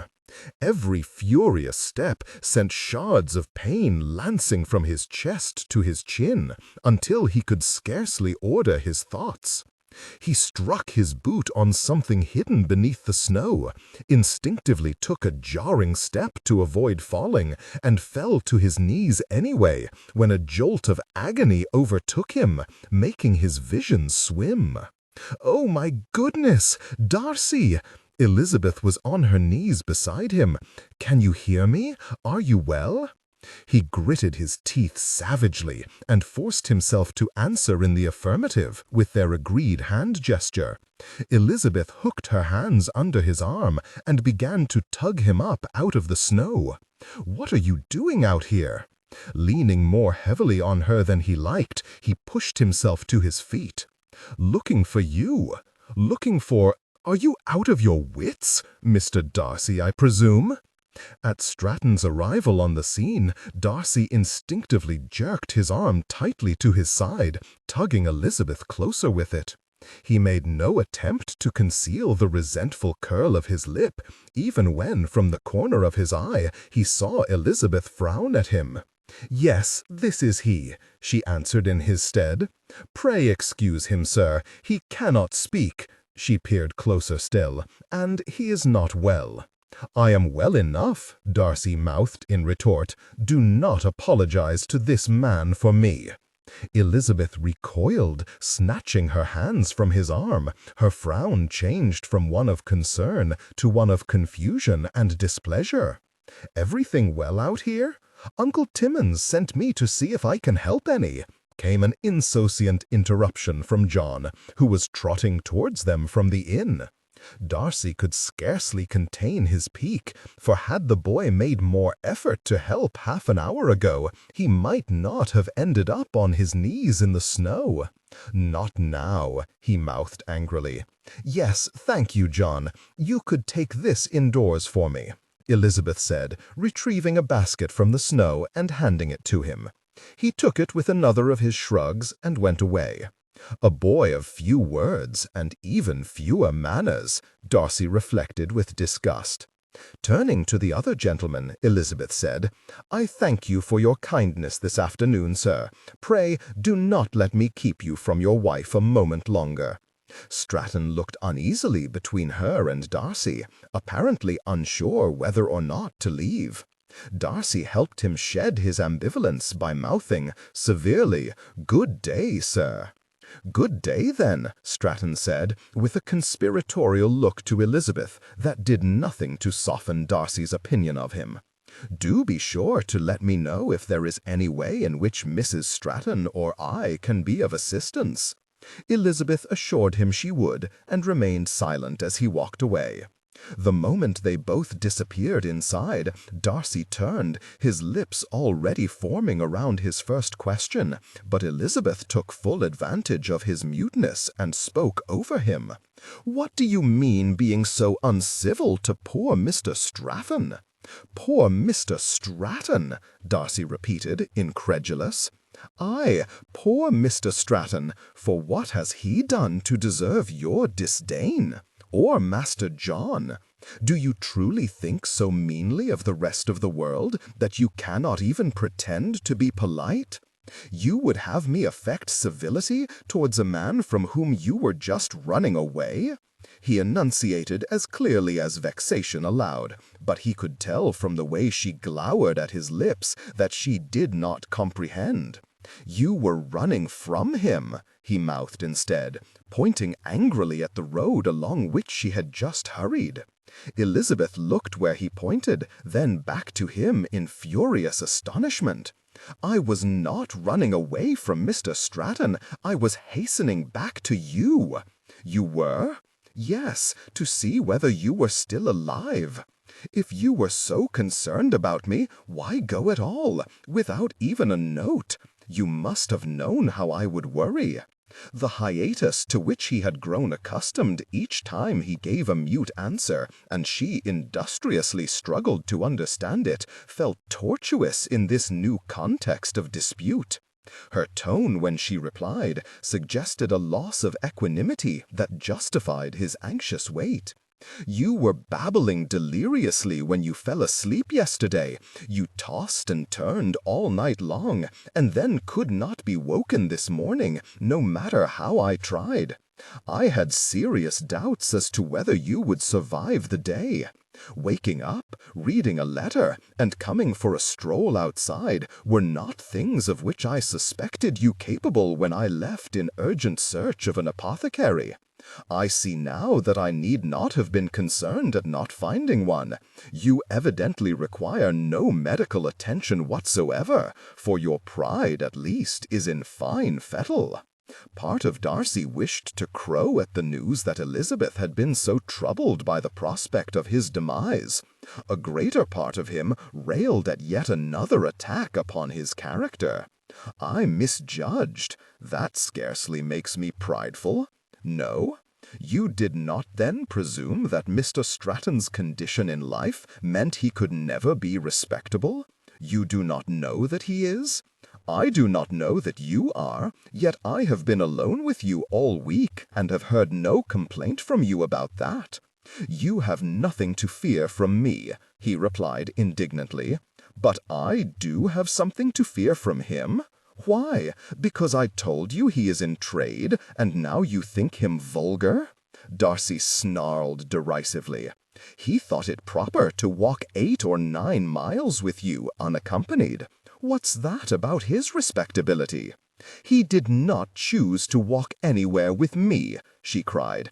"I walked there alone, as did he, and when our paths crossed, he kindly accompanied me back." Darcy stared at her in consternation. "You went alone? After you gave me your word you would not? Devil take it, Elizabeth, you do not know the area. It was not safe." She squinted furiously at his mouth, but could only have caught 1 in 4 of his words, for he was exasperated well beyond measured speech. However many she deciphered, it seemed to be enough. "I am well aware of that, Mr. Darcy, but I thought you were gravely ill. Would you rather I had left you to die? I would rather you had sent someone else." She shook her head. "The only people I might have prevailed on are Mr. Stratton and Master John.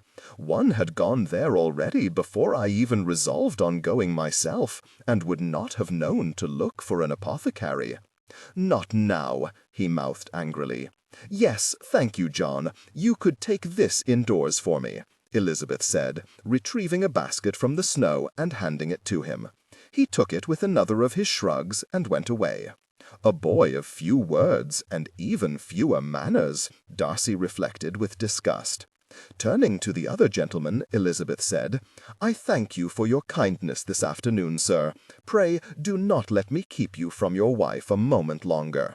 Stratton looked uneasily between her and Darcy, apparently unsure whether or not to leave. Darcy helped him shed his ambivalence by mouthing, severely, "Good day, sir." "Good day, then," Stratton said. When emotions intensify, honor those moments with deliberate pacing. The other was at his work, helping his uncle. What was I to do? Demand that they both desist and do my bidding instead? These people are not in my employ, sitting about awaiting my instructions. It would not have hurt them to do you a small favor. Upon my word, think you they have not done enough already? John walked to Spencer's Cross only yesterday, if you recall, through far deeper drifts than still remained today, to deliver our letters, which have been collected now, it transpires, so you may thank him for that."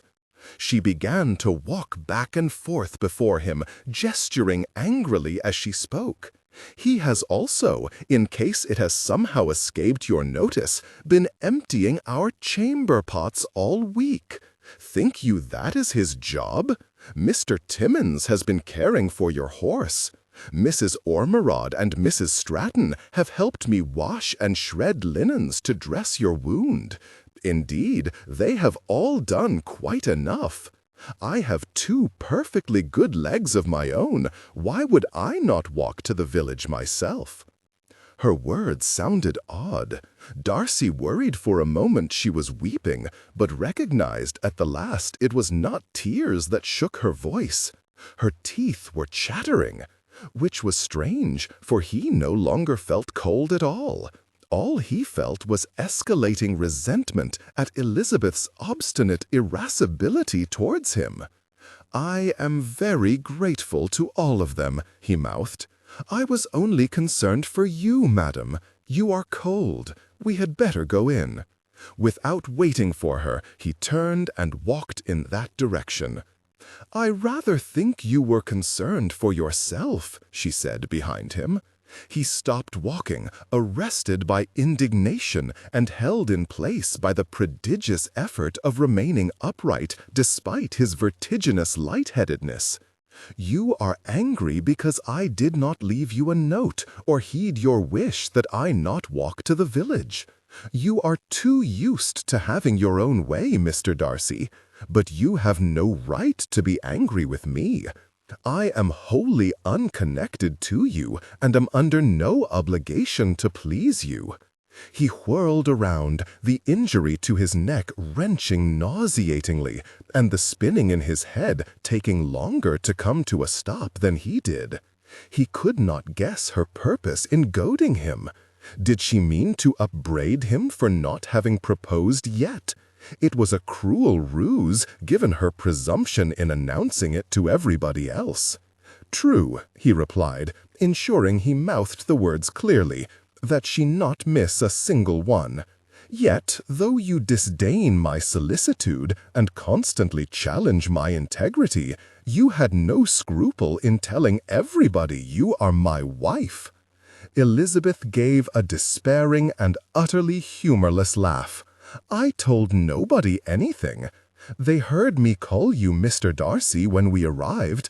Then I attended to you all through that first night, and by the next morning they had begun calling me Mrs. Darcy. What was I supposed to do? Tell them we are not married? Frankly, sir, I was too busy trying to keep you alive to trouble myself with what anybody thought." He gritted his teeth, vexed beyond measure that every attempt to justify himself only made him sound more churlish. He opened his mouth to apologize, but Elizabeth spoke first, and her words silenced him far more effectively than the horse who kicked him had. "You must not be anxious, though. You are quite safe from me.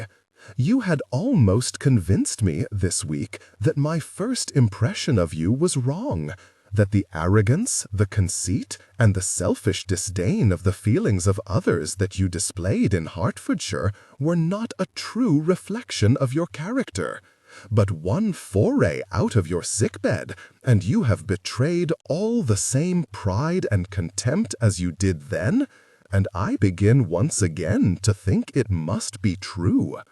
Each accusation hit him harder, winded him more. That what must be true?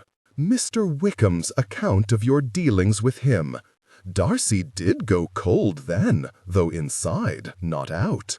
Wickham, what has he told you? Everything. I doubt that.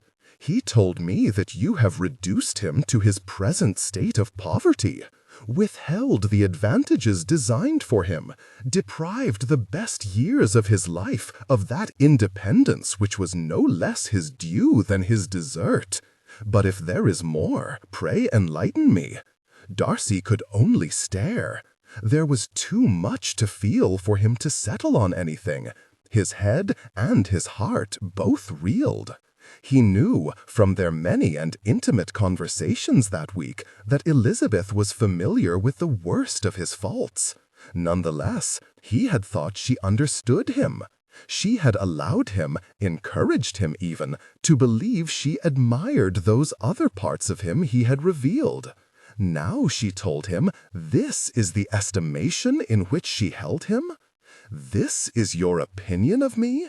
After all we have discussed this week, how could you think it of me? She wilted a little. He might even have thought her expression was one of concern had she not just emphatically renounced any possibility of regard for him. I do not wish to believe it, for I truly had begun to think better of you. But when I observe you with my own eyes behaving in this way towards people, good people, undeserving of your contempt, when you are so imperious in your manner towards me, it is difficult not to believe you could have behaved similarly towards Mr. Wickham, even if you have then justified it to yourself under some imaginary act of friendship, as you did when you separated Mr. Bingley and Jane. Furious words he wished to hurl at her, wedged instead against the constriction in Darcy's gullet. He choked on them, noisily and painfully, for several moments before he was able to gasp a breath. Elizabeth stepped forwards with her hands out towards him, but her conflicted expression only provoked Darcy to wave her away. He had never asked for her assistance, and if she meant to bestow it so unwillingly, he would have no more of it. "Save your attentions for Wickham," he mouthed resentfully. "With misfortunes as great as you describe, he will have more need of your compassion." All the concern vanished from Elizabeth's countenance, replaced with outrage. "There, you see. What am I to conclude when you treat the mention of his misfortunes with contempt and ridicule? That you are a far worse studier of character than you believe. Lizzie, Mr. Darcy, do come inside. Lieutenant Carver has rustled up some soup with the bits Lizzie brought from the village." A woman whose acquaintance Darcy had yet to make waved as she picked her way through the snow towards them. "Go away," Darcy wished to rail at her.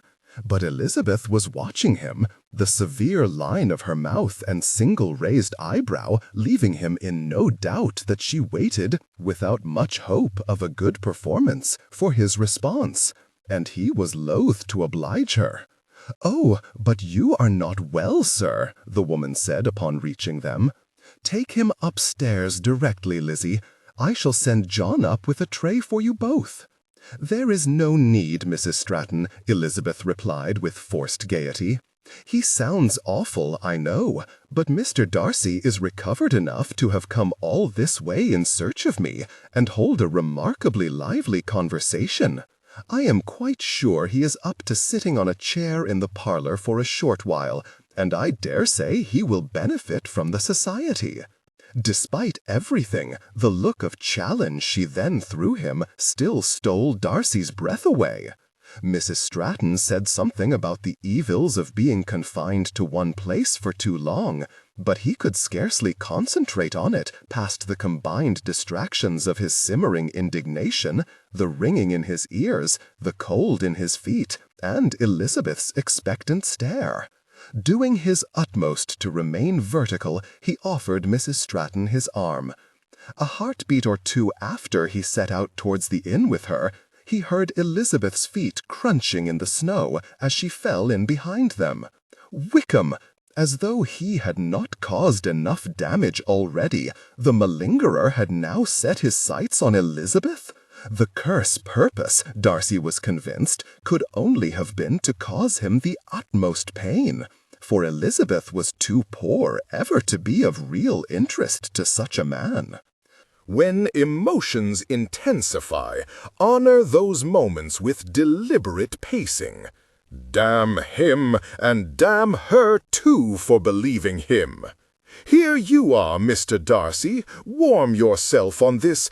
A steaming bowl of soup was pushed into his field of view, and a small roll dropped next to it, which shed a faint cloud of flour as it bounced on the table.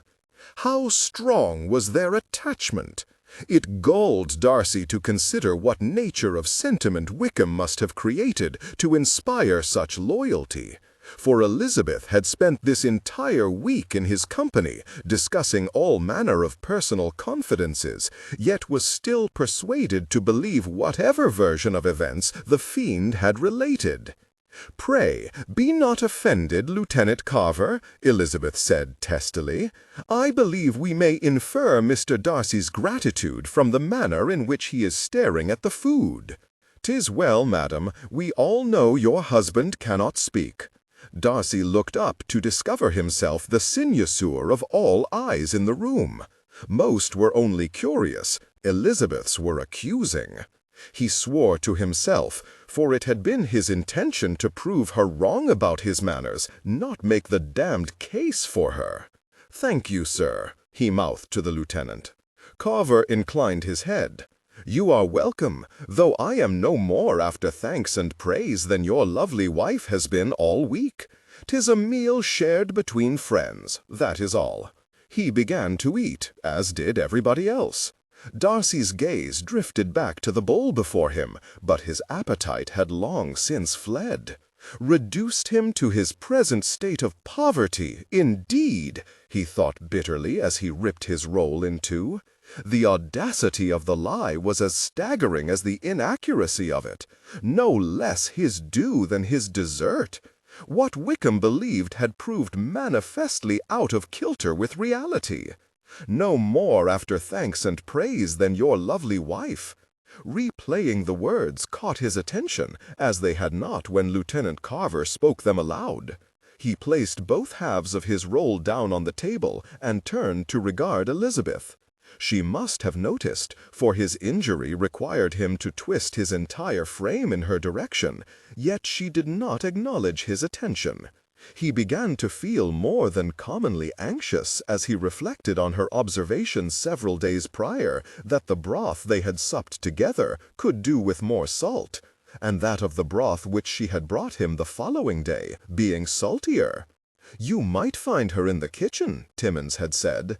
Elizabeth's cheeks pinked under his continued gaze, but still she did not look up, and Darcy knew then, with abysmal certainty, that she had been cooking his food all week, while he lay abed bemoaning any prolonged absence from his side. "It is very good, Carver," Latimer said with a mouthful, "though I own I do long for a good beefsteak." A low rumble of accord rolled around the room. Darcy's head began to throb. How was he to know she had acted as servant all week, for she had said nothing of it? "I used to like snow," said Mrs. Ormerod, "but I shall not be sorry if I never see another flake." "No, nor I," replied Mrs. Stratton. "The novelty of making do has most definitely begun to wear off. I should very much like to go home." "I spoke to a Mr. McGregor in the village, dear," her husband informed her. "He is of the opinion the roads ought to clear in a day or two. Merryweather will be back with the carriage as soon may be. I understand you have sent word to your cousin also, Mr. Darcy." Darcy lifted his gaze to Lieutenant Carver's and mouthed, "I have." "And that he is in the army?" "He is. What regiment, might I inquire? Might be, as I know him." He sincerely doubted Carver would be acquainted with an officer of Fitzwilliam's rank, but was sufficiently curious as to be willing to find out. Elizabeth forestalled him, however. "Oh, he moves about far too often for us to keep track of him," she said airily. "We have long since given up attempting it." Darcy looked askance at her. She returned his glance with a subtle but expressive look, and extended one finger, in their established signal for no. She did not wish that he reveal Fitzwilliam's identity. The fog in Darcy's head made it uncommonly difficult to attend to reasoning why.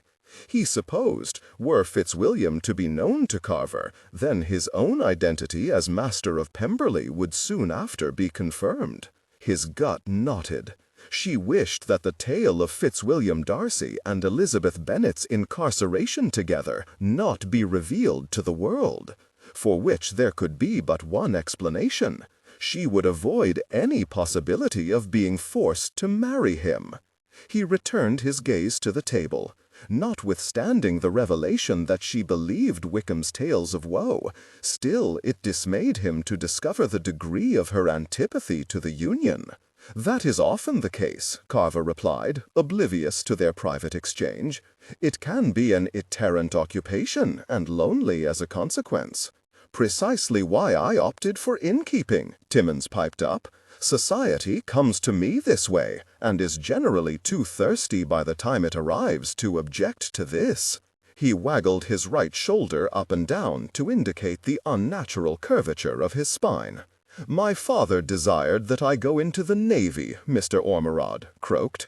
"I preferred the church. There seemed to me much less chance of getting wet." Darcy sneered at his soup.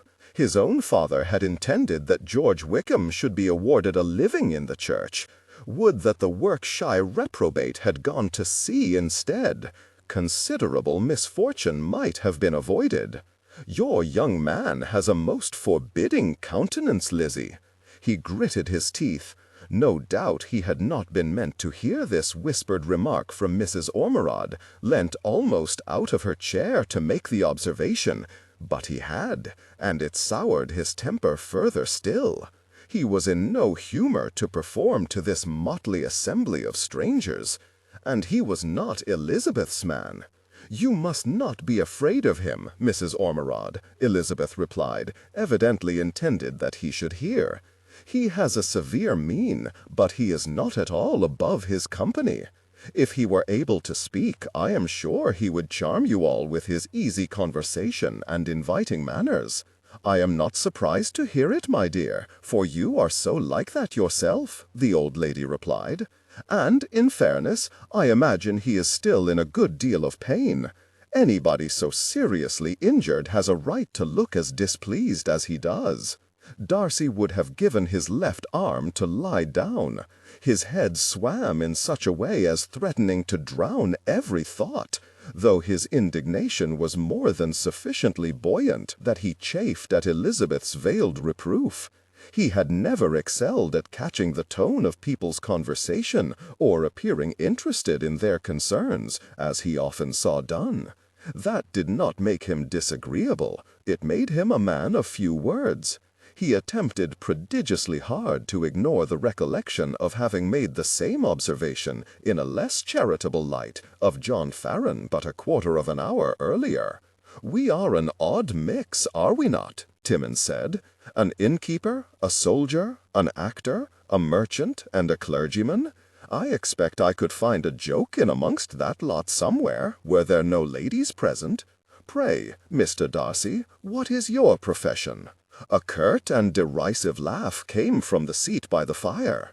"You may surmise from that look that you have mortally offended him, Timmins," Latimer drawled. "Mr. Darcy is evidently not a man with an occupation." "A gentleman, then," Timmins replied. "But you are not offended, are you, sir?" "How strange that you think he would be," Elizabeth interjected. "Being high-born does not predispose Mr. Darcy to regard with contempt anyone whose situation in life differs from his own."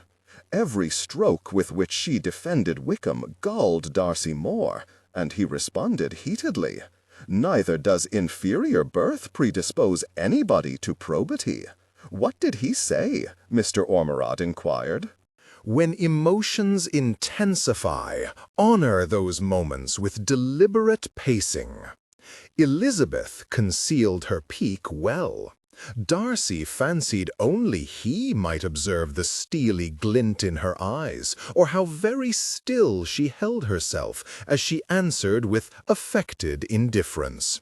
"Oh, he agreed with me that every person ought to be judged by the same standards, regardless of descent." "Quite right," said Stratton. "I see many types of people in my shop, and I can assure you 'tis manners, not money, that maketh man."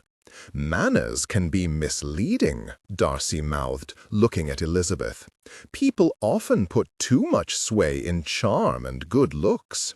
"What was that?" Stratton asked. "He said people ought not to be judged on their appearance alone," Elizabeth explained icily.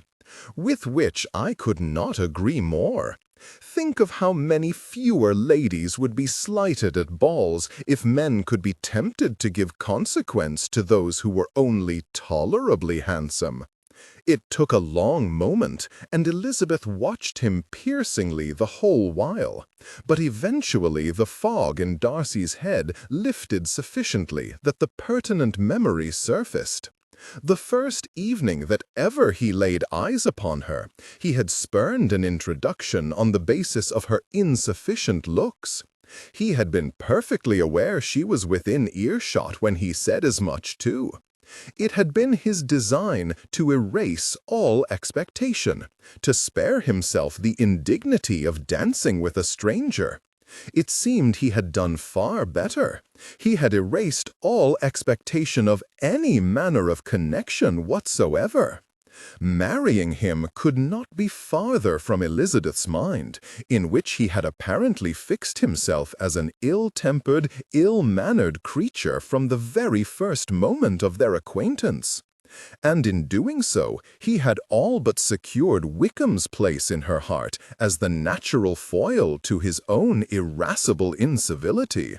He suppressed the groan that would only choke him were he to allow it voice, and opened his mouth to apologize, but it was all far too late.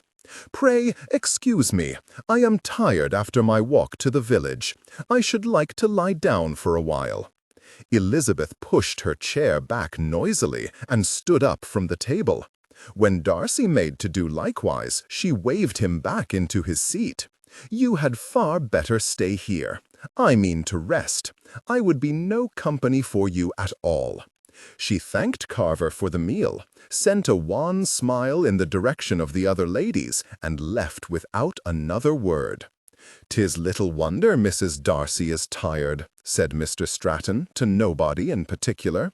"It was not an easy walk to Spencer's Cross. I must say I am surprised she went so far," Mrs. Ormerod said in another of her indelicate asides. "She was hoping to find an apothecary for Mr. Darcy," Stratton replied awkwardly, sending him an apologetic look. Darcy forced himself to smile in acknowledgement. "Ah, yes," Mrs. Ormerod said to him directly, abandoning all semblance of discretion. "She has been excessively concerned for you this week, sir." Darcy was acutely aware of everybody's attention. His own rasping breath accentuated their silent wait for his answer, yet he knew not how to reply. Elizabeth thought him arrogant, prideful, and ungracious. She believed him capable of willfully and wantonly throwing off the companion of his youth, of ruining the immediate prosperity and blasting the prospects of her apparent favorite, George Wickham. She had called him out for egregiously ungentlemanlike behavior. How concerned could she truly be for a man she held in such poor esteem? He swallowed painfully. Concerned enough to walk to this place that first day, through a snowstorm, to secure him aid, then return with the men to fetch him. Concerned enough to have risked her reputation to single-handedly and bloody-mindedly nurse him back from death's door. Concerned enough to walk out again today in search of further assistance. Looking at nobody in particular, he mouthed, "She is exceptionally compassionate." That was why he loved her. What was that? Did you catch what he said? I cannot comprehend a word that passes his lips.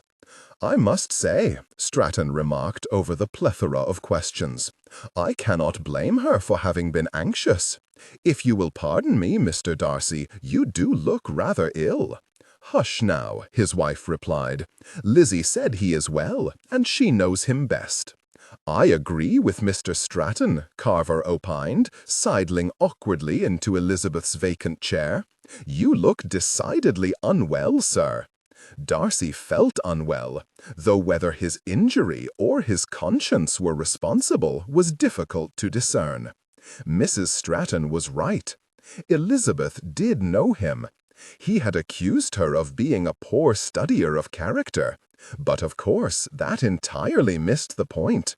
Studying characters was precisely what she did, and what she had been doing.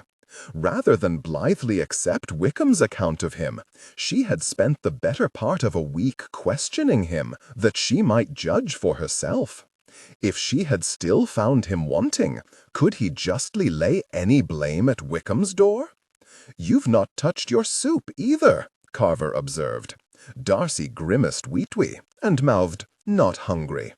Without much forethought, he added, "Has she been cooking for everyone?" Carver peered closely at his lips. Cooking for everyone? When Darcy confirmed that had been his question, the lieutenant's expression softened to one of surprising sympathy. "I see you are worried, but there is no need. We've not taken advantage. With Timmon's sister being snowed out, and him being about as good a cook as I am a dancer, we've mostly dined on his bread and cheese, and meat and fruit till that ran out. You could not swallow, though, by all accounts. It was my understanding that your wife prepared something less likely to finish you off than a great hunk of cheddar. She was good enough to share it with the rest of us each time she made more." Darcy sighed heavily. The sound it made caused him to feel bilious, and a deep frown to crease across Carver's brow. "Thank you, Lieutenant, and I apologize for ruining your shirt." Carver's face made obvious his incomprehension, and Darcy lifted an elbow and tugged his sleeve to indicate the article of clothing. "Ah, do not you worry about that, sir," came the reply.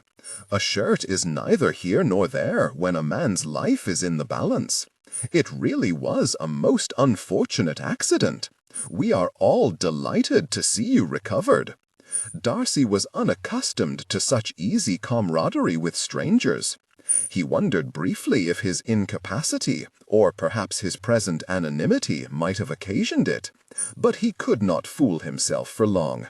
It was Elizabeth they all esteemed, and him only by association. "Excuse me," he mouthed. "I must go to I must go." He stood up and sat back down again heavily as the room whirled about him in great stomach-churning revolutions. "Good Lord! Steady on, sir." More than one voice asked whether he required assistance, but in response to them all, he gave the silent lie that he was well. When the room ceased spinning, he pushed himself more cautiously to his feet, mouthed a general thank you to everyone present, and walked unsteadily from the room. Darcy could have sworn the damned bear growled at him as he passed it. Mayhap it was only his own hoarse breathing. Mayhap he was losing his mind. It felt that way. He could make sense of nothing. There were twice as many stairs going up as there had been coming down, and he was exhausted by the time he reached the landing. He did not pause to catch his breath, for such he had not successfully managed since Tuesday last in any case, and instead he strode directly to knock upon the door adjacent to his. There was no answer. He knocked again. Silence. Would that he could speak, plead to be heard, for the need to lessen her ill opinion by even the smallest margin weighed unbearably heavy on him. He knocked a third time, and listened so hard it was a wonder he could not hear woodworm chewing the beams, but of Elizabeth he heard not a murmur.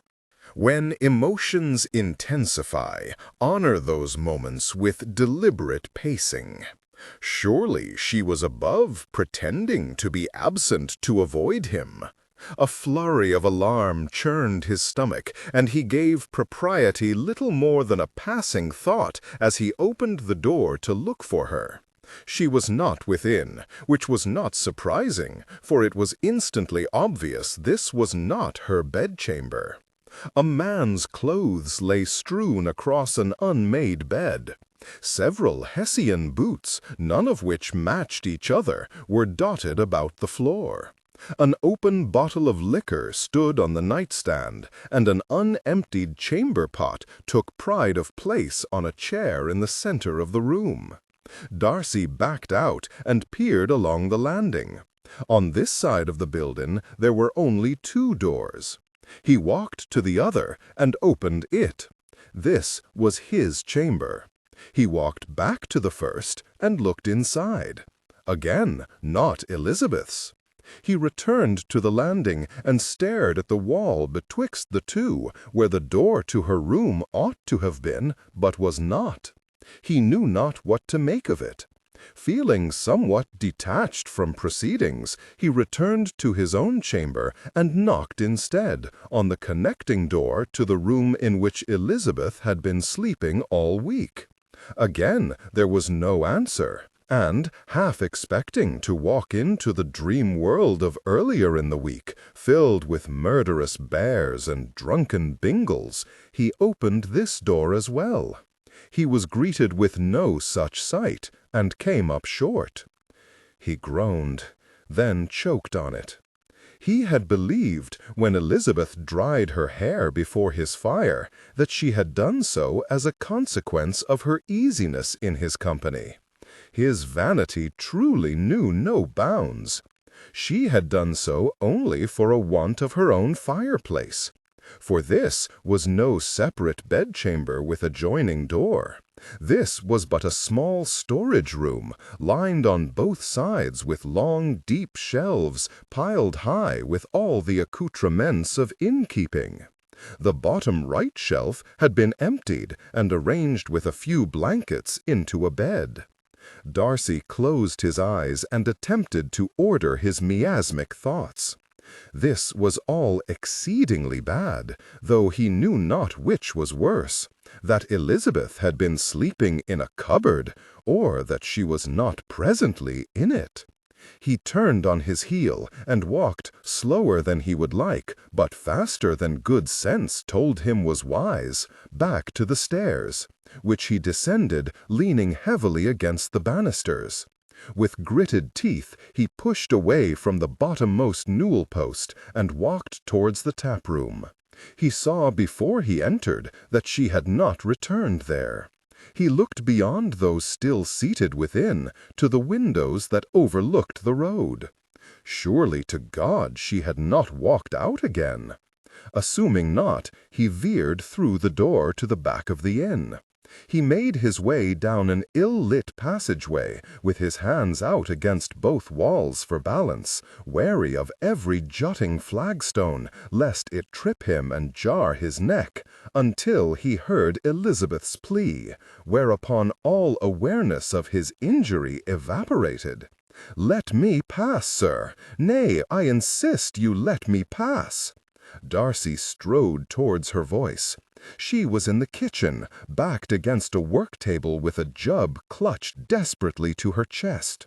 Mr. Latimer loomed before her, too close to have anything but wickedness on his mind. Unable to shout, Darcy hammered his fist against the nearest surface to announce his presence. It frightened Elizabeth more than it did Latimer. She shrieked and dropped the jug, sending water and shattered earthenware skittering across the floor. He only glanced to see who it was, sneered, then turned back to his prey. "Go away, Darcy. This is none of your business." "He is my husband," Elizabeth cried, her evident attempt to sound indignant lost beneath the tremble in her voice. Latimer laughed at her. "No, he is not. Not unless you have pawned your ring. Besides, I spoke to your man, Rogers, the night you arrived. He didn't know this prig from Adam." Elizabeth sent Darcy a look of sheer panic, but he had already seen and heard enough. He stepped forward, his arm extended to force Latimer aside and allow Elizabeth egress, but the man would not budge. He shoved Darcy's arm away and snarled an obscene directive for him to leave. Despite 1,000 tiny stars filling his vision with white light, Darcy gave no ground. He held his arm out again, this time taking Elizabeth by the elbow and guiding her towards him. "Get off," Latimer growled, grabbing for her. Darcy whipped around. Something beneath his bandages strained and popped grotesquely, and bared his teeth at Latimer. And with rage roaring in his veins, there he remained, still and silent, glaring savagely, until the cur's bravado visibly wilted. "She does not even like you, you mute bastard," Latimer muttered, a parting rebuke that cut far deeper than he could ever imagine, as he slunk into the shadows. Darcy turned away, put his arm gently around Elizabeth's shoulders, and led her from the room. "Thank you," she whispered. It was too dim to bother mouthing anything in response, and Darcy was, in any case, too distracted attempting to navigate the passageway to hold a conversation. His shoulder brushed a protruding brick, unbalancing him, and stumbled slightly. He braced himself against the wall to keep from falling. "Mr. Darcy?" The concern in Elizabeth's voice and a clatter from the kitchen gave him motivation aplenty to gather his wits and resume walking. Neither said any more as they walked past the tap-room door and the dancing bear, up towards the landing. Only when Elizabeth cried out and clutched suddenly at his arms did Darcy become aware that he was moving in the wrong direction on the stairs. He had meant to be ascending, not swaying precariously backwards. He grabbed for the balustrade and gripped it fiercely until he regained his footing. "You are not well," Elizabeth said, her hands still upon him, as though convinced he would fall. He stared at them, savoring their warmth through his shirt-sleeve, and vaguely disgusted that the only way he seemed able to secure her tender touch was to hurl himself down a staircase. He stared too long. She withdrew her hands, leaving 2 spots of cold on his arm. "I am sorry you had to." He cut her off with a sharp gesture and mouthed, "Not your fault." He would not listen to her apologize for Latimer's appalling indiscretion. With one hand still gripping the handrail, he placed his other on the back of her elbow, set his jaw, and escorted her the rest of the way to his room. Once inside, he walked her to a chair by the fireplace and gestured for her to sit, which she did without objection. "Will you not sit down as well?" she inquired quietly. "In a moment," he mouthed. First, he lit the 2 candles on the table. Then he knelt to feed the dwindling fire. He stared overlong at the flames. When he stood up and walked to the bed, orange flickers danced before his eyes. "What are you doing?" Elizabeth asked. "You will make yourself even more unwell." He gathered the blanket from the bed into his arms and returned to her, holding it out like a shawl. "I would make sure you are not cold." Her eyes widened slightly, and she made a little noise, but said nothing, which Darcy took as permission to place the blanket about her shoulders. As he did so, his eyes fell to a rip in her dress. Beneath the rent in the fabric was a ghastly black bruise. His horror must have been plain to see, for Elizabeth followed his gaze in alarm, though she did not remain uneasy for long. "Oh!" She pulled the blanket tighter around her shoulders, covering the injury. "That was not Mr. Latimer. I mean, he must have torn my dress, but the bruise is from the accident." Darcy could only stare in abject dismay. Nothing broken, she had assured him when he asked if she was hurt. Her damned carriage had overturned. How had he thought she might evade injury? He looked at the floor and winced. What a fine example of the selfishness of which she had accused him. "It is not as bad as it looks," she said softly. "All bruises darken as they age. I can assure you yours is worse." He opened his mouth to speak, but could find no words to say. When emotions intensify, honor those moments with deliberate pacing. They were all hidden in the fog coiling through his mind. He rubbed a hand over his face as he tried to straighten his thoughts. "Truly, I wish you would sit down, sir. I think you are very ill."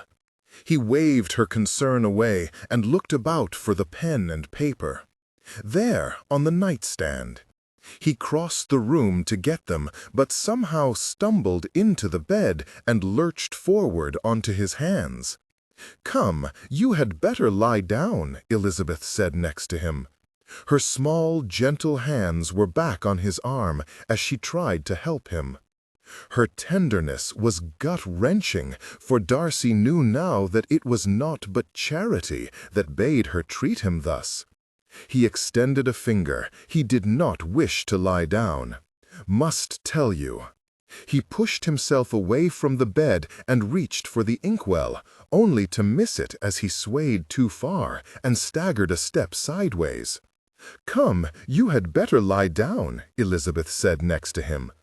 Her small, gentle hands were back on his arm as she tried to help him. Her tenderness was gut-wrenching, for Darcy knew now that it was naught but charity that bade her treat him thus. He extended a finger. He did not wish to lie down. "Must tell you." He pushed himself away from the bed and reached for the inkwell, only to miss it as he swayed too far and staggered a step sideways. "Come, you had better lie down," Elizabeth said next to him. Her small, gentle hands were back on his arm as she tried to help him. Her tenderness was gut-wrenching, for Darcy knew now that it was naught but charity that bade her treat him thus. He extended a finger. He did not wish to lie down. "Must tell you." He pushed himself away from the bed and reached for the inkwell, only to miss it as he swayed too far and staggered a step sideways. "Let me then." Elizabeth collected up the writing equipment, and after a glance to ensure he was following, she returned to the table. It felt good to be seated. For a moment, Darcy ceased fighting the intolerable fatigue bearing down upon him. He jerked back to awareness when the bear from the hall knocked on the door. He looked about the room in bewilderment. No Baron, only Elizabeth, regarding him with a deeply troubled expression. He licked his cracked lips and reached to dip the pen in the ink. "I am profoundly sorry that I was not more considerate of your well-being after the accident." His hand felt numb and clumsy, and his writing suffered for it, but he thought it mostly legible, and so twisted it around for Elizabeth to read. She shook her head. "You need not apologize for that. You were half dead. And what could you have done anyway?" The pen was dipped and poised to write that he could have comforted her, as she had him. Before Darcy recalled, she had no wish for any consolation he could give her. Ignoring the very real ache he felt in his chest for the loss of an entirely imagined connection, he forced himself to write something else instead. "Unless I were actually dead, there could be no excuse for having paid so little attention to all that you have endured this week." She leant to read as he wrote and began speaking before he finished.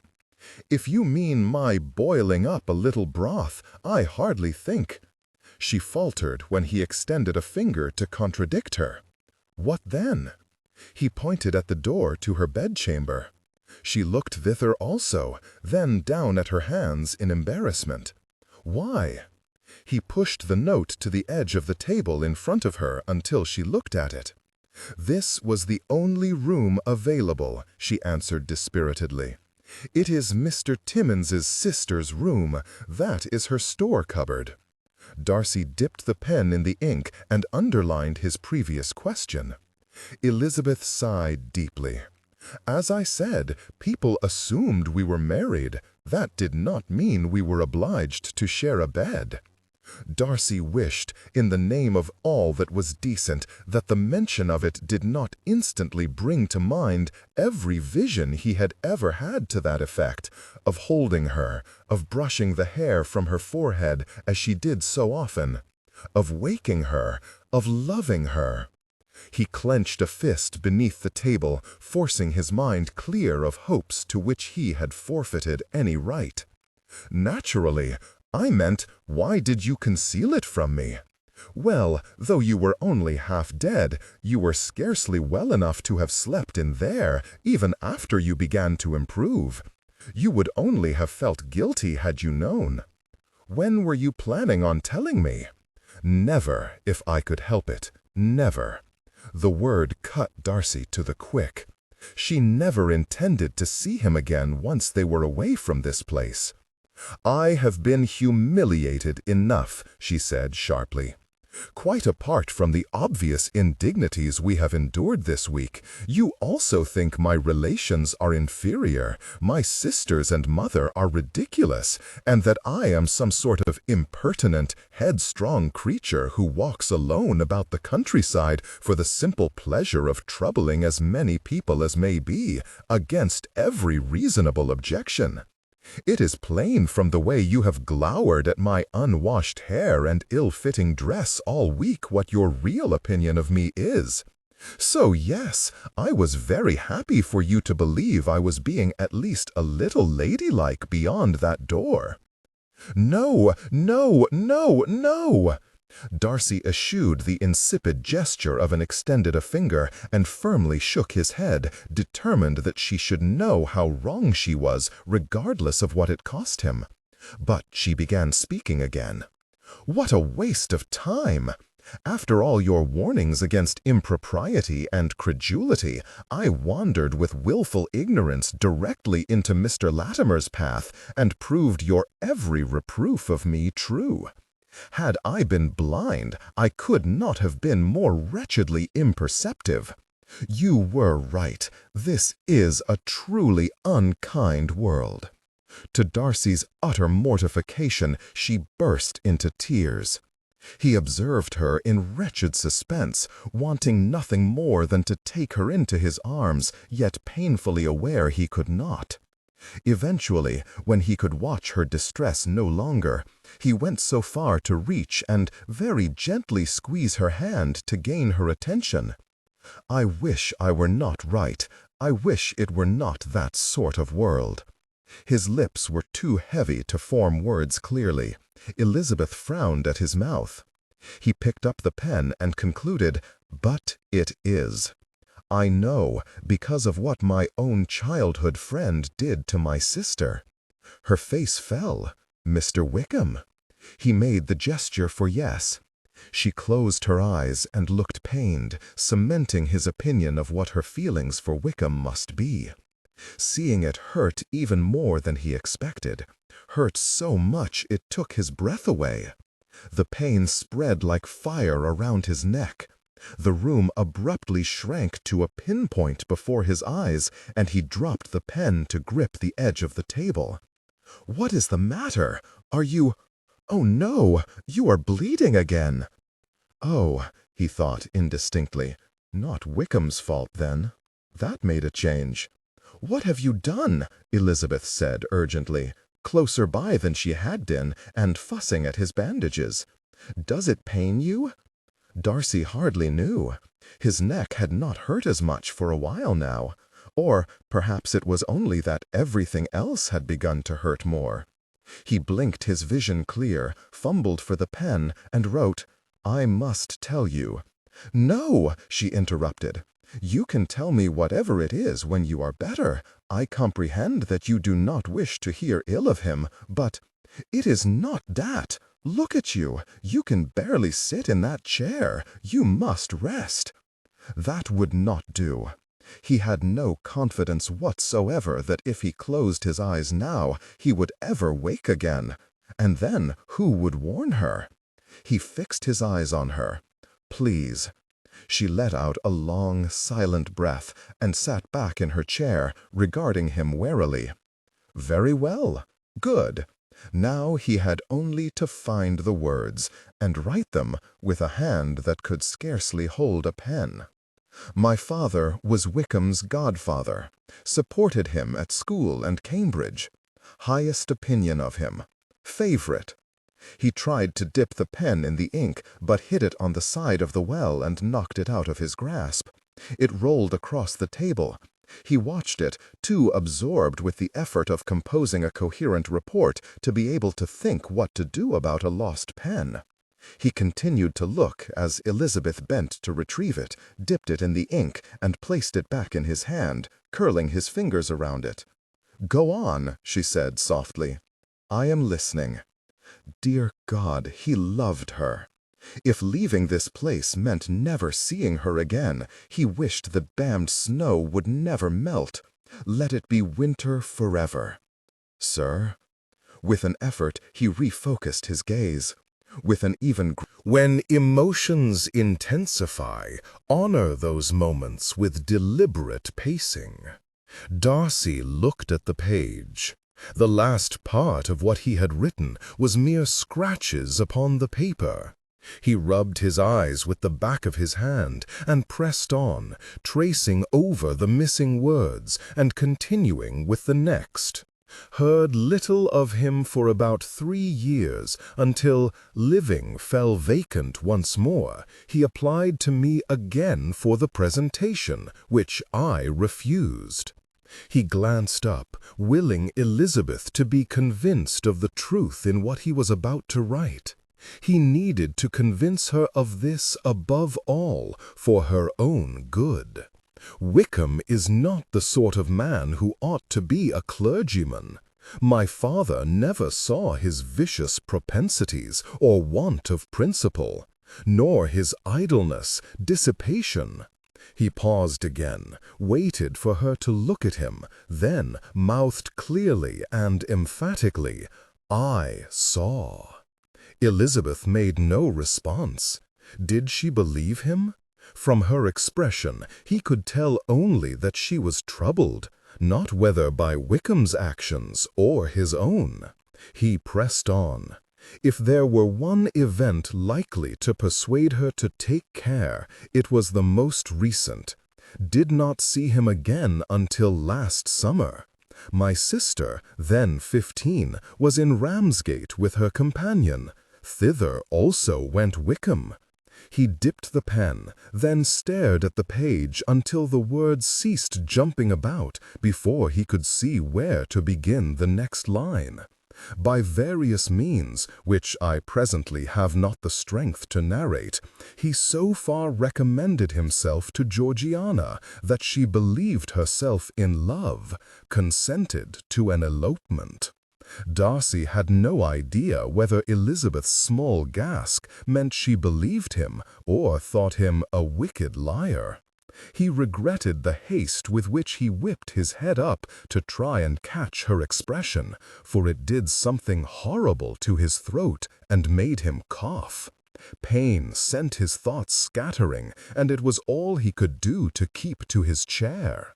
"Come, can I do anything?" Elizabeth inquired softly. "Shall I fetch you a drink?" The candle's aura expanded and popped, and the room fell back into focus. Darcy shifted his gaze to Elizabeth, but could neither recall what she had asked, nor think what he had been about to say. He looked down. The word elopement loomed large on the page, recalling him mercilessly to Wickham's misdeeds, from which it seemed even near death would give him no reprieve. Mechanically, he picked up the pen and endeavored to finish his tale. Chief object, unquestionably, my sister's fortune of 30,000, though revenge likely a strong inducement. Was he successful? Elizabeth asked. No, thank God. I arrived in time to prevent it. He forgot to look at her as he mouthed this, and she was obliged to lean around him to read his lips. The pitiless candle put its shadows on all those parts of her face as would plague him the most with the emphasis of her beauty. Looking at her was bittersweet torture. "I was looking for you." "Pardon?" "The day of the accident. I rode through Meryton in the hope of seeing you." Elizabeth sat back, seemingly unsure how to respond. Perhaps she had not understood him. He would have written it down, but he could no longer feel his fingers. "I do not stare at you because your hair is unwashed. I stare because you have utterly bewitched me. Darcy, I think you must have a fever. Let me fetch some snow to cool you." "I am not feverish. I have felt this way for months, long before I left Hertfordshire." He was beset with sudden anxiety and reached for her hand. "I must warn you about Wickham. You already have. Look." He could not fathom why she pointed at a pile of papers on the table. "No, I must tell you. I would not see you ill-used." "I shall not be, not now. I thank you. I comprehend the mortification you must have felt in revealing this to me." He screwed up his face, attempting to untangle her words. Mortified? Indeed, she looked to be, though he could not comprehend why. Mayhap she regretted refusing his offer of dancing a reel. Perhaps she would agree if he asked again. He stood up, then could not recall for what purpose.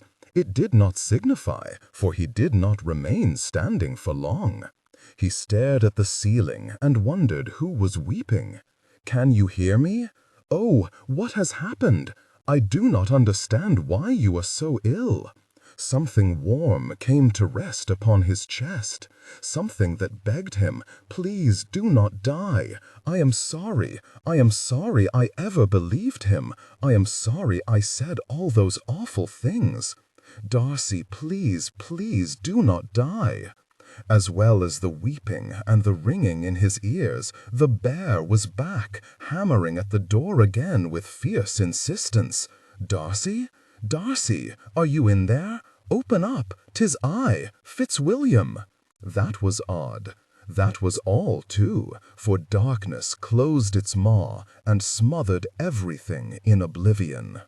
The world made itself known by increments, the indistinct rumble of male voices, light silhouetting blurred shapes, soft warmth beneath him, terrible thirst within, a desolate ache in the vicinity of his heart.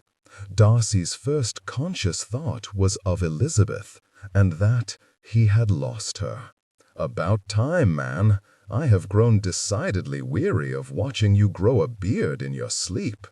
Darcy blinked until the smudge of color looming over him materialized into his cousin, Fitzwilliam. Is he awake? Another face appeared above him. Ladbroke? It must be serious if his eldest cousin had bestirred himself also. "His eyes are open," Fitzwilliam replied, "but I am not convinced he is compos mentis. Darcy, can you hear us?" "Of course I can. You are shouting in my face." Both brothers frowned and in unison stood away from the bed. "He is still unable to speak. Farnham, what make you of this? If you would allow me to examine the patient. Perhaps he just needs a drink. Morby, fetch some wine, there's a fellow. If I may, my lord, perhaps boiled water would be more advisable." Darcy closed his eyes again. Being an invalid had been far more enjoyable when there had been but one, much calmer, far sweeter, and eminently prettier person attending him. Where was she at present? His last memory was of the harrowed expression in her eyes as he divulged the truth about Wickham.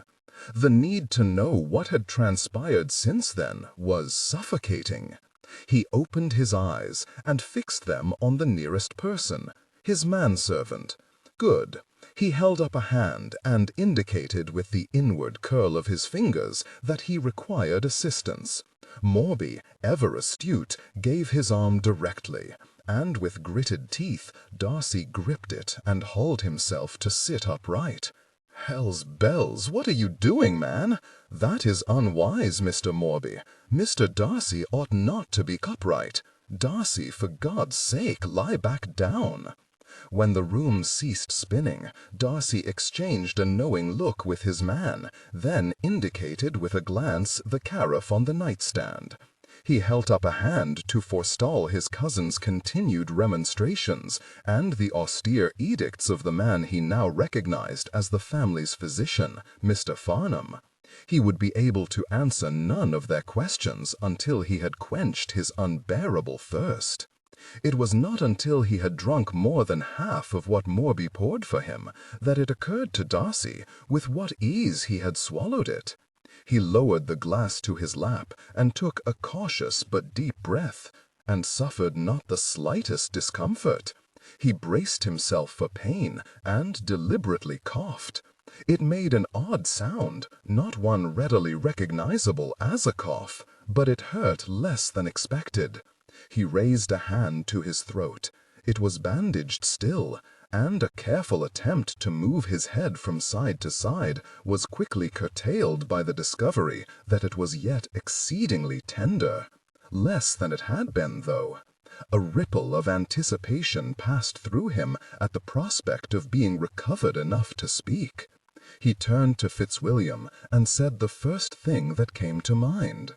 "Where is Elizabeth? Bless it!" He did not choke on it, as he had done on every other utterance since the accident, but neither did he produce anything even closely resembling speech, only a whispery sort of exhalation. "What was that?" Fitzwilliam replied. "Can you say it more slowly?" Darcy sighed. "Back to this, then," he thought ruefully. He finished the remainder of his drink, handed the glass to Morby, and signaled for a pen and paper. Whilst that was being found, he submitted to, and apparently passed, a cursory examination by Farnham. "Your pulse and temperature are perfectly regular, Mr. Darcy, and your pallor has improved significantly over the last few days." Few days! He had some hazy recollections, now that it was mentioned, of these walls, and this bed, and other people who were not Elizabeth fussing around him with spoons of this and ladles of that. None of it struck him with any peculiar clarity, however. "You have been up to your nose hairs with laudanum since Monday evening," Ladbroke informed him from where he stood regarding proceedings from the window. "Today is Thursday." "Fever?" Darcy guessed. "Nay, sir," Farnham answered.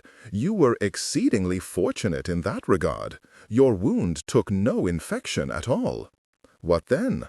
"Farnham here thinks you were just hungry," Fitzwilliam said with evident glee. "Oh, in addition to a probable concussion," the physician himself added hastily, "and undernourishment is not to be taken lightly. I understand your injury meant that you ate and drank but little the whole time you were in that place, Mr. Darcy. Any significant wound takes a vast toll on the body. One requires sustenance to recover. Excessive thirst, in particular, can cause severe disorientation, such as your acquaintance described." They had spoken to Elizabeth, then. "I have stitched the wound itself now," he went on. "It ought to be more comfortable now that it has had a chance to begin healing." Darcy made his customary gesture for yes, but it only provoked them all to peer quizzically at his hands. "It is," he mouthed instead. "And my voice?" He pointed to his throat to assist Farnham in understanding. The physician grimaced. "I am afraid I cannot say with any certainty when or whether it will return, sir. But it is not a hopeless case. It was necessary only for me to stitch the soft tissue. Your esophagus and trachea were intact, severely bruised, hence your difficulty breathing and swallowing, but intact.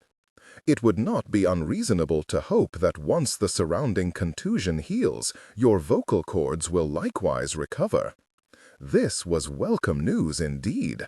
"No other damage?" he inquired, for after a week of the most disagreeable ignorance, he would know every detail possible. "It does not appear so, sir," Farnham replied. He began gesturing with his hands as he warmed to his topic. "The musculature of the neck is tremendously thick, designed to protect all the critical structures inside. The mechanism of your injury, a blunt force to this area, here, appears to have ruptured the skin without directly compromising any of those deeper structures. Miss Bennet said I bled profusely." Farnham clearly did not understand, but after 2 more attempts, Fitzwilliam managed to translate for him. "It was a large cash," Farnham replied.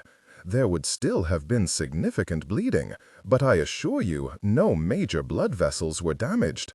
You would not have survived an injury of that nature."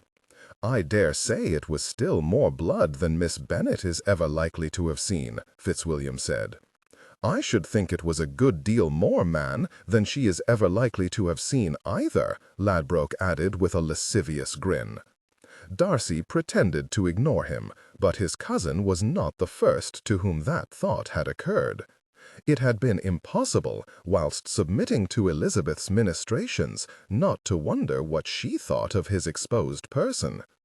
Reflecting on her opinion of his appearance only reminded him what he now knew to be her opinion of his character, exacerbating the hollow sensation presently residing just below his rib-cage. Nevertheless, the need to discover how she fared lent his actions a fervent quality when Morby returned with writing apparatus. He wasted no time in snatching the pen and paper from his man, before inching along the bed closer to the nightstand and leaning upon it to write. "Where is Miss Bennet? And is she well?" He held it up. Fitzwilliam read it, widened his eyes expressively, and, with the flat of his hand, firmly pushed Darcy's arm downwards until the paper lay face down on the bed. "Thank you, Farnham. That will be all for now." "Very good, Colonel." The physician gathered up his belongings and left. "We will ring the bell if you are needed again, Morby. Ladbroke said to Darcy's man, who waited for a look of permission from his master before following the physician from the room. "Good God, Darcy, are you still riding high?" Fitzwilliam exclaimed as soon as the door clicked closed. "You have barely escaped this mess unshackled as it is. Show a little discretion, would you?" Darcy stared at him in consternation for 1 or 2 seconds before whipping the sheet of paper back into the air and jabbing it angrily with his finger. "Answer my bloody question." "Very well," his cousin answered warily. "She is returned to her family, and, at the last I heard, in perfect health." Darcy could not smile. That she was well was a vast relief. That she was gone back to her family, and away from him, possibly forever, made him wretched. "And when did you last hear?" "Pardon?" He bared his teeth, slapped the paper back on the nightstand, and scribbled upon it. "Has there been no further word since Monday?" Fitzwilliam came to lean over him and read aloud what he had written, for Ladbroke's benefit. There was a pause afterwards. Darcy wished they would cease looking at each other in that irritating way, as though privately communicating how they ought to manage him into compliance. He added a line to his note. "I have lost my voice, not my wits," Fitzwilliam read, quickly adding, "That is heartening to know, Darcy. Nevertheless, you do seem uncommonly concerned about the young lady. Perchance more happened at the end than we have been informed," Ladbroke remarked. "What do you take me for?" Darcy mouthed angrily. His cousin wasted very little time attempting to comprehend him before giving up with a shake of his head.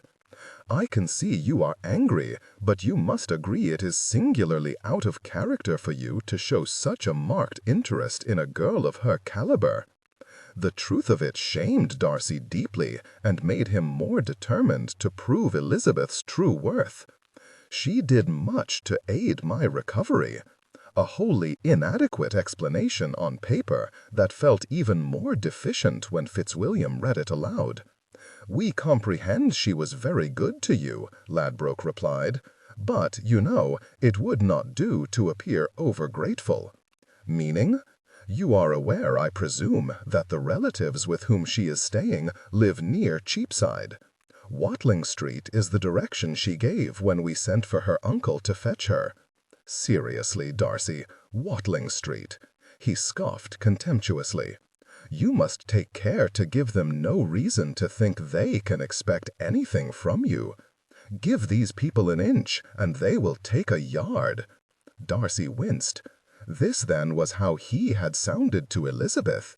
With this same unfounded and despicable contempt had he paraded his prepossessions before her. "What, other than their residing in the city, makes you suppose they expect anything from me?" "That alone would be enough to rouse my suspicions.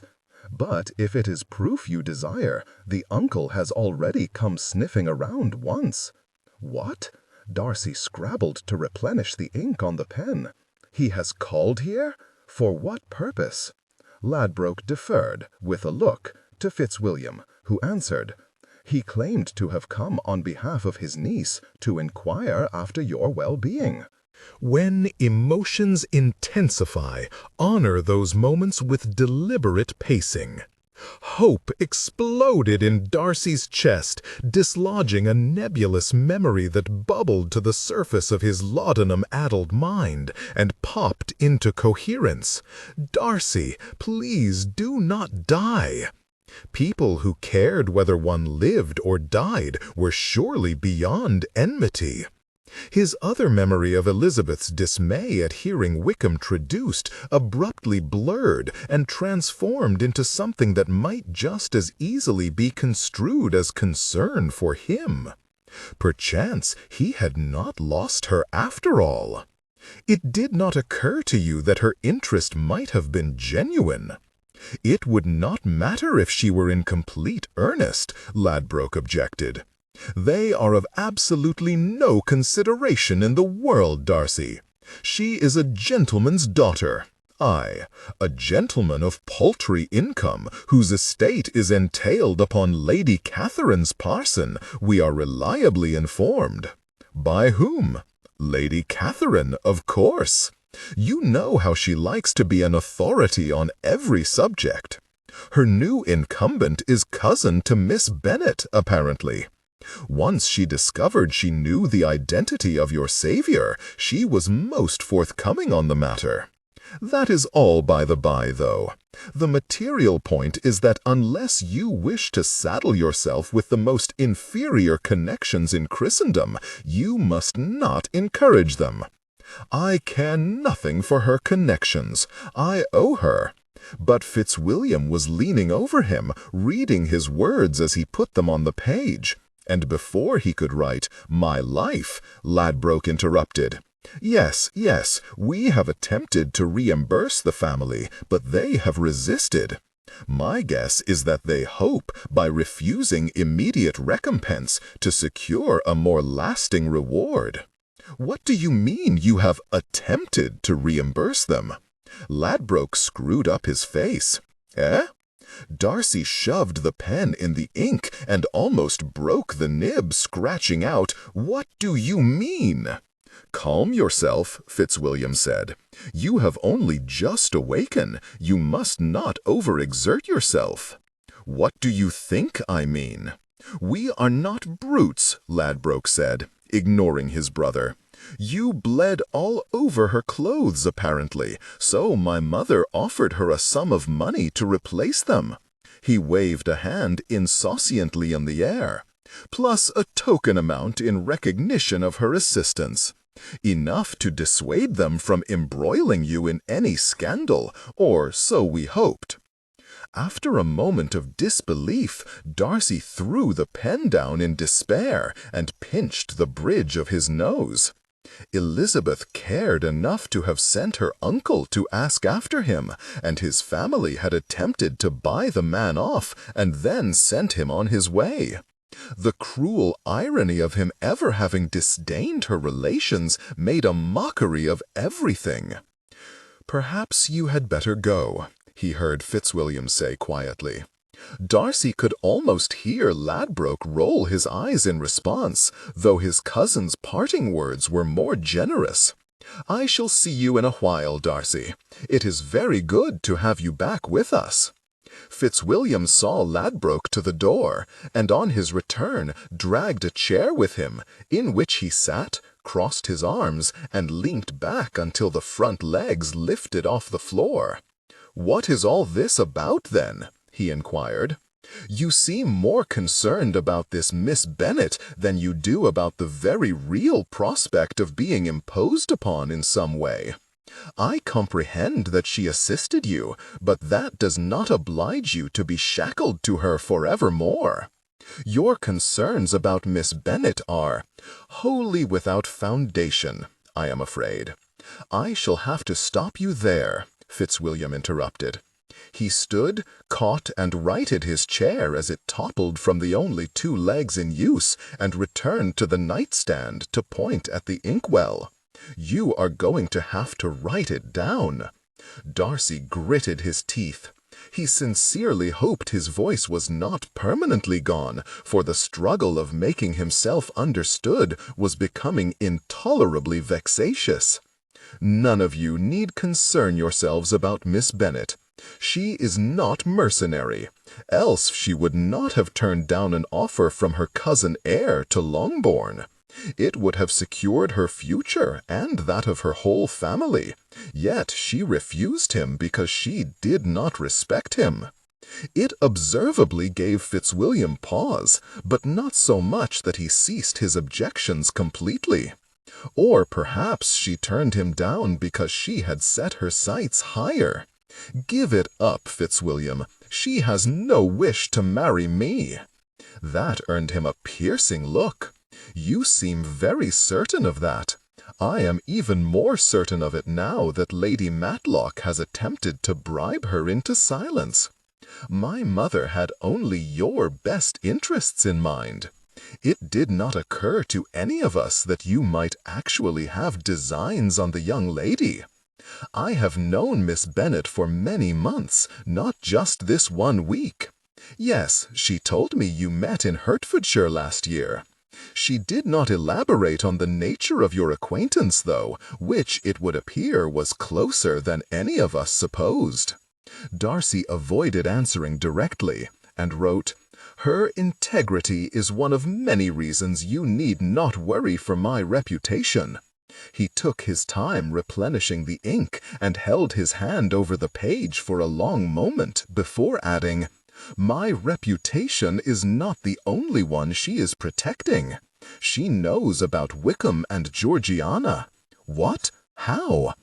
"It is a long story, but you must not be anxious. I trust her implicitly." Fitzwilliam looked at him long and hard, a look that Darcy met unflinchingly, until his cousin let out a harsh sigh and stalked away across the room. "We must hope your trust is well placed. It is better placed than your mother's suspicions. Her good intentions notwithstanding, this attempt to buy Miss Bennet's secrecy when she was already concealing so much on my behalf is an insult I can scarcely think on without abhorrence." Darcy held the note out until Fitzwilliam came back and snatched it from him. He did not speak immediately after reading it, but leant against the window, looking out as he ruminated on it. "I grant you," he said at length, "if she was intent on blackmail, Georgiana's misadventure must present a far greater likelihood of success than the rumor of a few days at an unknown inn with a man as far beyond her reach as you. She has given no indication that she means to reveal any of it." Darcy fixed his cousin with an unyielding look. "She will not." "Well, I am convinced you believe it, at least." Darcy nodded once in acknowledgment, and mouthed an oath at the pain it induced, which seemed all the worse after not feeling it for so long. "Better?" Fitzwilliam inquired, once he had regained his composure. Darcy almost laughed that he should ask another question requiring a nod in response. He had forgotten how well Elizabeth had learned to evade such questions. He eschewed answering it all, and wrote another note instead. "How was she, when you found us?" He held it up. Fitzwilliam walked closer to peer at it, then frowned deeply. "She was distraught, which I attributed at first to her being frightened by your being comatose and bleeding on the floor. I have wondered since whether she formed an attachment to you in the course of your time together, but that seems unlikely if what you say is true." Darcy had thought the same at one time, after she had grown flustered watching his lips, whilst she had held his hand as he spoke about his mother. It all seemed moot now, for since then they had stood in the snow, arguing bitterly about his selfishness, and his family had insulted her in the worst way imaginable. Nevertheless, he could not easily dismiss the tiny ray of hope he felt in knowing that, of all the horrors Elizabeth had endured last week, none had rendered her distraught, only his malaise, apparently. "But you do admire her?" Fitzwilliam inquired. "I do." He fancied his cousin comprehended his sincerity, as for once he did not ridicule him. There was nothing more to be said on the matter that was not either awkward or painful, and thus, when a knock on the door interrupted the exchange, neither man was disappointed. Fitzwilliam looked at it expectantly. Darcy looked at Fitzwilliam and waited for him to notice, raising an eyebrow when he eventually turned a puzzled expression his way. When emotions intensify, honor those moments with deliberate pacing. "Oh, yes, forgive me, I quite forgot."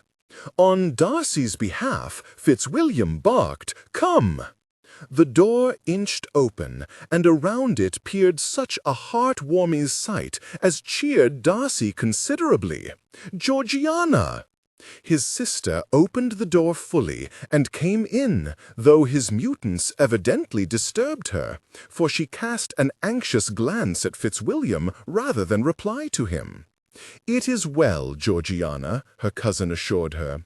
"Your brother has not yet recovered his voice, but he is much improved." Darcy held out his arm and gestured for her to come to him, which she did, whilst simultaneously beginning to weep.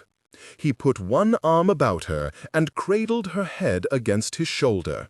With his free hand, he scooped up his notes from his nightstand and held them out for Fitzwilliam to dispose of. There was no need for Georgiana to learn that her misadventures had been disclosed to anyone.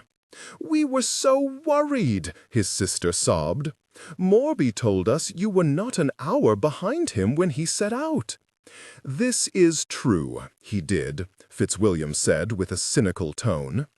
"And had you stayed on the Great North Road, you would have had no trouble, for they had men working to keep it clear for the stagecoaches all week. You gave us a rum chase, searching for you in every ditch between here and Cooper's Corner. We never thought to look for you along Ermine Street. Indeed, there was no plausible reason for you to go that way." Darcy grimaced apologetically at his cousin, then gently moved his sister away from his shoulder and mouthed an apology to her. She squinted at his lips, and he did his best to conceal his exasperation that even such a simple phrase should be incomprehensible.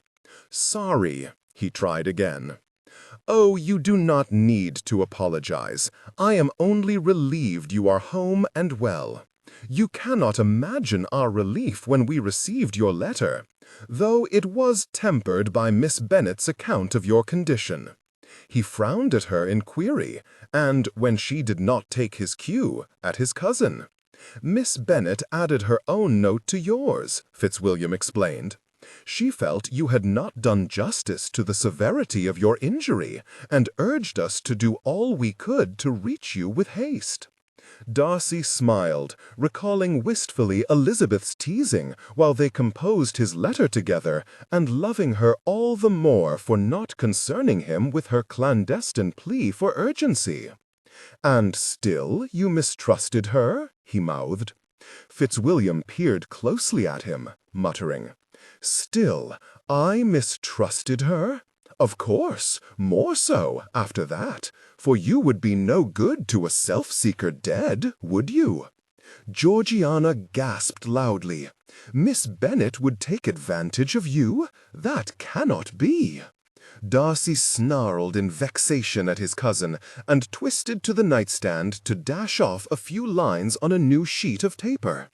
"Miss Bennet absolutely did not attempt to exploit me. To ease Georgiana's mind, and in no way to exculpate anybody else," he added, "it is only that none of our family was acquainted with her. Prudence demanded that they were wary." He passed the note to his sister. "They ought to have asked me," she said upon reading it. "I could have told them of the favorable reports you gave her in your letters to me from Netherfield last autumn. It is the same Miss Bennet, is it not? It was quite near her home in Hertfordshire that the accident happened." Darcy pretended not to notice the way Fitzwilliam was looking at him, and mouthed, "Yes, somewhere near there. And she was so kind to me. I could never believe she would take advantage of anybody." The incongruity of such a remark did not go unnoticed by either gentleman, and while Fitzwilliam frowned over it, Darcy wrote, "When has Miss Bennet had the opportunity to be kind to you? The night you were brought home. You looked so very ill. I thought you must be about to die. But everybody was running about, shouting, and I had no idea what was happening. I do not blame anybody for attending to you. I should have been dismayed had they not. Only I was very frightened. And Miss Bennet comforted me. She is very caring," he mouthed. "I am glad you liked her." Georgiana shook her head, obviously unable to understand him, and continued as though he had not spoken. "She assured me that you were not going to die." "That was brash," Fitzwilliam remarked. "Even I would not have given you that assurance on Monday evening. None of us were convinced it was the case." "Oh, but she was only making a joke." Darcy joined his cousin in looking askance at Georgiana. She blushed deeply, which scarcely surprised him, for his sister had none of the same courage to be impertinent as Elizabeth. "What did she say?" he mouthed. Only when Fitzwilliam repeated the question aloud did his sister explain. "Well, she said, pardon me, she said that you like to have your own way, rather too well, but that in this case it would prove invaluable, for it was very unlikely that you wished to die, therefore she could not see that you would allow it to happen." Fitzwilliam snorted with laughter. "I like her better by the moment." So did Darcy. "She was only joking, though," Georgiana stammered. "I have made it seem as though she spoke unkindly of you, but that is not true. She spoke very highly of how brave you had been." Darcy restrained his response to a raised eyebrow, though his heart leapt like a boy's at the unexpected praise. "She said you never complained, despite being in a great deal of pain, with no means of relieving it, and that you were concerned for her safety and comfort above your own throughout." These words were of greater comfort to Darcy than any pain relief, further swelling his burgeoning hope. He knew enough of Elizabeth's disposition to be certain that, had she still been convinced he was a selfish and conceited being, she would never have mollified Georgiana with false platitudes such as these. Though he comprehended that it made him appear somewhat ridiculous, he could not resist appealing for more particulars. "Did she say anything else?" "Not that I recall. Her uncle arrived shortly after that to take her away. She did beg me to keep her informed as to your recovery, but it is not a promise I have been able to keep, for nobody knows where her uncle lives." Darcy turned to glare at Fitzwilliam. He splayed his hands and gave a barely contrite shrug. Prudence demanded we were wary. "I wish I could have sent word," Georgiana said, "for notwithstanding all her attempts to assure me, it was obvious that she was very worried about you. And, what with Lady Catherine being uncivil to her, I should imagine she was—" Darcy interrupted her with a hand on her arm. "Lady Catherine was here? Pardon?" He grabbed the paper and impatiently echoed what he had said in a note. "Everybody was here," his sister replied. "Lady Catherine travelled to London as soon as she heard you were missing," Fitzwilliam informed him. "She has been staying with my mother and father, which has made them twice as anxious as the rest of us to see you expeditiously recovered." Darcy ignored him. There was but one person for whose inconvenience at the hands of Lady Catherine he cared. In what way was she uncivil to Miss Bennet? Georgiana leant over to read this, and then sat up and began wringing her hands. "It was a bit of a misunderstanding, I think. When Miss Bennet's uncle arrived to collect her, he was quite cross that she had been left to sit in the entrance hall. If he had seen your condition when you arrived moments before, and the commotion in the house, I am sure he would not have been so angry. I certainly did not sit with her there with any design to be insulting. It was just where we ended up after you were taken upstairs. I imagine, though, that he has been as worried about his niece as we all were about you, and, well, I can comprehend why he was vexed at the apparent slight. I know you would have been, had it been me. Only Lady Catherine did not take kindly to his manner of speaking to the footman when he expressed his displeasure." When emotions intensify, honor those moments with deliberate pacing. I was sent upstairs, and I believe they left directly, but from what I heard, my aunt was not very gracious in her farewell. Darcy said nothing. He could scarcely bear to consider the disregard with which his family had treated the woman who saved his life, and dared not suppose what effect their behavior might have had on his already tenuous chances of securing Elizabeth's affections. "Darcy, I am heartily sorry that happened," Fitzwilliam said, with more earnestness than any of his previous excuses. I knew nothing of it until this moment. I would never have been so uncivil." He stopped when Darcy thrust a hastily scrawled note at him. "No, you waited until his next call and then insulted him with the offer of hush money. Could any more possibly have been done to ensure Elizabeth would never love him?" He had to apologize. If she never spoke to him again afterwards, he would have to accept the loss, but he could not rest until she knew how sorry he was. He tossed the pen down and stood up, only for the lightheadedness of his last day at the end to return with a vengeance. Fitzwilliam lunged forward to lend his support, demanding, "What are you doing?" as he propped him up by the elbow. "I mean to call on Elizabeth."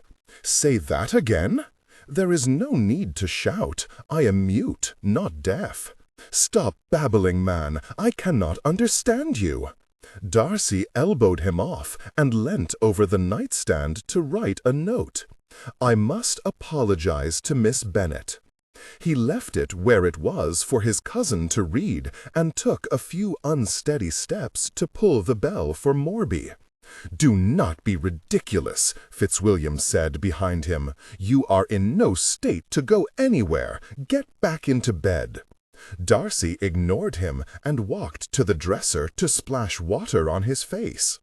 "I comprehend that you feel responsible, but another day will make little difference. Go tomorrow, or the next day, whenever you have regained strength enough to walk across a room without stumbling into things." "He is right, brother," Georgiana added. "You really are not well enough to go." They were right, of course, but Darcy did not mean to choose this moment to disappoint Elizabeth by failing to get his way, and when Morby arrived into the room, he pointed at himself and mouthed, "Dress me." To his consternation, and for the first time in the man's employ, Morby looked first to someone else for corroboration of his instructions, his alarm evident. "See, Darcy," Fitzwilliam said, "you are convincing no one with this behavior that you are in your right mind. Stand down, Morby. The stubborn ox is going nowhere." Darcy reviled the weakness in his knees that prevented him walking to the closet himself to pull out some clothes. He drew several deep breaths and was rallying himself to give a convincing show of strength when there came another knock at the door, and the answer to a good number of his problems bounded into the room. "Upon my life, Darcy, you look awful. What the devil are you doing out of bed?" "Bingley, thank God! I need your help." "Are you sure you are well enough to be sitting up? I am certain you could still manage to write me notes if you were propped up in bed." "I have been lying down for the better part of a fortnight. Humor me." Darcy had got rid of his sister and cousin only on the promise of returning to his bed to rest, but he had several pressing matters to attend to before he did that. Despite them having appraised Bingley of all the details of his ordeal and rescue before they left, he had a fair amount yet to relay to his friend. Sitting up would make the task far easier, thus he had settled himself at his small breakfast table. Very well. Bingley gave up hovering over him and slid into the opposite seat. Darcy indicated with the pen for him to move the chair nearer. "So you can read what I write?" "What?" Darcy refrained from allowing his lips to move with the oath he said to himself. These things had all been elementary to Elizabeth. Why could nobody else fathom them without detailed instruction? "It will save me turning the paper towards you each time I want you to read what I have written. Should save a good hour of our lives." With pantomime exaggeration, he turned the paper and pushed it across the table for Bingley to read. "Ah, right you are." His friend obligingly shuffled his chair around the table. That much closer, he was distracted with peering at Darcy's bandages. You cannot have been kicked with full force, can you? It would have killed you. It nearly did. He did not even wait to see whether Bingley had comprehended and switched immediately to writing instead. But yes, it can only have been a glancing blow, fortunately for me. Indeed, I am very sorry for you, Darcy. It is a ghastly thing to have happened. We were all frightfully worried about you when we heard. Caroline has been beside herself. Darcy dipped his head to conceal a smile at the recollection of his many conversations with Elizabeth about that lady. His injury prevented him from dipping very far, however, and he was caught out.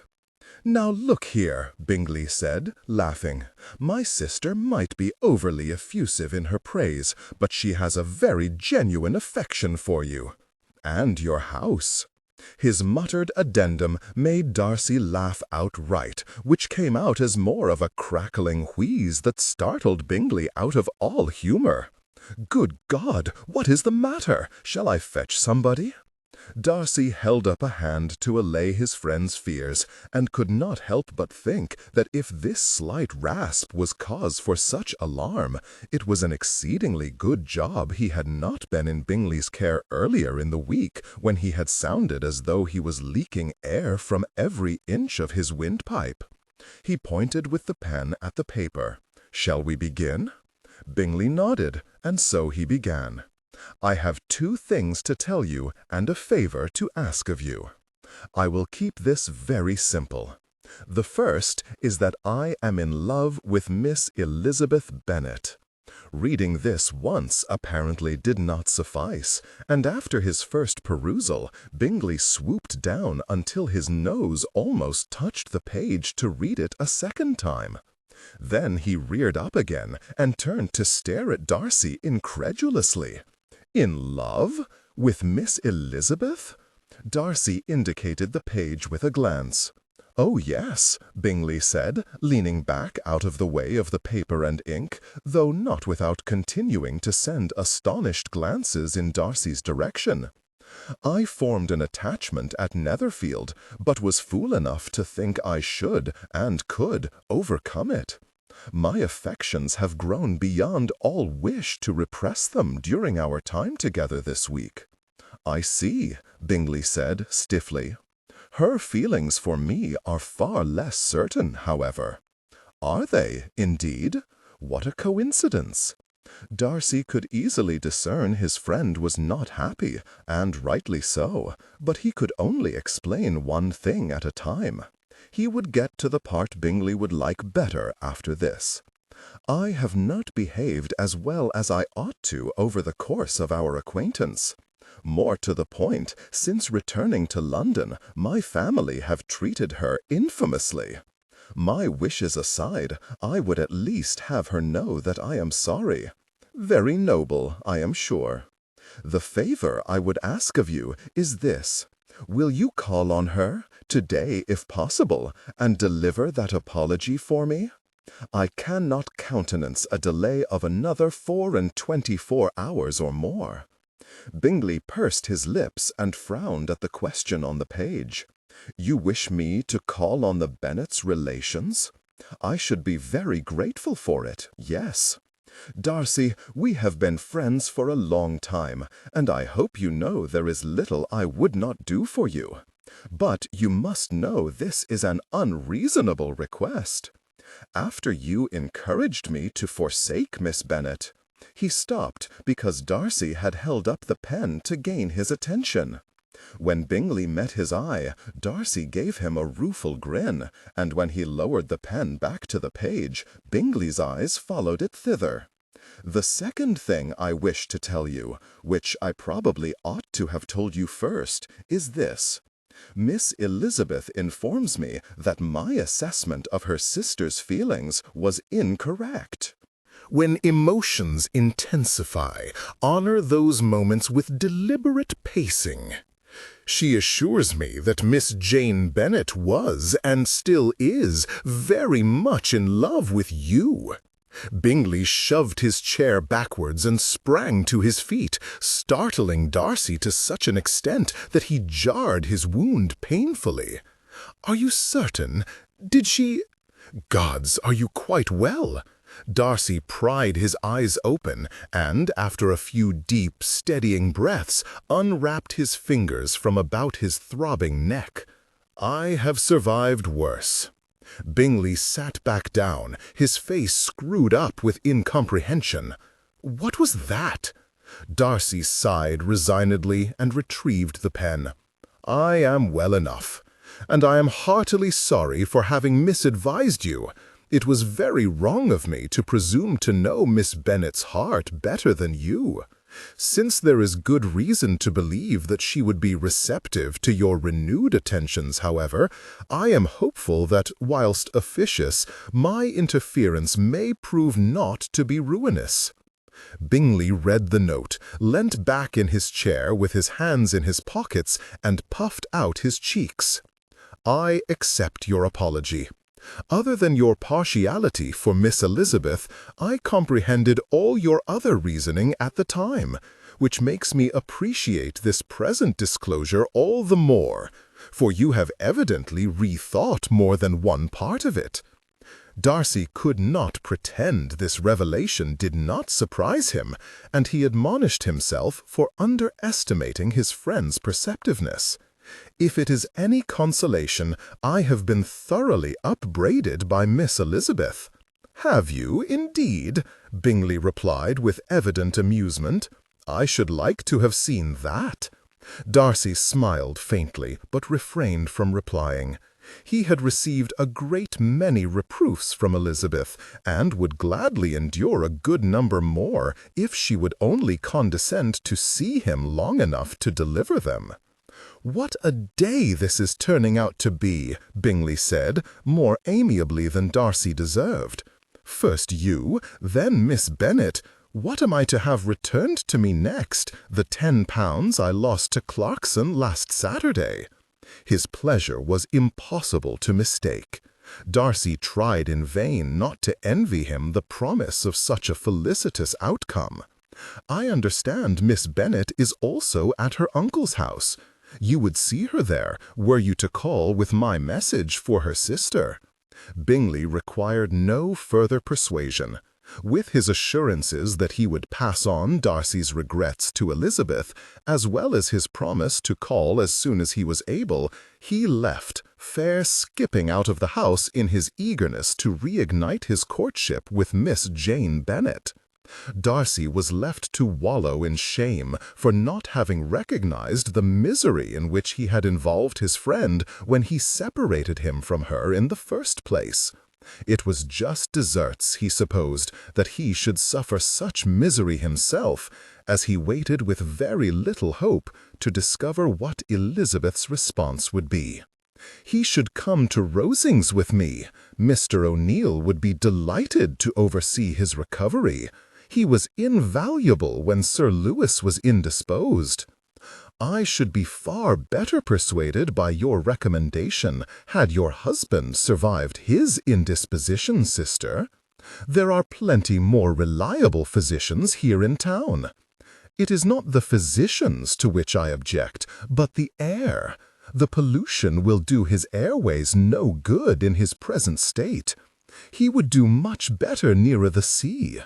I dare say the air at Pemberley would do just as well for him, and he would have his own staff. But at Rosings, Anne could keep him company. If Anne were in any way concerned for him, she would be here, not cavorting around Rosings Park in her phaeton.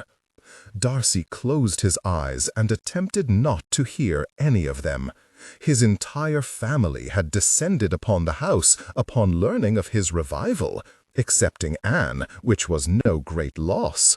How they all thought their incessant and clamorous bickering was in any way conducive to his recovery, he knew not, but they showed no sign of desisting, despite his every attempt to interject. None of them had the patience to read his lips or awake his laboriously written notes. The conversation of so many people flowed too fast for him to keep pace, and though he would not usually tolerate the discourtesy of being ignored, he was presently too tired to object, and had given up attempting to make himself understood, or indeed noticed at all, a good half an hour earlier. He ought probably to have stayed abed, but he could no longer bear the unceasing whir of his thoughts as he envisioned over and again Elizabeth's surprise when Bingley arrived at her door. Would she be grateful for news? Would she be unwelcoming? Would she even still be there? Thoughts of it consumed him. He had slept, bathed, shaved, eaten, and slept again, all with limited relief from the torment of suspense, before getting dressed and coming downstairs to seek a more effective distraction. He wished now that he had not, for it had in no way diminished his desperate wish to know all that was being said and felt at one particular address. Only now he must endure his relations' quarreling whilst he waited. I think we can all agree that he ought not to remain here. If by all you mean you, then yes. And by the same token, we may celebrate never disagreeing about anything ever again. You have grown too used to yours being the only opinion you ever hear down in Kent, Catherine. I rather think Darcy might have something to say on the matter. Darcy is incapable of saying anything on any matter at present. That very obviously does not disqualify him from possessing opinions. Aye, you betray a profound misunderstanding of my cousin if you mistake this silence for docility. Everybody looked in Darcy's direction. He looked back at them all with ill-concealed distaste. "Well, nephew, what is your wish?"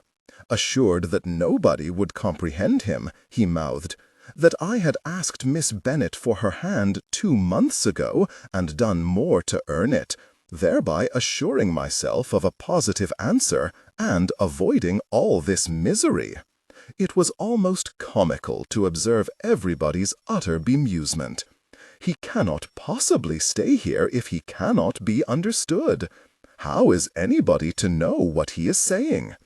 "I am perfectly capable of making myself understood," he mouthed, knowing full well this was not the way. "Whether anybody is willing to take the time to understand me is less certain. Darcy, you are not even trying, and it is not helping," Fitzwilliam complained. "You see," said Lady Catherine, "he is not in his right mind. He is never usually this obdurate." "Not to you, mayhap," Ladbroke muttered from his spot at the near end of the sofa, "but to everybody else he bally well is." "Do you not think you ought to go back to bed, brother?" Georgiana inquired, having crept nearer to him under the cover of the debate. "You look tired." He smiled at her, but did not reply. "She has a point, Darcy," Ladbroke said. On Ladbroke's other side sat Fitzwilliam, whither the campaign to banish Darcy back to bed spread like the plague. "Aye, get some rest. You cannot wish to listen to all of us when you are only just out of your stupor." "What is this? Is he unwell?" demanded Lord Matlock from the armchair at the other end of the sofa. From him the contagion jumped across the room to his wife. "Nephew, if you are unwell, you must go to bed. Obstinacy never cured a person of anything." The spread of dissension completed its circuit of the parlor when it reached Lady Catherine. "Ring the bell, Georgiana. Let somebody come to take him to bed before he collapses." Darcy indicated to his sister with a small gesture that she was to do no such thing. He was on the verge of evicting them all on the premise of their unanimous opinion that peace and quiet were in his best interests, when the door opened, and a footman announced that Bingley had arrived back to see him. Apprehension erupted behind his breastbone, myriad crackling detonations that hastened his pulse and sent his mind reeling in 100 different directions. He gestured for Bingley to be shown in. When emotions intensify, honor those moments with deliberate pacing. It is good that you are out of bed, Darcy, for... His friend stopped in the doorway and looked about the room. "I beg your pardon. I did not realize you had company." Darcy put both hands out to indicate that it mattered not, and mouthed urgently, "Did you call?" "If you just asked whether I called, the answer is yes, I did indeed." "Are you going to introduce this gentleman, Darcy?" inquired Lady Matlock indignantly. Darcy clenched his teeth and indicated with a curt gesture to his throat that he could not. "This is Mr. Bingley, mother," Darcy's friend Fitzwilliam said for him. Indicating each by turn, he then introduced the rest of the party to Bingley.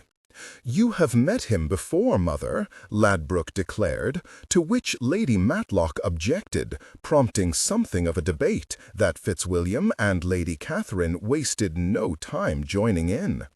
Darcy ignored them all and mouthed a question to Bingley. "Miss Bennet?" "Regrettably, she was not there," he replied beneath the commotion. The sting of Darcy's disappointment was sharp, but lasted only until Bingley added, "She returned to Longbourn before Miss Elizabeth was found, but I have been assured a visit would be welcome. My cause is not lost." "And her sister?" A boyish grin overspread Bingley's countenance. "Oh, yes, Miss Elizabeth was there." "And any message?" "Well, that is the thing, Darcy. I decided I did not care for being your messenger.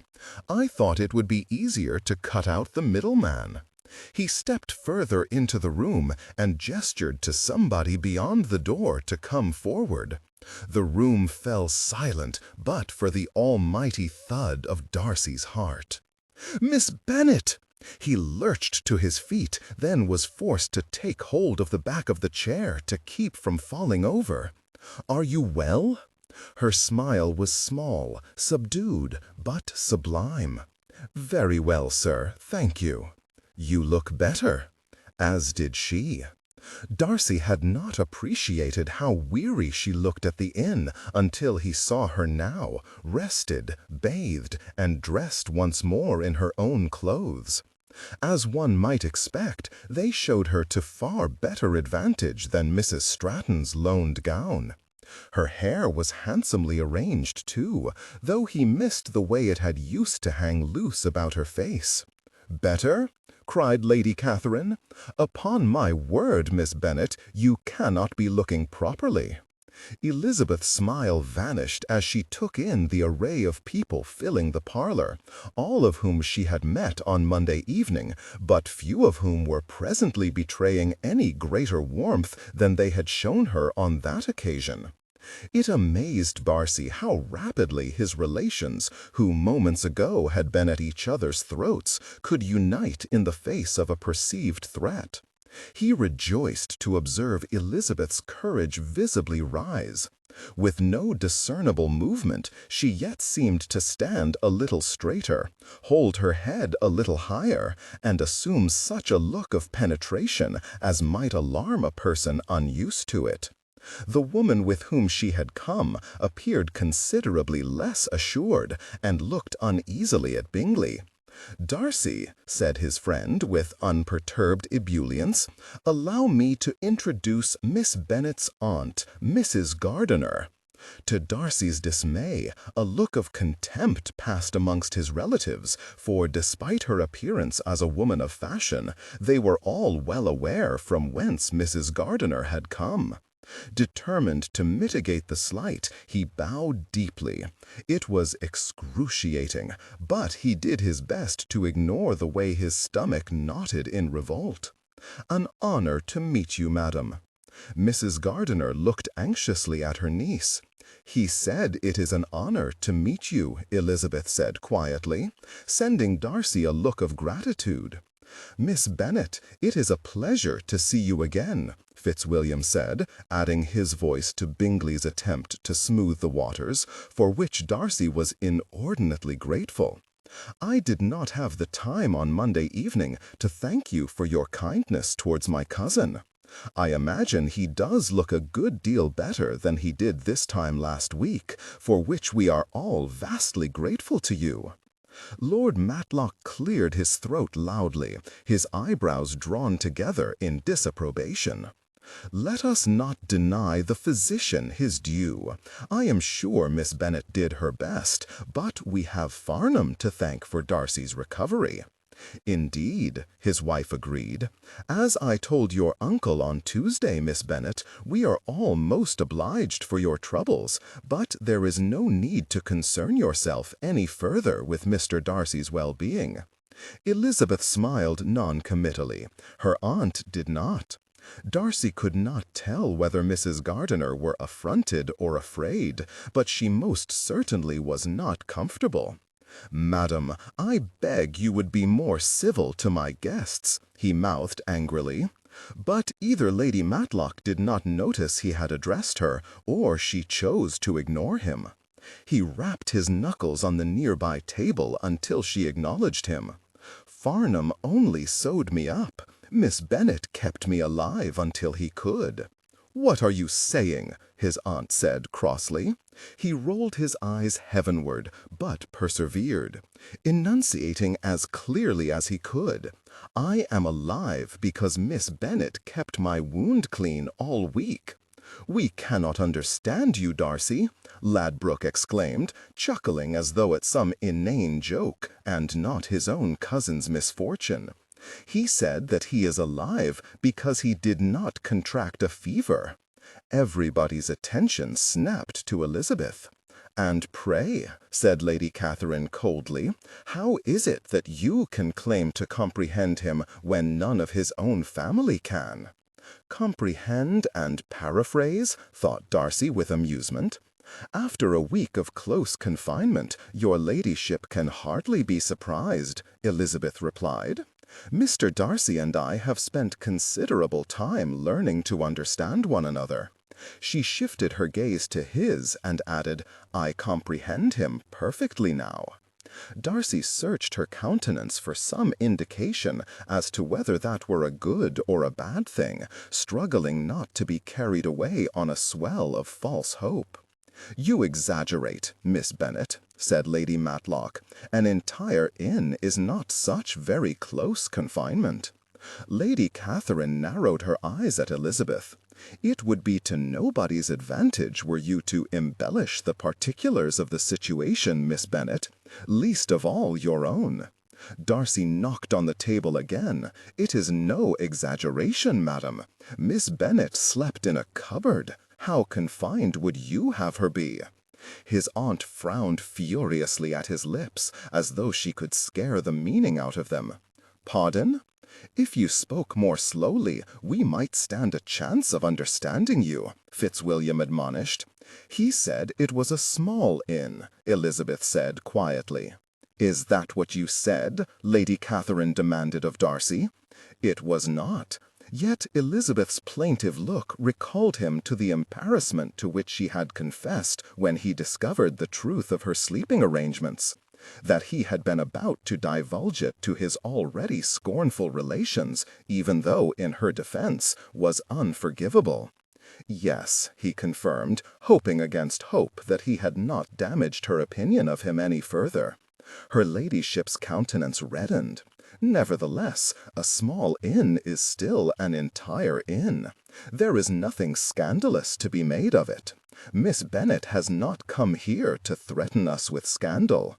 You just heard Bingley say it was his idea to bring her here." Bingley must have caught some of what Darcy mouthed, for he took the cue to defend Elizabeth. "Oh, yes, it was all my idea to bring Miss Bennet for a visit. She was anxious to know that Darcy was better.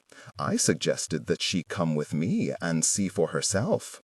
Lady Catherine spared Bingley only the briefest glance before she fixed Elizabeth with a disdainful scowl. "Your uncle was too busy in his shop to bring you, I suppose." Good God! Anger made Darcy's heart pound, compounding his lightheadedness. He tightened his grip on the chair back and deliberately slowed his breathing as he struggled to think of a single cogent thing to say in support of Elizabeth. But she started speaking before the ringing in his ears diminished enough to allow coherent thought. "My uncle was undeclined, your ladyship. I understand his previous call was not welcomed." When emotions intensify, honor those moments with deliberate pacing. Again, she looked directly at Darcy. And I know very few men willing to have their honor questioned more than once without any resentment at all. That would require a fineness of character that very few people possess. Was this meant for him?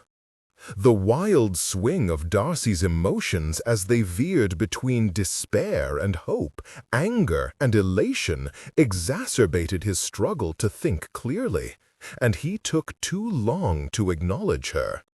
His uncle began opining vociferously and not very politely about the sensibilities of the middle classes, and Elizabeth looked down at the floor, concealing her expression from the room. "I think we had better go, Lizzie," her aunt said to her quietly. "No!" Darcy pushed away from the chair to go to her, but it slid sideways an inch and unbalanced him.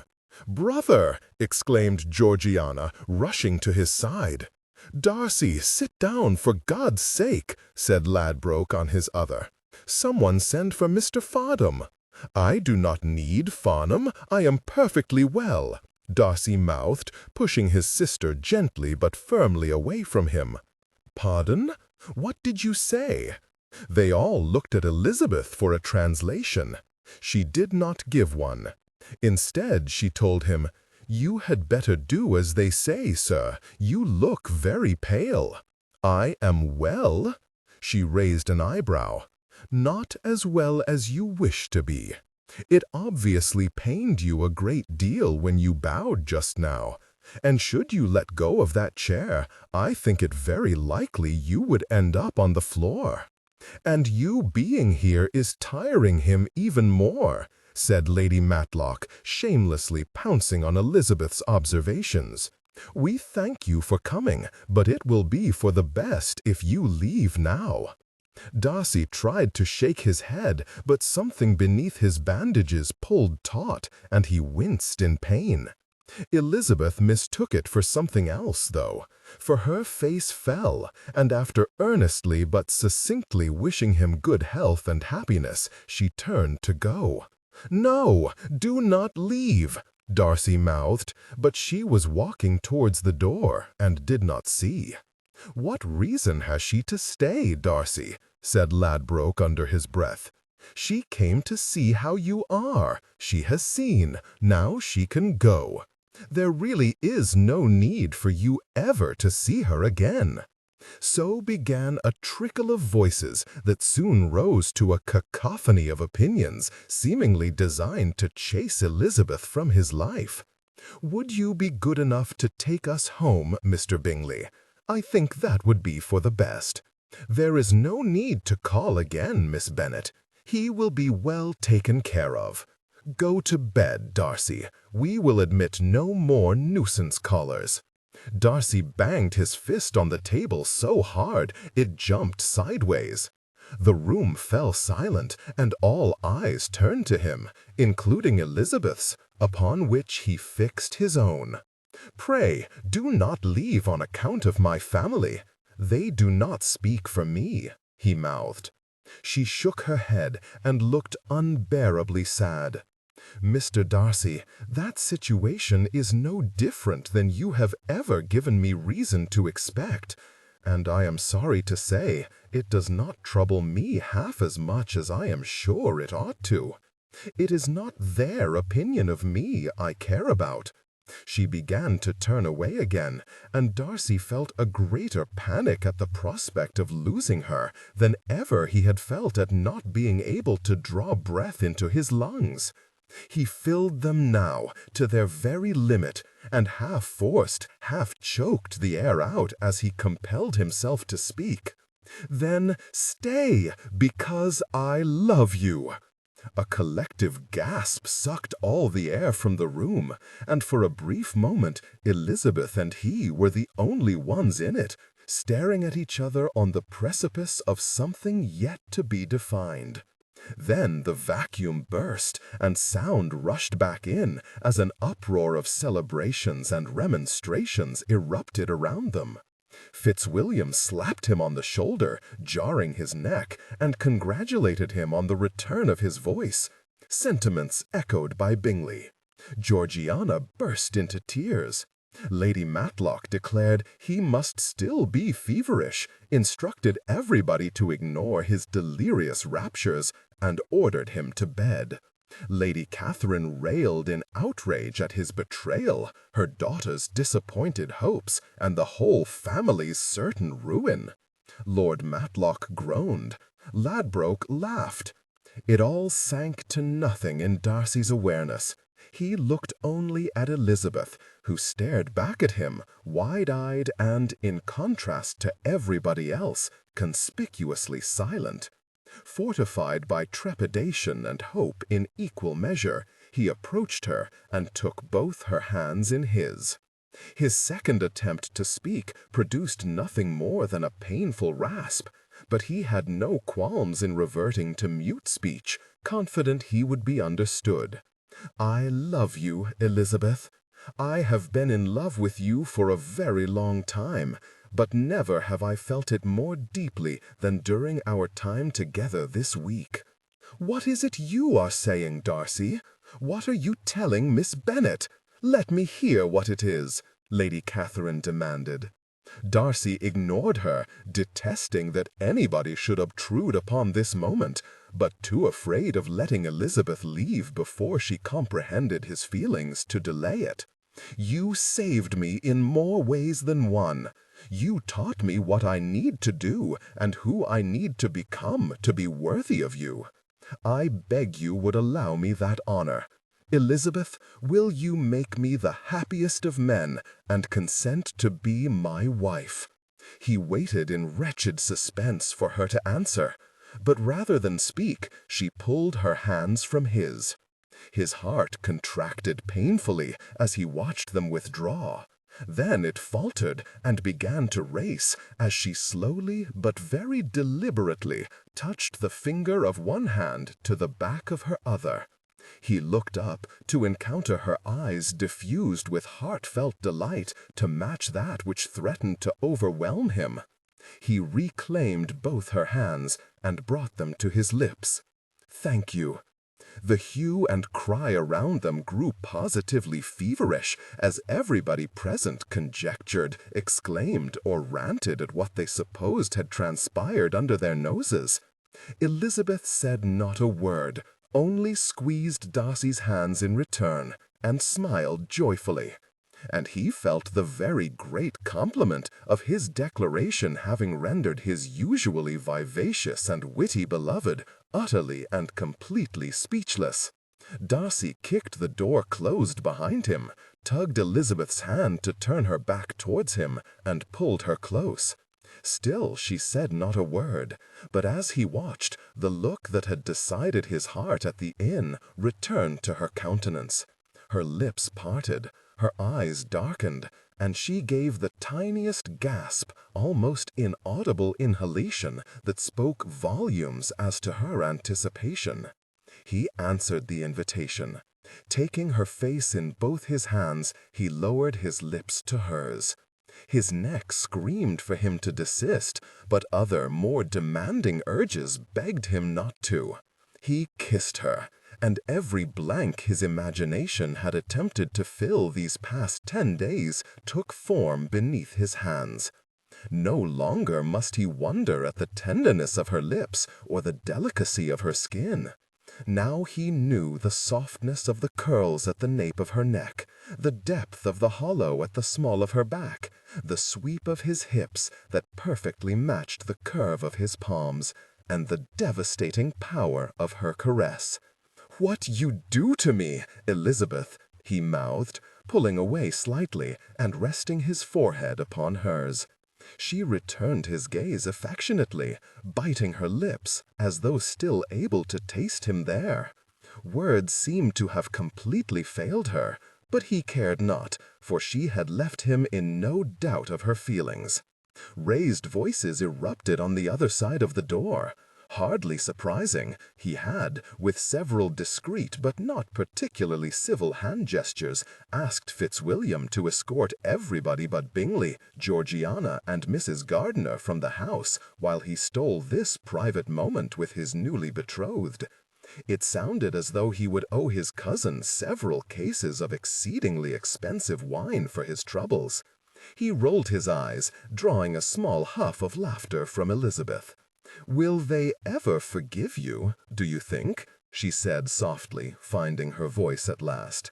He dared the discomfort of a shrug, and mouthed, "After the way they behaved towards you and your aunt, I hardly care."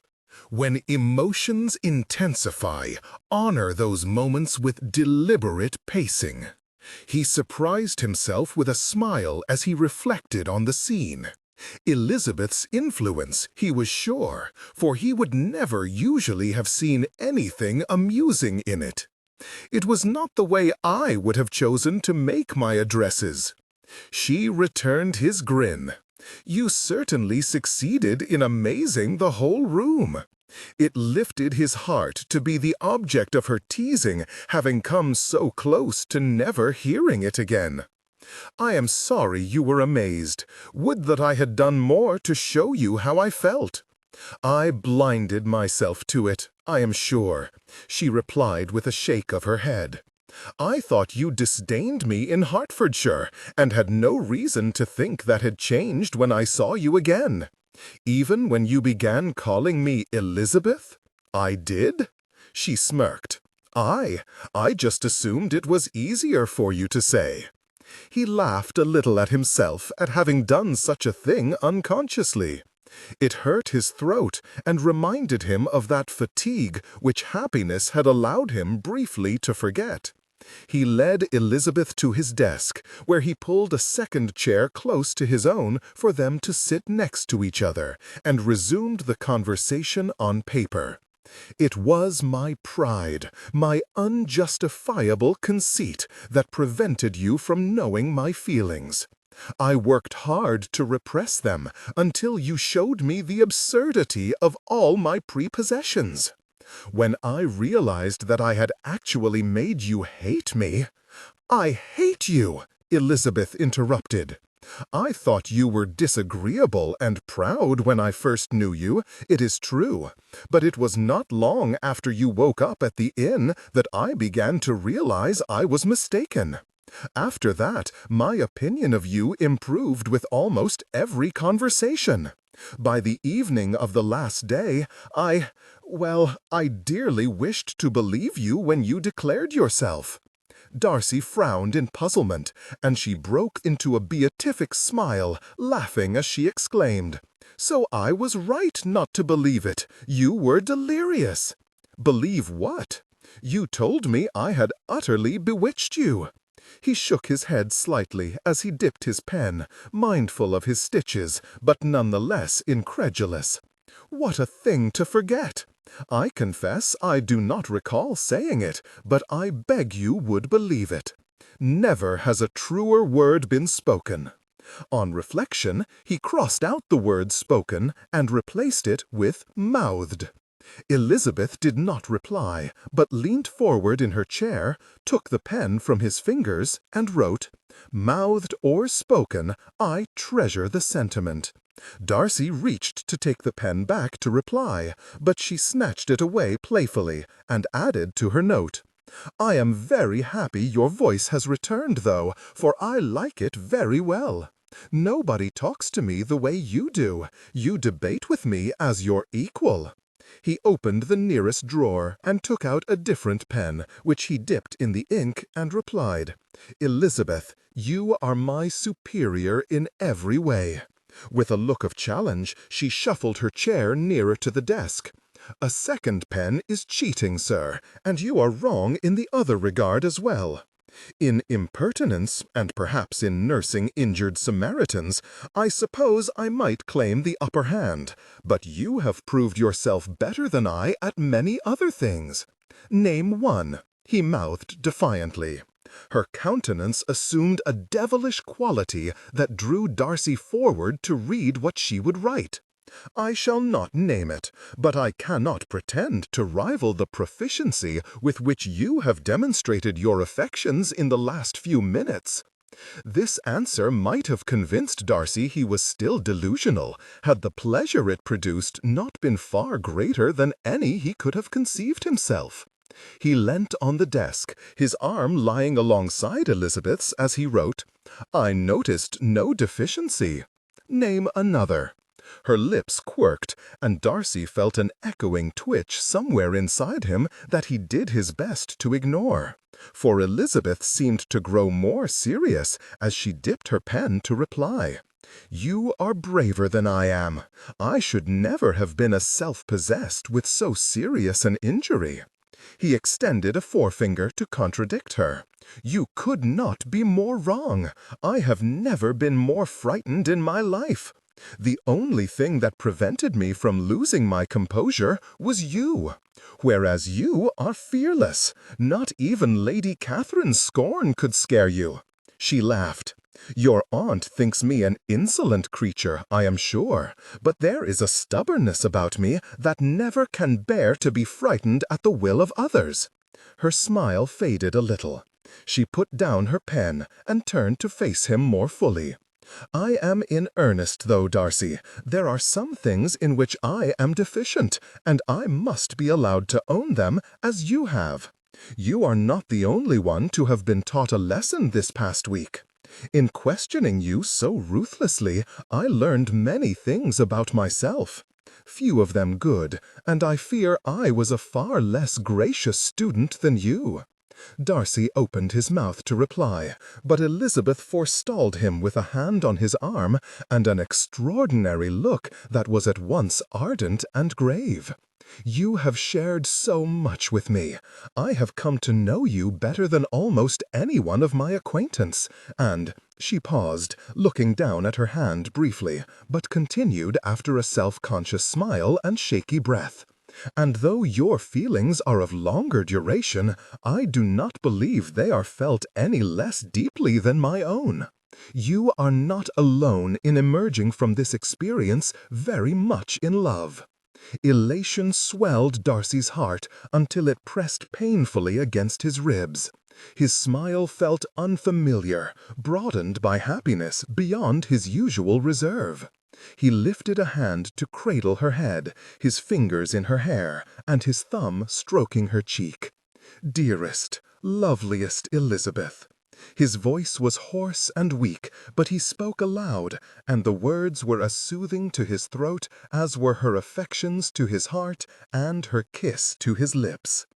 Darcy arrived with his sister at Grosvenor Street earlier than the invitation specified, but a week of confinement had left him impatient for escape. His wound was healing well, his strength and appetite returned. The only remaining complaint was that his voice was no more improved, and Farnham had advised him not to attempt to use it yet to avoid doing further damage.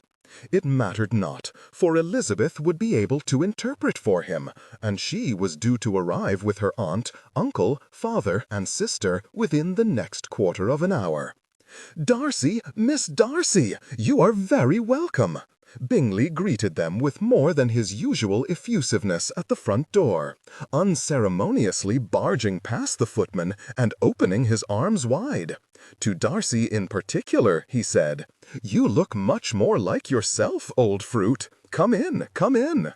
I've a new tipple on the go that is really only safe for you, for it is guaranteed to blister the voice box clean off anyone else who tries it. Come in." Darcy smiled at Bingley's effervescent manner, which was unquestionably a consequence of his recent engagement to Elizabeth's older sister. Upon learning of Jane's enduring affections, his friend had left post-haste for Hertfordshire to recommence his pursuit of her hand. Once there, he seemed to have taken his lead from Darcy's example, and, with the omission of a near-fatal blow to the neck, had constrained his efforts to 1 week and an impetuous plea for her hand. To London the pair had returned, ostensibly to share the news with him and Elizabeth, who had refused to return home whilst he was yet too unwell to travel. Darcy suspected, however, that in truth the trip had been conceived as a means to evade Mrs. Bennet's raptures. Bingley's siblings awaited them in the drawing-room. Mr. and Mrs. Hurst welcomed them cordially. Miss Bingley came forward to grasp both Georgiana's hands in a show of intimacy by which his sister was evidently bemused. "Good evening, Miss Darcy. What a joy to see you again after so long. And, Mr. Darcy, how delighted we all are that you are well enough to join us. It is wonderful to see you looking so well after such a dreadful ordeal." Darcy bowed, unable to recall when it had last been necessary for him bite the insides of his cheeks to keep a straight face. When emotions intensify, honor those moments with deliberate pacing. He wished Elizabeth had been less eloquent on the subject of Miss Bingley's officious attentions. He wondered whether his engagement would temper the lady's manner at all, but was resigned to being overly aware of it all evening either way. Miss Bingley's smile faltered when he did not reply, and she looked uneasily at her brother. "He cannot speak, Caroline. You know this," Bingley said to her. "And believe me when I say it is easiest for him not to bother trying to make himself understood by mouthing anything. It is a torturous process." "For a man with the patience of a flea, perhaps," Darcy retorted mutely. Miss Bingley gave a prim little laugh. "Mr. Darcy's words may be indecipherable, Charles, but I can understand that look well enough. I forbid you from teasing him any further." "Fear not, Caroline," said Hurst. "Miss Bennet will be here soon, and then your brother will have no time for anybody else, to tease them or otherwise. But then Lizzie will be here too, and she will tease him enough for all of us."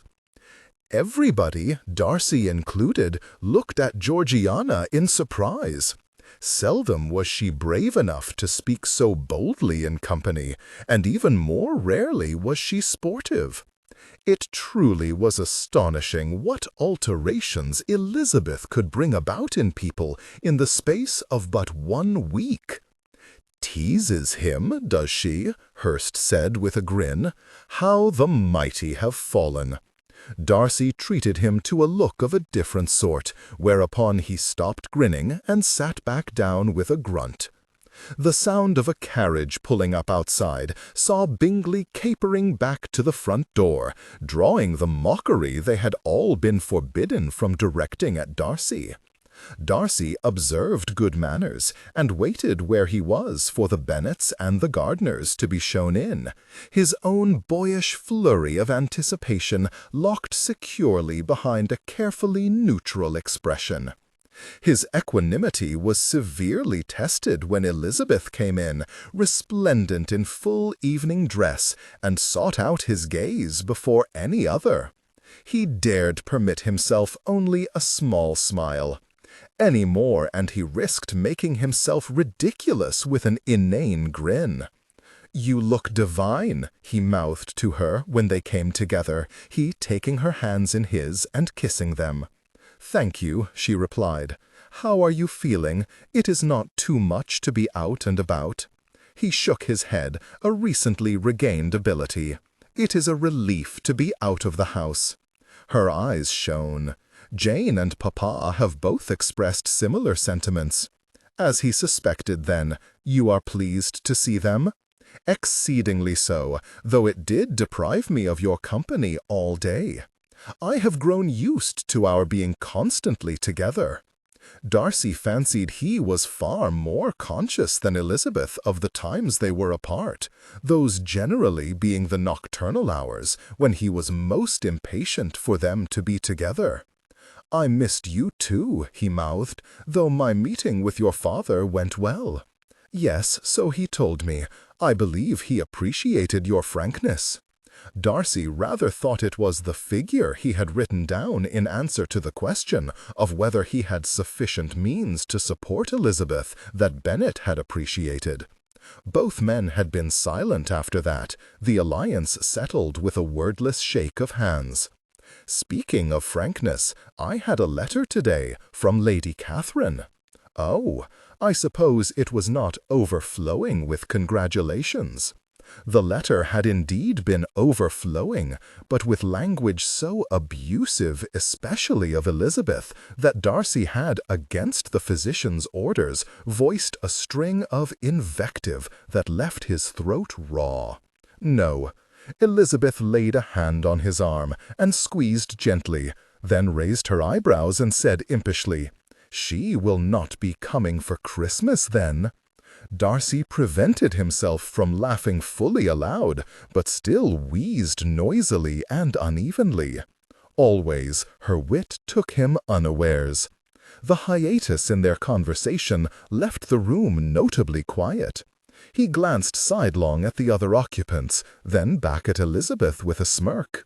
She did the same, then bit her lips together in amusement. Everybody present was staring at them with varying degrees of fascination, perplexity, and amusement. "It is extraordinary, is it not?" Mrs. Gardiner remarked. "They have been doing that all week. It is impossible to follow." "I am not surprised by it," Mr. Bennet said. "I can barely get a word in edgeways with a voice. Without one, Mr. Darcy stands no chance." "I dare say you will have more opportunity to be heard when these two are no longer at home," Mr. Gardiner said, indicating his nieces with a nod. "With Lizzie gone, perhaps," Mr. Bennet replied with a twinkle in his eye. "Jane has never been as much trouble." Elizabeth laughed. "Why, thank you, Papa, but though the comparison has been drawn," she glanced at Darcy, "even I am not as spirited as Lydia.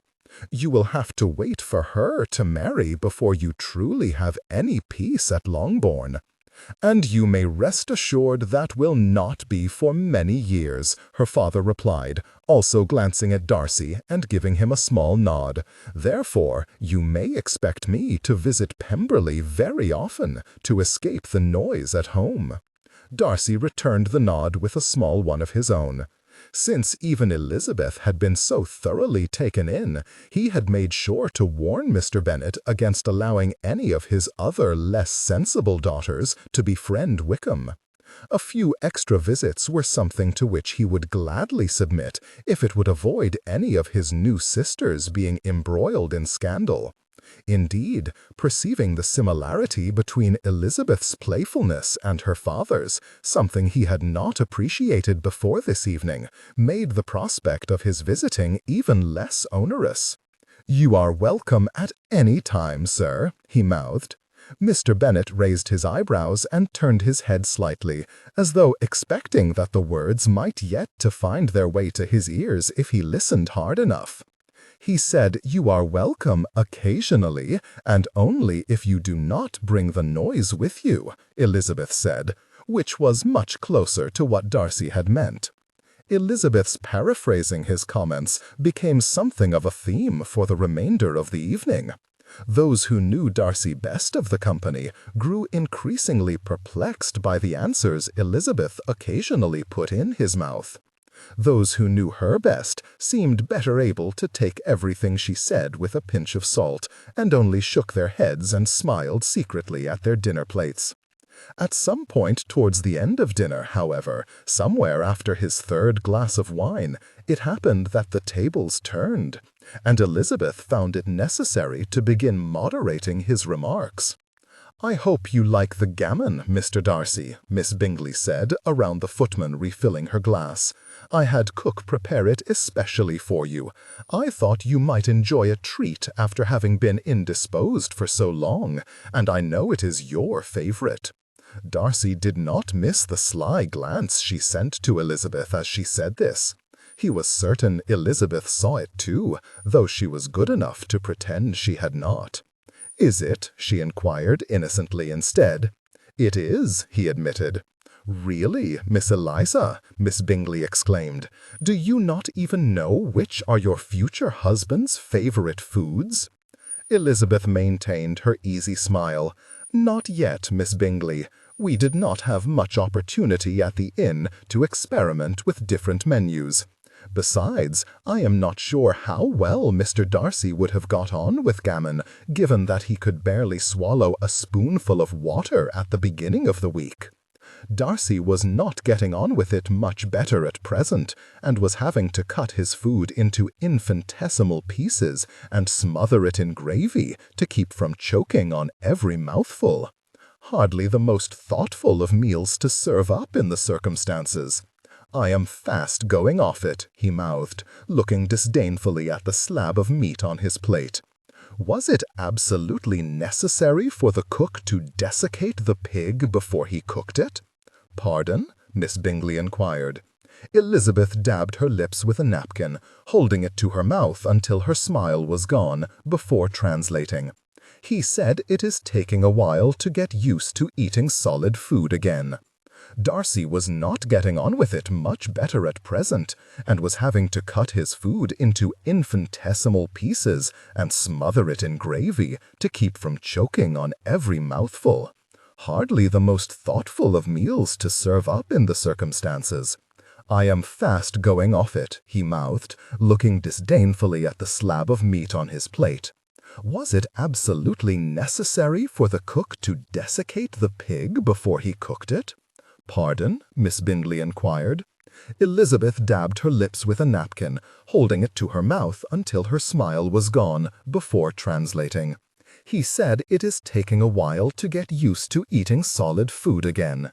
When emotions intensify, honor those moments with deliberate pacing. "I should stick to liquids, Darcy," Hurst suggested, raising his glass. "Far better for the constitution." "What did you eat, Lizzie?" Georgiana inquired. "Mostly bread, cheese, and cured meats. There was a little fruit at the beginning, but that soon ran out. There was a veritable cornucopia of onions and potatoes in the cellar, though. If I never eat another of either, it will not be too soon." Darcy was diverted to note that she had indeed eschewed dishing any potatoes onto her plate, and had picked all the onions out of the ragout.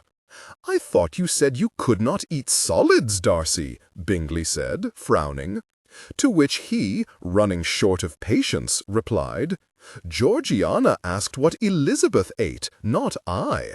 I dined on brandy, broth, and thin air for the most part." "Brandy and what?" "Broth," Elizabeth summarized, "which, by the end of the week, I had perfected to a finely tuned balance of salty water and boiled onions." "Your cook would be in awe, Miss Bingley." "You cooked his meals?" Bingley said admiringly. When Elizabeth acknowledged this was true, Miss Bingley, less admiringly, inquired, "How on earth do you know how to cook, Miss Eliza?" "Yes, Lizzie," said her sister, "how do you know how to cook?" "I am not sure Mr. Darcy would agree that I can, but there was a soldier at the inn who had some knowledge of campfire cooking. From him I learnt the general principle that boiling things in water will flavor it. That is as far as my abilities extend, I am afraid." "Boiling things in water also adds moisture," Darcy mouthed. "I dare say you could teach Bingley's cook a thing or two." "What was that, Darcy?" Observably struggling to keep her countenance, Elizabeth sent him a look of half-laughing admonishment that begged him to desist. "At least I shall not be called upon to cook at Pemberley. I understand from Miss Darcy the cook there is wonderful. He is, Hurst agreed, the very best. I tried to poach him once, Bingley said with a grin. Do you remember, Darcy? Darcy nodded. Charles, Jane exclaimed, how ungallant! Pish-posh, Janey, you would have thanked me had I succeeded. He makes the best bread pudding this side of East Riding, and in any case I never would have attempted it had Darcy not poached my footman the week before. Darcy regarded him incredulously. You let him go because you forgot you had a lock fitted and thought he had barred you from your own house? I gave him work at your behest because you felt guilty. What is he saying, Lizzie? Bingley inquired. You must not believe half of what he says, you know. He is a good deal too apt to be overly serious about these things. I might have believed that a month ago, Elizabeth replied, looking between them with delight. But you will no longer convince me of any such thing. I think it is time we ladies withdrew, Miss Bingley announced curtly. Cambridge, clear the table, please. What say we forego separating this evening, Caroline? Said Bingley. There seems little point in subjecting Darcy to half an hour of being asked to repeat himself, for none of us can understand him without Lizzie to translate. I am not at all sure we have understood him with Lizzie's help, Mr. Gardiner said. I do believe she has been making it up as she has gone along. Uncle, how could you say such a thing? Elizabeth replied with affected affront. Nonetheless, it was decided that the gentlemen and the ladies would adjourn together. As they left the room, Darcy caught hold of Elizabeth's hand and pulled her away from the rest of the party.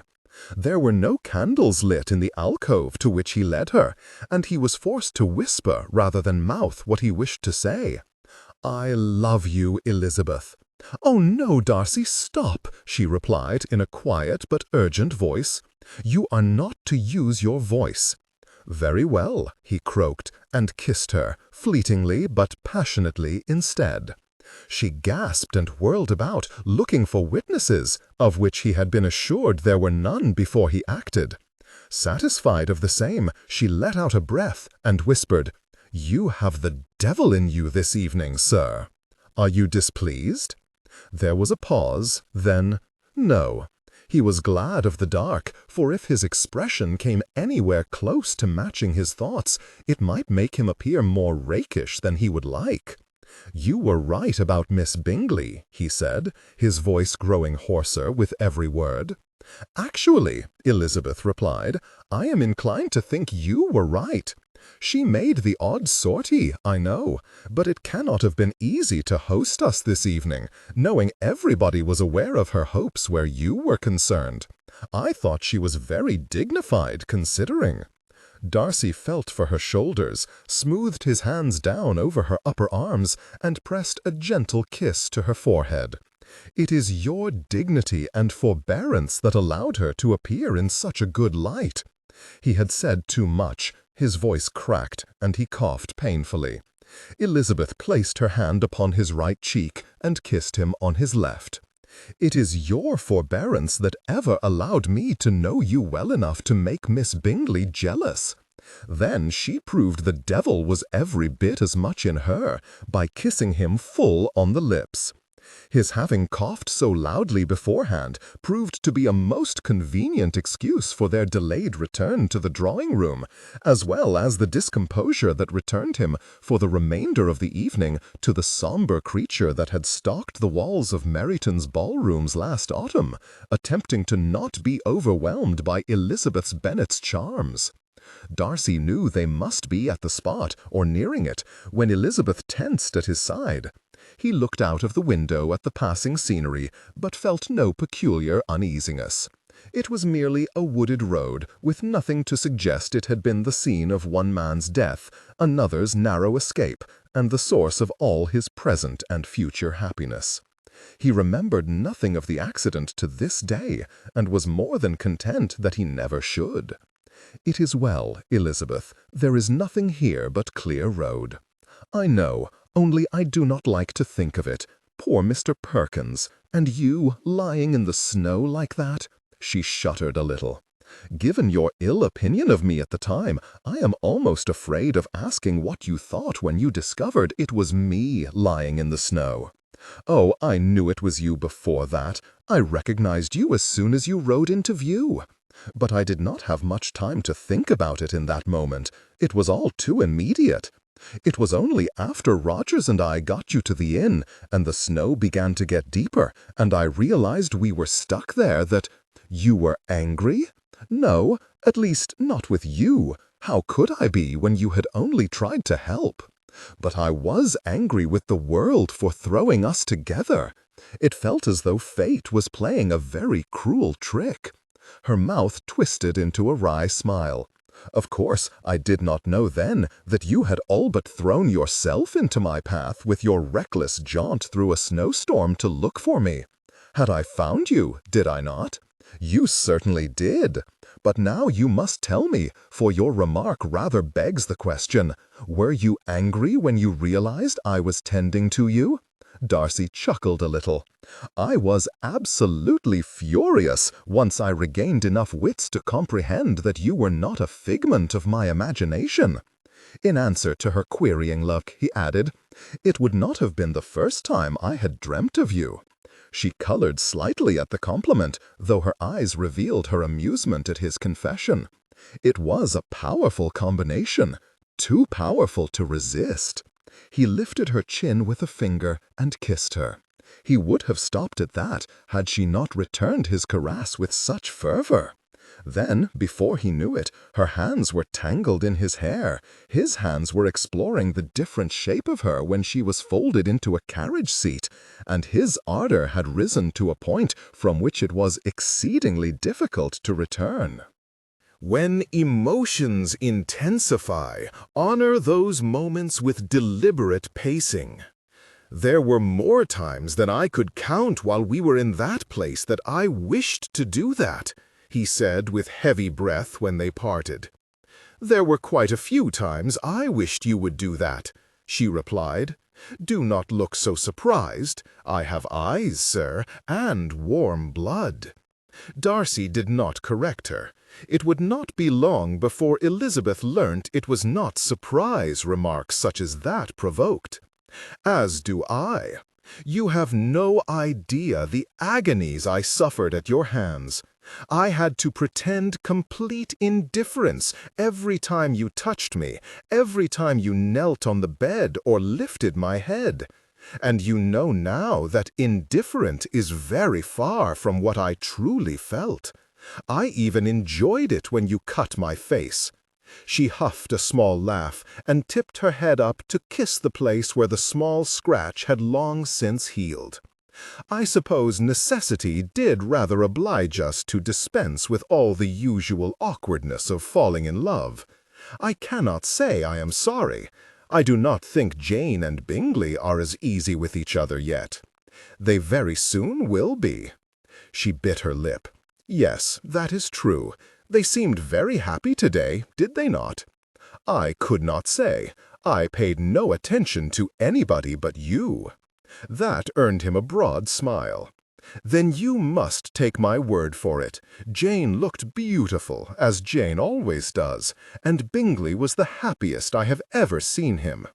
Darcy ran the knuckle of one finger along her jaw to her chin, then ran his thumb along her lower lip. You looked beautiful, Elizabeth, as you always do.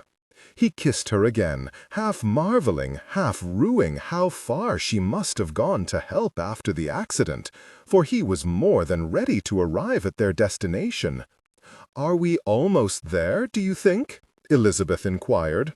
Her thought so closely mirrored his own that he laughed, though the suddenness caught in his throat, as it often did still, and he coughed. "You tell me. You are the only one to have walked it." Her expression lost its urgency and softened into one of concern. "You are losing your voice again." "Hardly surprising. I have done much talking today." Elizabeth rummaged in her reticule for the hip flask she had charmed off her uncle in London and taken to carrying with honeyed water for Darcy to drink whenever his voice grew hoarse. "Thank you for talking to my mother for so long," she said as she passed it to him. "I believe she is a little in awe of you, else she might have gone on even longer. But still, you bore it with extraordinary civility. She may thank you for that. You taught me to appreciate her good qualities." He dabbed his lips dry with his cuff and passed the flask back. His voice was not less gravelly, but his throat hurt less. "I comprehend that she was merely relieved to have 2 fewer people about whose futures she need be anxious. If only that meant her effusions would be lessened by 2/5 rather than transferred in undiminished magnitude to my other poor sisters. You are very wise to have overlooked her transports about your fortune, though. It would only recall you to the argument she had with my Aunt Phillips about who tailors your clothes, and that would inevitably remind you of the little soliloquy she gave to the whole party about your looks. I shall not deny that had I been in the country as long as Bingley, I might not have been quite so forbearing. He has been here for most of the time that you and I have been in town, and I fear even his good humor has worn thin." She winced. Poor mamma! She means well, but is incapable of passing up any opportunity to be vulgar that presents itself. "At least, she does mean well," Darcy replied, feeling rather guilty, for he was in no position to censor Elizabeth's relations. "Lady Catherine, on the other hand, has made it her business to offend you by every possible method. Compared to her behavior, your mother's occasional impropriety is entirely forgivable." Elizabeth rubbed his arm for arm, her brows drawn together in sympathy. "Not all your relations are so determined to despise me.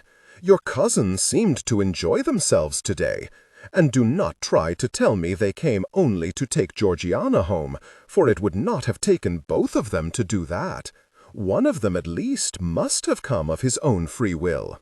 Granted. He picked up her hand and pulled her glove off, finger by finger. Anne did not come. That was a vain hope. Was it not enough to have Miss Bingley there? Did you need every woman who ever set her cap at you at your wedding? He smiled, savoring her teasing, and lifted her hand to his lips to kiss her palm. "I am merely demonstrating that I have more relations who have treated you with contempt than the reverse." He moved his lips to her wrist. "Lady Matlock does not despise me. Not now that you are her ticket to every fashionable soirée in London." His aunt had, at Fitzwilliam's urging, by condescending to take Elizabeth shopping. After the third lady of the ton had stopped them to inquire about the accident, Lady Matlock had recognized the value of her new niece and forbidden her from answering any further questions unless under the explicit invitation of one of a dozen particular ladies, and, even then, only once inside their front doors. Elizabeth had confessed to being vastly diverted by the whole thing, and, judging by the questions Darcy was occasionally asked when he was out, she had not scrupled in embellishing the story in ever more ludicrous ways, no doubt for some mischievous reason of her own. He tugged her gently towards him and kissed her neck. "Of all the intrigues to have enthralled London that I can recall, you are by far my favorite." They were poised to kiss, the jouncing carriage jostling them so that sometimes their lips were touching and sometimes they were not, when the driver banged on the roof and shouted that they had arrived. Darcy would have kissed Elizabeth anyway, had she not been startled into laughing at herself. "Good gracious, does he always do that? I think I just aged 10 years." Darcy smiled a deliberately suggestive smile. "No, but he doesn't usually have such good reason to suspect I may not be paying attention to my journey." He enjoyed the blush that crept up Elizabeth's neck as he handed her down from the carriage and turned her towards the front door. They had gone only a few steps in that direction when it was flung open and a young man strode towards them, calling over his shoulder as he did, "Uncle, they are here." Another figure appeared in the doorway and walked lopsidedly towards them. "What's that, John? Are they here? Is it Mr. and Mrs. Darcy?" Elizabeth glanced at Darcy with a private, triumphant smile before calling back, "Yes, Mr. Timmins, it is. You are very well met. How good it is to see you both again. And you looking so well, Mr. Darcy. Thank you, sir. It is excellent to see you again. Ah, so that is what you sound like." "Actually, it is not really," Elizabeth said, wrinkling her nose in pity. "My husband has been talking all day, and his voice is not yet fully recovered, and still easily lost." "That is most unfortunate," Mr. Timmins replied. Darcy was inclined to think otherwise. He had said his vows. Those were the only words that needed to be spoken aloud today. He was assured that the performance of none of his other duties as a newlywed husband would be hindered by the loss of his voice. "We shall get by," he said benignly. "I doubt it not, for you did before. I recall it well, sir, as well attuned a couple as ever I saw." Elizabeth enjoyed that compliment, Darcy could tell, for her smile widened, her eyes glittered, and she rewarded the innkeeper with a little flattery of her own. "Mr. Timmins, I cannot express how lovely this place is when it is not buried under 3 feet of snow. All these daffodils, that little stream that I never even knew was there. It is like a fairy tale." Timmins beamed. "I think you will like the inside better than on your last visit as well, Mrs. Darcy. We have prepared the best room for you this time." Darcy had made certain of that. When emotions intensify, honor those moments with deliberate pacing. In an exchange of several letters during his convalescence, he had first thanked and repaid Timmins for his assistance, then enlightened him as to the identity and consequence of his erstwhile guest, then arranged lodgings for this particular day, then forwarded a mutually agreed sum for the renovation of the inn in readiness for the arrival, in all their state, of Mr. and Mrs. Darcy of Pemberley. It was money with which he had been more than happy to part, for the Dancing Bear was not only the place where he and Elizabeth had been finally united, it was also the place his life had been saved. Had the accident happened any farther away, had Timmins not opened his doors to them, Darcy would almost certainly have died several miles back on the side of the road. "Oh, you have moved, Mr. Collins." "At your suggestion, Mrs. Darcy, at your suggestion," Timmins replied. "You were right. No use naming an inn after him, then hiding him at the bottom of the stairs." Darcy looked around. They had come inside the inn, and the only difference that he could perceive in this room was that the great stuffed bear had been brought to stand by the front door. He gestured to it. "Mr. Collins?" Elizabeth grinned. "I named him when we were here last. There is a likeness, do you not agree? My cousin is such a tall, heavy-looking man, and strangely hirsute."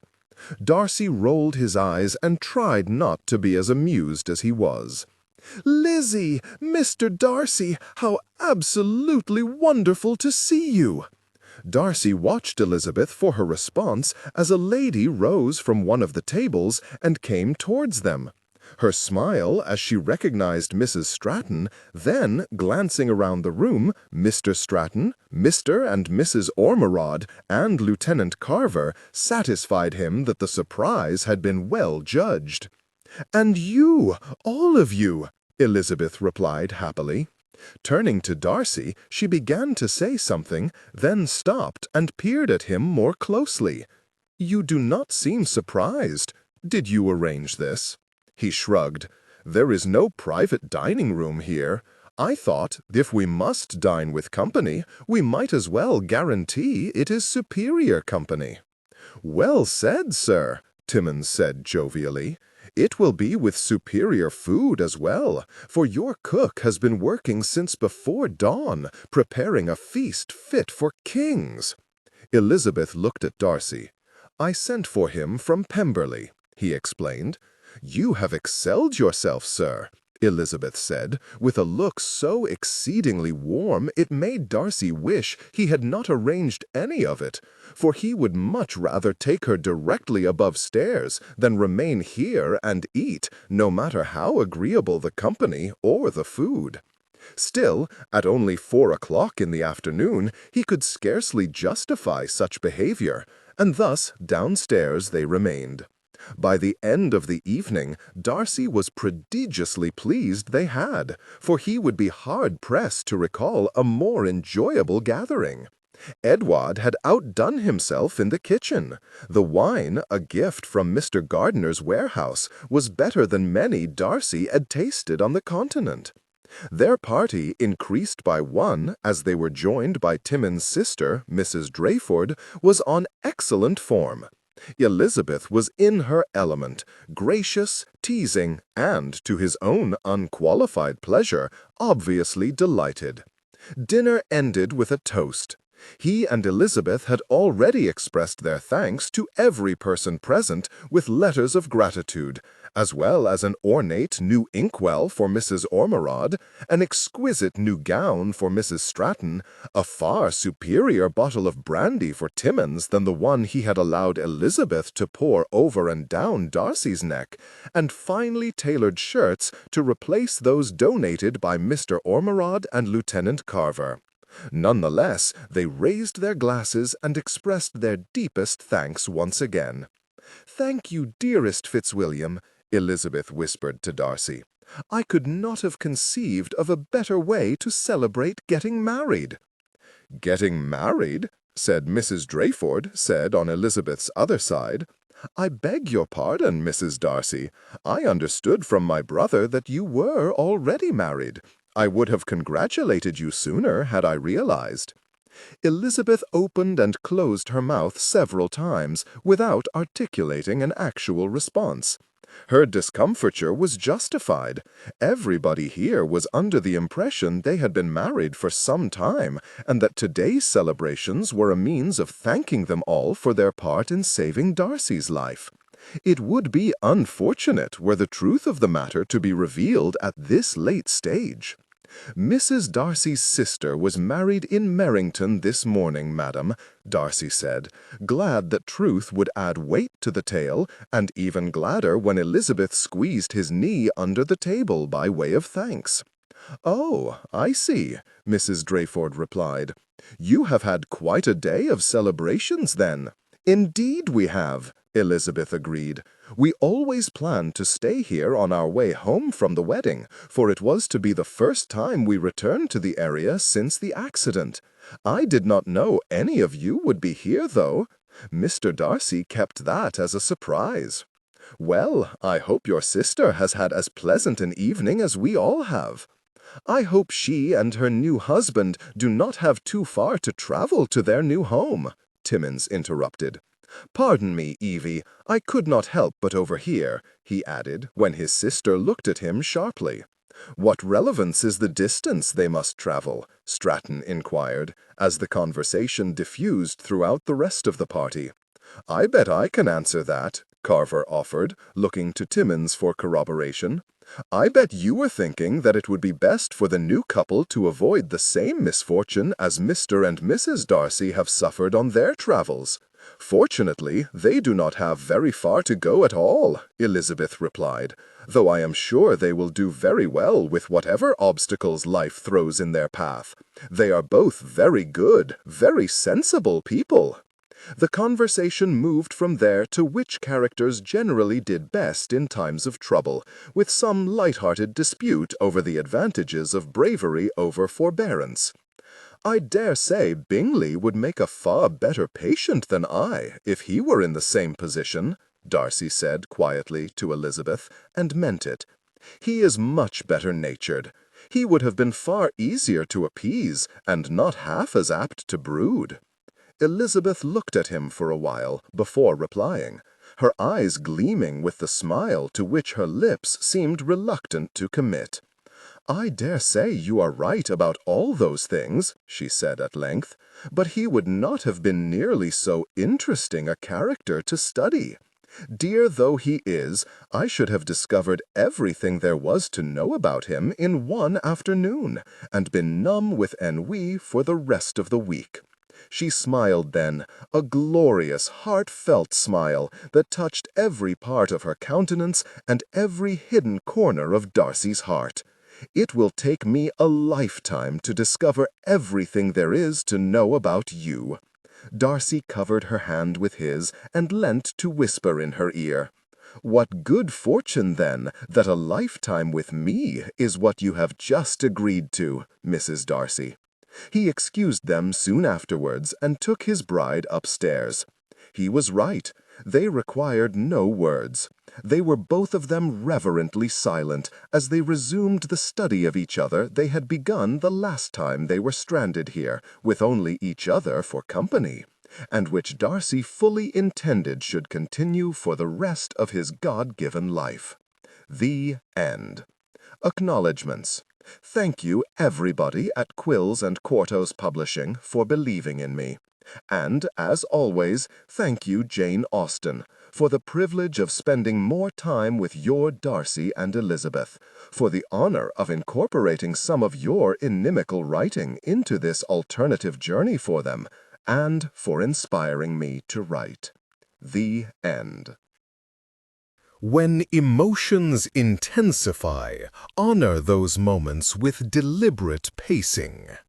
She dabbled in poetry during her teenage years, though it was her studies in literature and philosophy at university that firmly established her admiration for the potency of the English language. She has always been particularly in awe of Jane Austen's literary cunning and has delighted in exploring Austen's Regency world in her own historical fiction writing. It is of no relevance whatsoever to her ability to string words together coherently that she lives in Hertfordshire with 2 tame cats, 2 feral children, and a pet husband. She is also quite tall, in case you were wondering. You can check out her musings on the absurdities of language and life on her blog, lifeinwords.blog, or see what she's reading over at Goodreads. Or you can drop her a line on Twitter, Jessie Writer, or on her Facebook page, Jessie Lewis Author.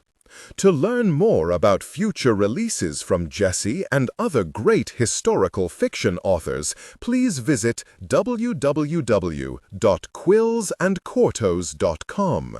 Facebook, Twitter, Goodreads. Also by Jessie Lewis. Mistaken. Voted Austenesque Reviews. Reader's Favorite, 2017. And Austenesque Reviews Favorite, 2018.